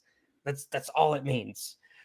But then we have to come up with all these additional labels because we're like, oh, whoever coined the term bisexual is a genius, and I want to also be a genius, so I have to coin my own sexuality. Yeah, there is some level of that in those academic professions. As I used to joke about before, is that like if you want to go write some sort of a queer review of some Shakespearean book, sorry, 10 people already covered that in 97. You know what I mean? So like you could think that like I want to go do something, but it is name of the game is coming up with something new in there, and there's been people who've been at it for 30 years getting so crazy. I mean, we saw those guys just recently where we talked about what was it, the shrimp sexuals or something like that, doing that stuff over the Great Salt Lake. I forget, blue. They threw in the color in there, blue shrimp sexuals or something like crustacean sexuals or some sort of thing like that, where they were asking consent of the shrimp or something like that. And that's the stuff that you have to get to just to also just be new with your crap escape velocity shit right there. But yeah, all those different little sexualities, it's obviously not anything sort of scientific, although they try to pass off gender theory and queer theory as if it were scientific, and it is not. And it's just complete phenomenology. It's building sandcastles. It's building cobwebs and sandcastles of thoughts and ideas, and that's all it is. At least when it comes to all those different, I'm a sandcastle sexual. I like to rape sandcastles. The sandcastle can't be giving consent or I'm not into it, but I'm also a highly conscientious person. So I can't act on my castle rape. My sandcastle rape, I can't act on it ever because You are a midwit who desperately wants to be intelligent. It's the tragedy of the midwit is that they all want to be really, really fucking smart. I've told people this for a long time now. I never want to take an IQ test because if I find out that I'm like 100 to 110, I'll kill myself. I would jump off a fucking bridge. If I'm not like 120 plus or 90 minus, then I'm gonna be pissed off. No, I'm not one of them. Just Fuck take off. one of the online ones that say 147. It's always the I know. magic number 147. Yeah, Bill Reel found out he was 147 because of that online. I had this dude. The exact number that Owen Benjamin, who always brags about his IQ, says. I And feel like there are other people. There's always a 147. there is. I feel like such a dick because there's this guy I work with who, like, he plays dumb to get out of work. He's not quite as dumb as he plays, but he's dumb. Like he plays as if he's an 80 AQ, and he's probably like a 90, 95, if I had to guess. I don't know. I'm not an expert on this, so I just trust the experts. But he, at one point, we're talking about IQ, and he's like, yeah, I took a test one time, and it told me that I'm like a 147 IQ, and I started belly laughing. Like I couldn't help it. I just laughed in his face. He's like, what, you don't believe that? I was like, no, of course I don't believe that. It was a dick thing to do. There was some sort of magical test out there somewhere that kept Well, it telling felt like it was everybody they were probably like 147. this guy's dumb enough that I think he probably saw one of those ads that it was like only people with 147 IQ can get to level 10, and it's like Breakout or Tetris or some shit like that. I got to level 10 and I'm clearly 147 IQ. Yeah, you're 147 IQ, buddy. Fuck off. You're retarded. I heard those weird guys with the glasses, those pronatalist techno kids or whatever. They had a podcast this morning, Based Camp, where they were talking about maybe shame culture wasn't good, and I was like, "What are these guys on about?" And their point was actually that most of shame culture actually got inverted. So suddenly we are shamed if we don't just fully accept every little thing that. All the different sexualities here and all that that are all imagined and that sort of thing. So the everybody talks about like we're in a judge-free zone, a shame-free zone. Like no, the shame culture completely went full blast like the other direction. Like we get the shadow banned from this stuff because we don't buy it and we get shamed on the way out. Maven is a shamer. One of the biggest shamer, finger waggers we always joke about here in the world is the person who was banning all of us off of all these different websites for several years, but so frequently I see her talking and even talking with you guys, and some of the way she just like gets to scolding and all that sorts of stuff. I'm like, she just loves to shame. She wants to shame you. She wants you to feel shame for your pro-abortion stance and your bigotry and your wanting to control women or something like that. She's like fighting shame with shame. Yeah. That's a good point. God damn it. Oh, I hate that shit. Yeah. Anyway, I don't know that I got much less than we ran pretty long there, strangely enough. I didn't even notice that happening. We had a lot of dumb shit to talk about. Yeah, there's a lot. And there was even some other stuff that I never even got to, which was, what was it? Oh, not much. Yeah, we got enough done. Yeah, nothing else. So, if anybody hung this late, because like the comments even stopped like an hour ago, or maybe you're just catching this tomorrow night. Sorry, I felt like I got salty on this one, but I'm tired of the exmos.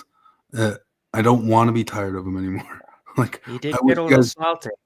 I wish you guys could have the supposed integrity that you supposedly do. And, that doesn't mean that, like Colby Reddish and RFM, when they talk about the Light and Truth letter and they get suddenly all autistic themselves about those claims, I actually I think most of that stuff's good and fine. It's done. It's played out. it's a regurgitation of all that stuff. But I think it's good. I mean, I think it's generally just kind of taking on those truth claims autistically is like, I don't, like we've always said, like I don't have anything to go after that sort of stuff. So why can't you take on other claims? Why can't you open your eyes hard at other claims? So anyway. Shit, man. Shit. Thanks, Blue Meanie. Blue Meanie hung out the whole time. I think, isn't Blue Meanie in Australia? Or is that Maple Lake Mountain? I forget from the names. Anyway, let's hit it. I'm reverting back to my early porch time days where I'm listening to hurdy-gurdy music and really wanting to buy a hurdy-gurdy. A guy in my band has one. I really want one. They're so it's pretty weird cool. And cool. Yeah. Anyway, thanks for telling me. I'm actually thinking of buying a more expensive banjo. Yeah. My current banjo is kind of just like the first one you get at the store, but I'm thinking of getting like a real deal one. I'll have to. So my dad has a band. So my great grandfather was just an immaculate banjo player. He was just the most redneck person imaginable, blue collar guy, nicest dude you could ever meet. And his name was RC. Like that was his name. It didn't stand for anything. RC Gargis. Like, and apparently he just killed the banjo. And when he died, my dad wanted the banjo, and so they gave it to him, and he hasn't really brought it out. I need to check it out, see if I can restring it, and see if it's a good banjo. I've never really looked at it. You get into it because I mean, you got to get the rolls down, so like the picking pattern. Well, so the concept of what's happening with the left hand, I think, is even much easier than the guitar. Is it? So I'm so used to the guitar. Like, there are 4 and 5 string banjos, right? Yeah, but the fifth string is just a doubled up. Is it? Okay, so the 5th string is the same as the first. It's the same as 2 other strings, really. Oh, really? So I've looked at it, and I'm so used to the guitar in that, like, each ascending string is a higher pitch than the last. What gets high, it's just like a guitar except for the very, very highest one, but it only starts at like the 5th fret. Yeah, I saw and that very, very highest one, but that string also is almost always only ever droned. Like you're almost never hitting the fret on that one. Really? Okay. Yeah. So it's like, and that's why, like I say, generally I play in G, although I do play a song in D and a song in A and all that stuff. But usually when you do that, you just capo and then turn that droning one up to the thing that you can. So that's why you always kind of see people constantly retuning it. Maybe I'll go check out my great granddad's banjo. Yeah, and so then just the open or just like putting like a bar on any sort of thing is just the 1-3-5 chord, is just the major chord. So, and then from there you can just kind of figure out anything. So if everything's just 1-3-5 all the way up, and then the droned high one, like what's going on with the left hand really isn't easy. You're actually a little worse off having known guitar, because you'll have some tendencies to want to do stuff that's actually more complicated on the guitar. You know, like the 1-3-5 is all sorts of different shapes on the guitar, but the 1-3-5 on the banjo is just flat, you know, and that's the major chord, you know. Yeah. So. Well, I don't know guitar like you do, so maybe it won't be that bad. Well, just like making like the full chord, but I mean that's also maybe one of the reasons to do banjo, because it will just totally get you to know what the numbers on the chord is, and then if you're just thinking about that differently, that's all it ever is, you know. So when you do banjo and guitar, do you read sheet music or do you do tabs? I don't ever read sheet music, but I mean I very rarely read tabs too. At this point now, I know where the number on the key is of like the type of thing. So I'm like always kind of doing like a 1-3-5, 1-3-5-6, flat 7, something 7 and that, and like if the chord changes, I'm still thinking that for like the next chord. But it's like knowledge of music theory and shit like that. See, because that's the thing is, I remember learning a bunch of music theory on the saxophone, and that my favorite thing to do on the saxophone is that we had trimesters in high school, and the second trimester was all just sight reading, and that was my favorite. And most people didn't like it quite as much, and like I feel like I learned most of the theory and the rhythm for sure doing that, but I never really tried to translate it to guitar. I took like a beginner guitar course in my first year of college, and like I knew way more than you need to know for that, but I did have to learn to translate sheet music to the frets, and that was kind of fun. Yeah, the sheet music, I mean, that's always just because you're trying to read that notation of the sheet music. But I mean, I think for the concept for theory, you don't really need it for theory. Like the sheet music I can read, but that's all just like, you got to just get fast at knowing what exact note each one of the things is saying. So it's almost kind of like learning the language of it. Yeah. And I can do it, but I have to do, just like when you're kind of early to a language, you have to slowly translate as you watch it. You're not doing it like in real time looking at it or something. Yeah, well, part of the difficulty was that I was an alto sax, so that was always treble clef. So I never had to really learn to read bass clef, and so when it comes to guitar stuff, like, oh man, I guarantee you, like I could open your mind to the whole world of it in just like a single hour or something. You're like, oh, and then it'll just be like, oh, that was always just that. The only thing is what's infinitely hard is changing it in real time as each chord changes in your brain, and doing that at a split second. But knowing what it all is honestly doesn't take longer than an hour or two to really go like, oh gosh, why didn't I just like stop and look at all of it? Because so much guitar you can just learn by shapes and patterns and like what other people played. But really know like what the whole thing is, it doesn't take longer than an hour or two. Yeah, I mean, like the major scale pattern is pretty fucking easy. But like I don't know, so the blues. I feel like I have the opposite. Whatever autism that you and Flip have, I have like the opposite, where I feel like everything I start, I'm better at than most people are right away, but only like 2 steps better. It's not like impressive or anything. And I'm like, yeah, I'm way better than everybody else in this beginner class.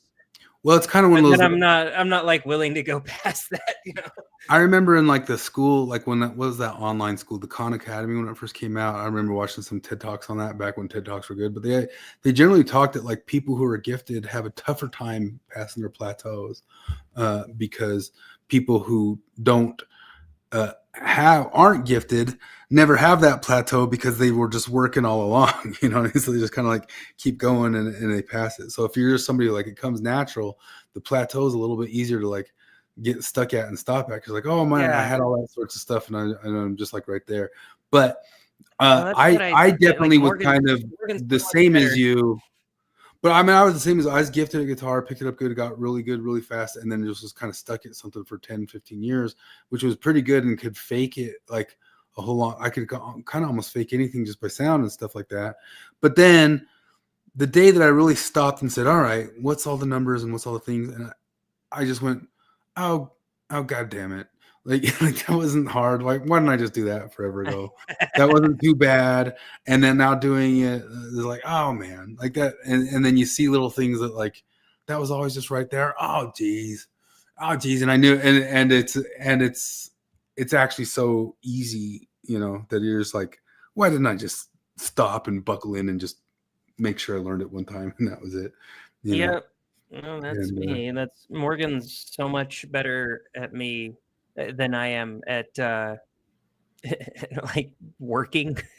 You know, like she'll get into a thing and then she'll get really proficient and knowledgeable at that thing because she works her ass off.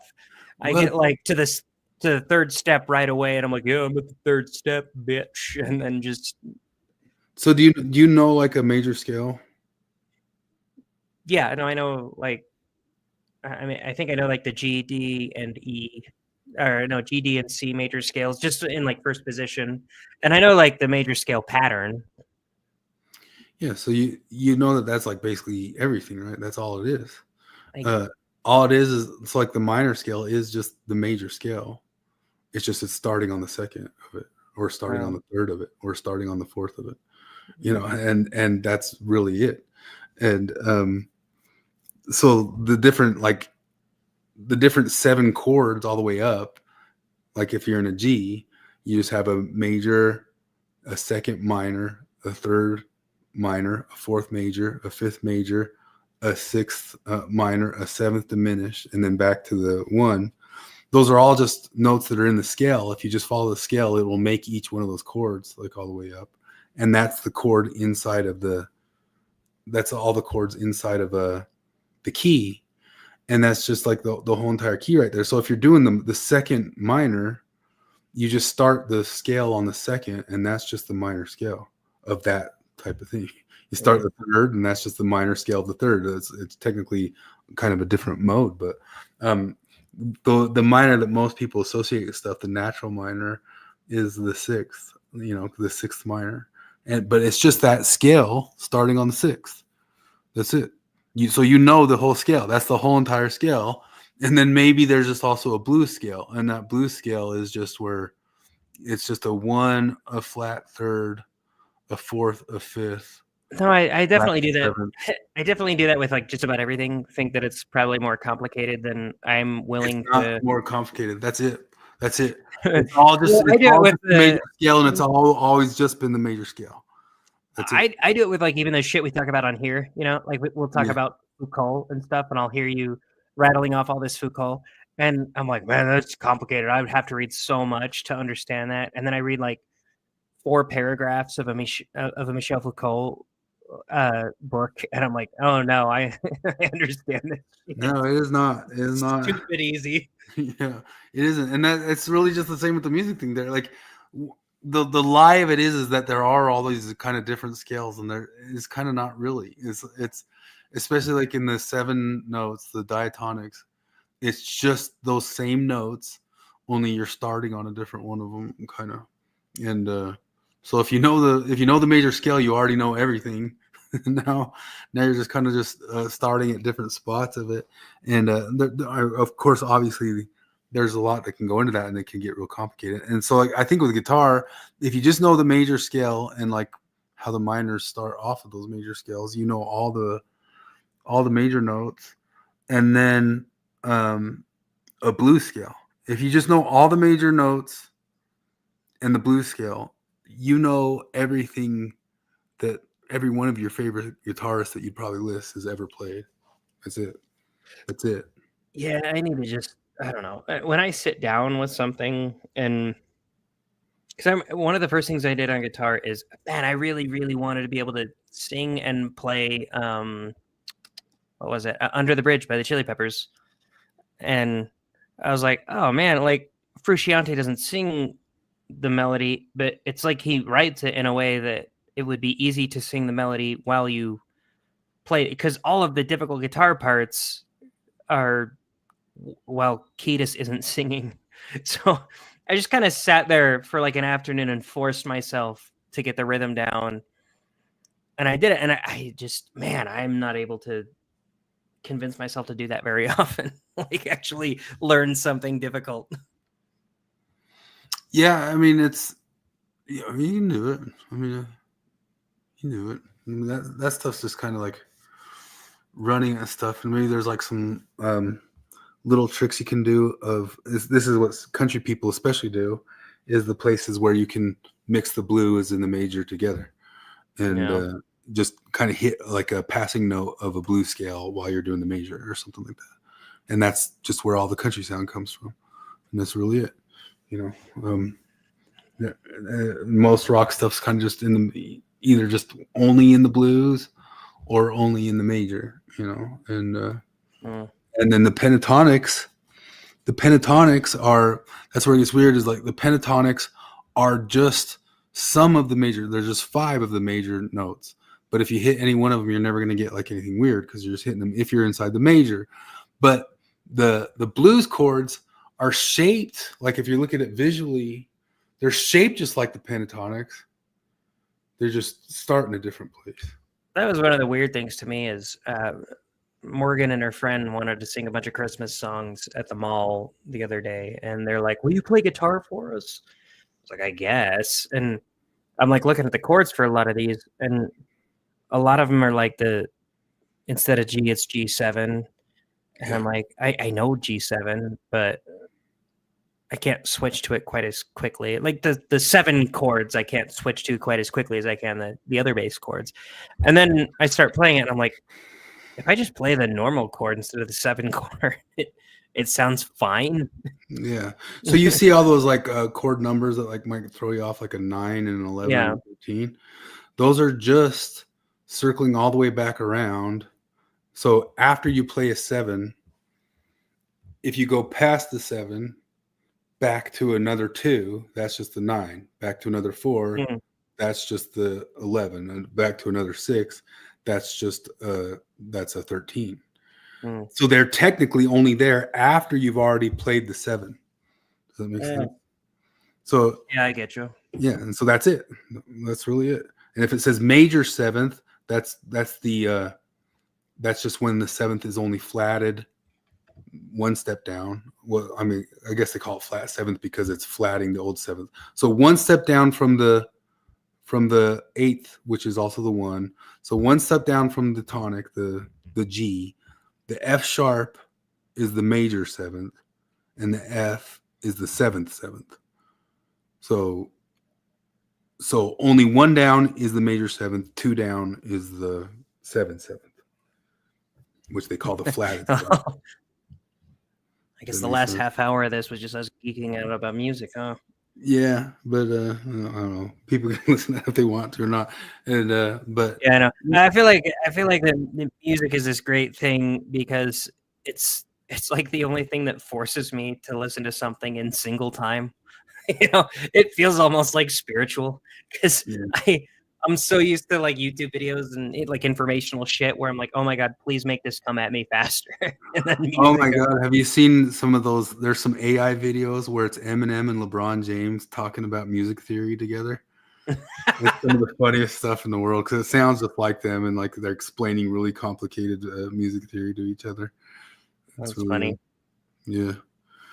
So anyway, lock it out. But just if you just run those major scales and then start trying to run them from like when you get to the 6th note of it, start from that note and you're just doing a minor scale. Okay. That's it. So G major has a 6th that's E minor, but just run the G major scale. Start from the E. Once you get there, just start and then run that E. You're just doing the minor scale. Yeah, I feel like the the most I've been able to learn out of music is when you'll like tell me something and everybody else has told me about it and they're like, oh man, the music theory shit is real complex, and they're like, no, it's fucking easy. And then I go look it up and I'm like, oh yeah, that was pretty fucking easy. yeah, you'll be shocked about like, oh god damn it, that wasn't too bad at all. And to Everybody do told me anything that was ever done on the guitar, you really just need the major scale and the blues scale, and that's it.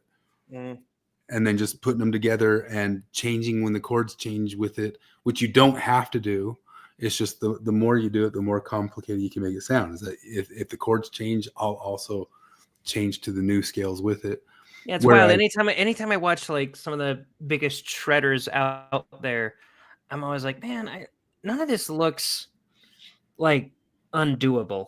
You know, like I feel like if I just sat down for a long time and just fucking did nothing but this for a week, I could get a lot of it pretty decently. Yeah, you get it down, but then you'll find out where it does get complicated, which is just how fast people are making those changes in their heads, especially when it's easy to take shortcuts. And the shortcuts are like, especially with like the major, if you just stay in that original scale, it's all going to sound good.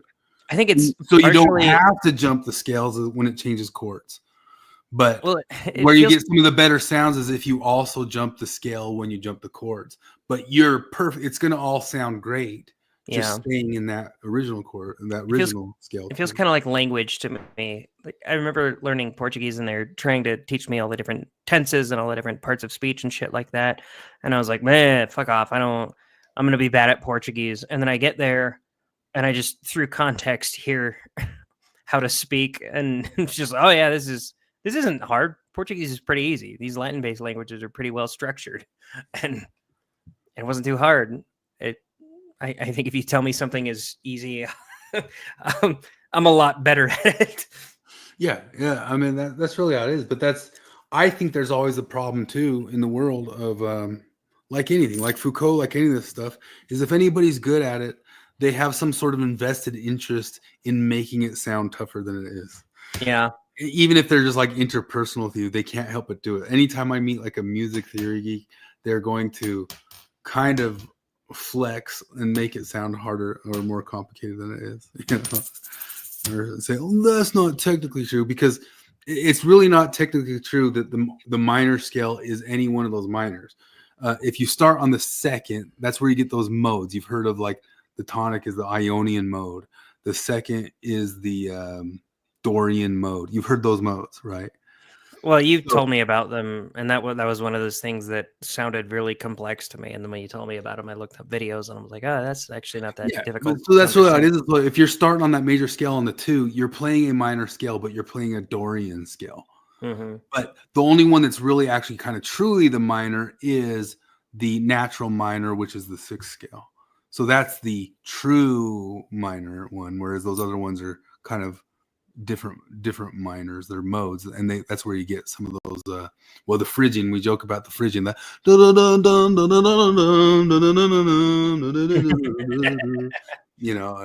that sort of stuff. So those are also minors. It's just they're kind of like a different the minor off the 3rd. But the true minor is because if you play that E minor on the G, everything in it is just really going to sound just completely natural to the G, like just 100%, so, and that's just, but each of those other ones, it's just also true. You start from the 2, and you play all those notes the same. You're just playing Dorian. You're playing Dorian minor scale, but you can make it sound all complicated like that, and you can even kind of get more complicated with those modes. But I'm gonna go ahead and learn this shit, and then I'm gonna tell everybody else who wants to learn it that it's just crazy difficult, so that I look better. Well, it's just rerunning the major scale and knowing right where you're at, like in the major scale, and then add the blues scale to it. So just do it all in G at first, and then the G is just the 1 flat third, the 4. The real trick with the blues scale is the 4 flat 5 5, and when you do that, do the flat 5 to the 5 or the flat 5 to the 4. Always get off the flat 5, but keep that little flicker of a note in there. The bling, bling, bling, bling, and just a flat 7, and then a 1, and that's that. Then the major country sound is if you have the flat third. Just also slide it up just 1 to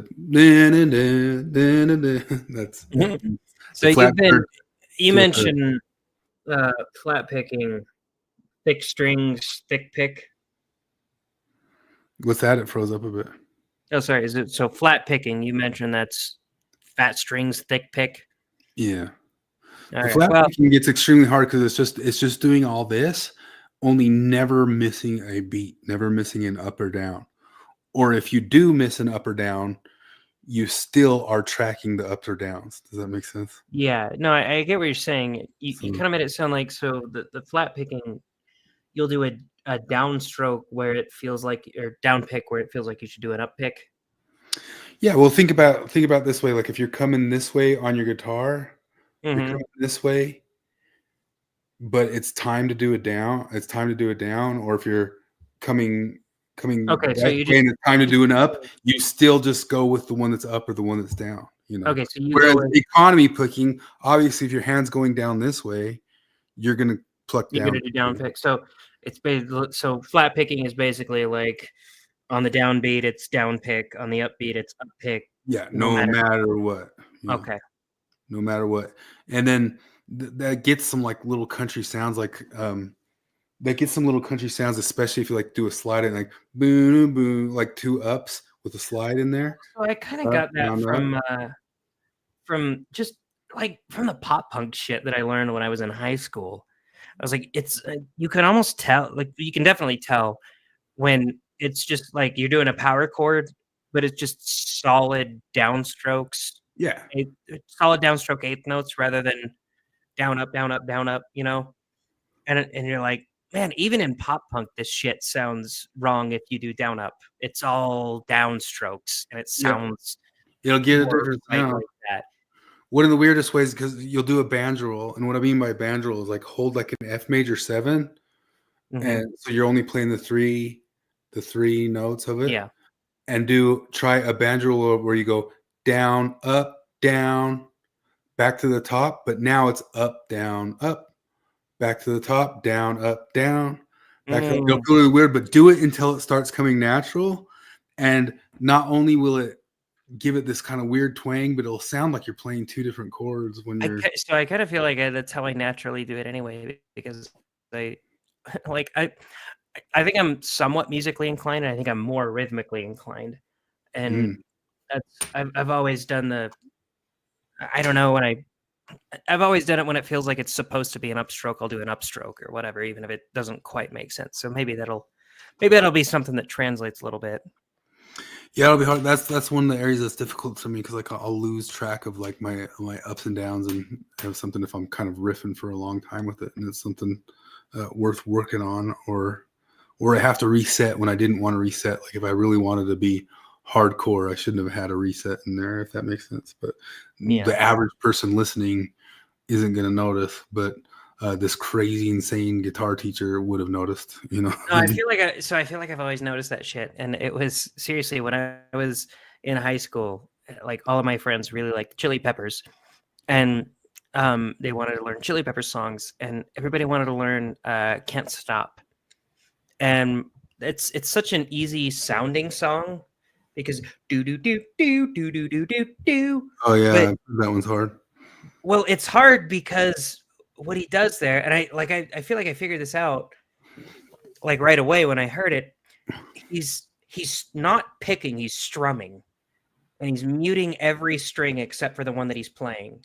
That's why it's hard to play. And so it is a down up thing. It's so you have to know when to mute, and you have to mute all the strings except for the one that you are wanting to sound. And it's kind of a fun thing to play. That's Frusciante is one of my favorites.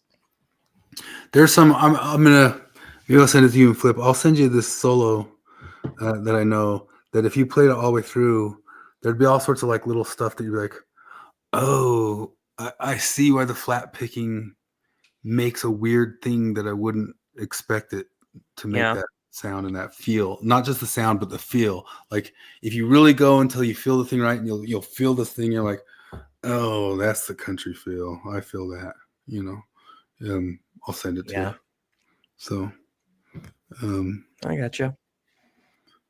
But anyway, and I'm no super expert at that. Like that's still like my 5-year goal is to like become a super expert at it. I'm not as good at all as Jake Workman or my guitar teacher is actually kind of famous on the YouTubes too. Here, his name's Zeb Snyder.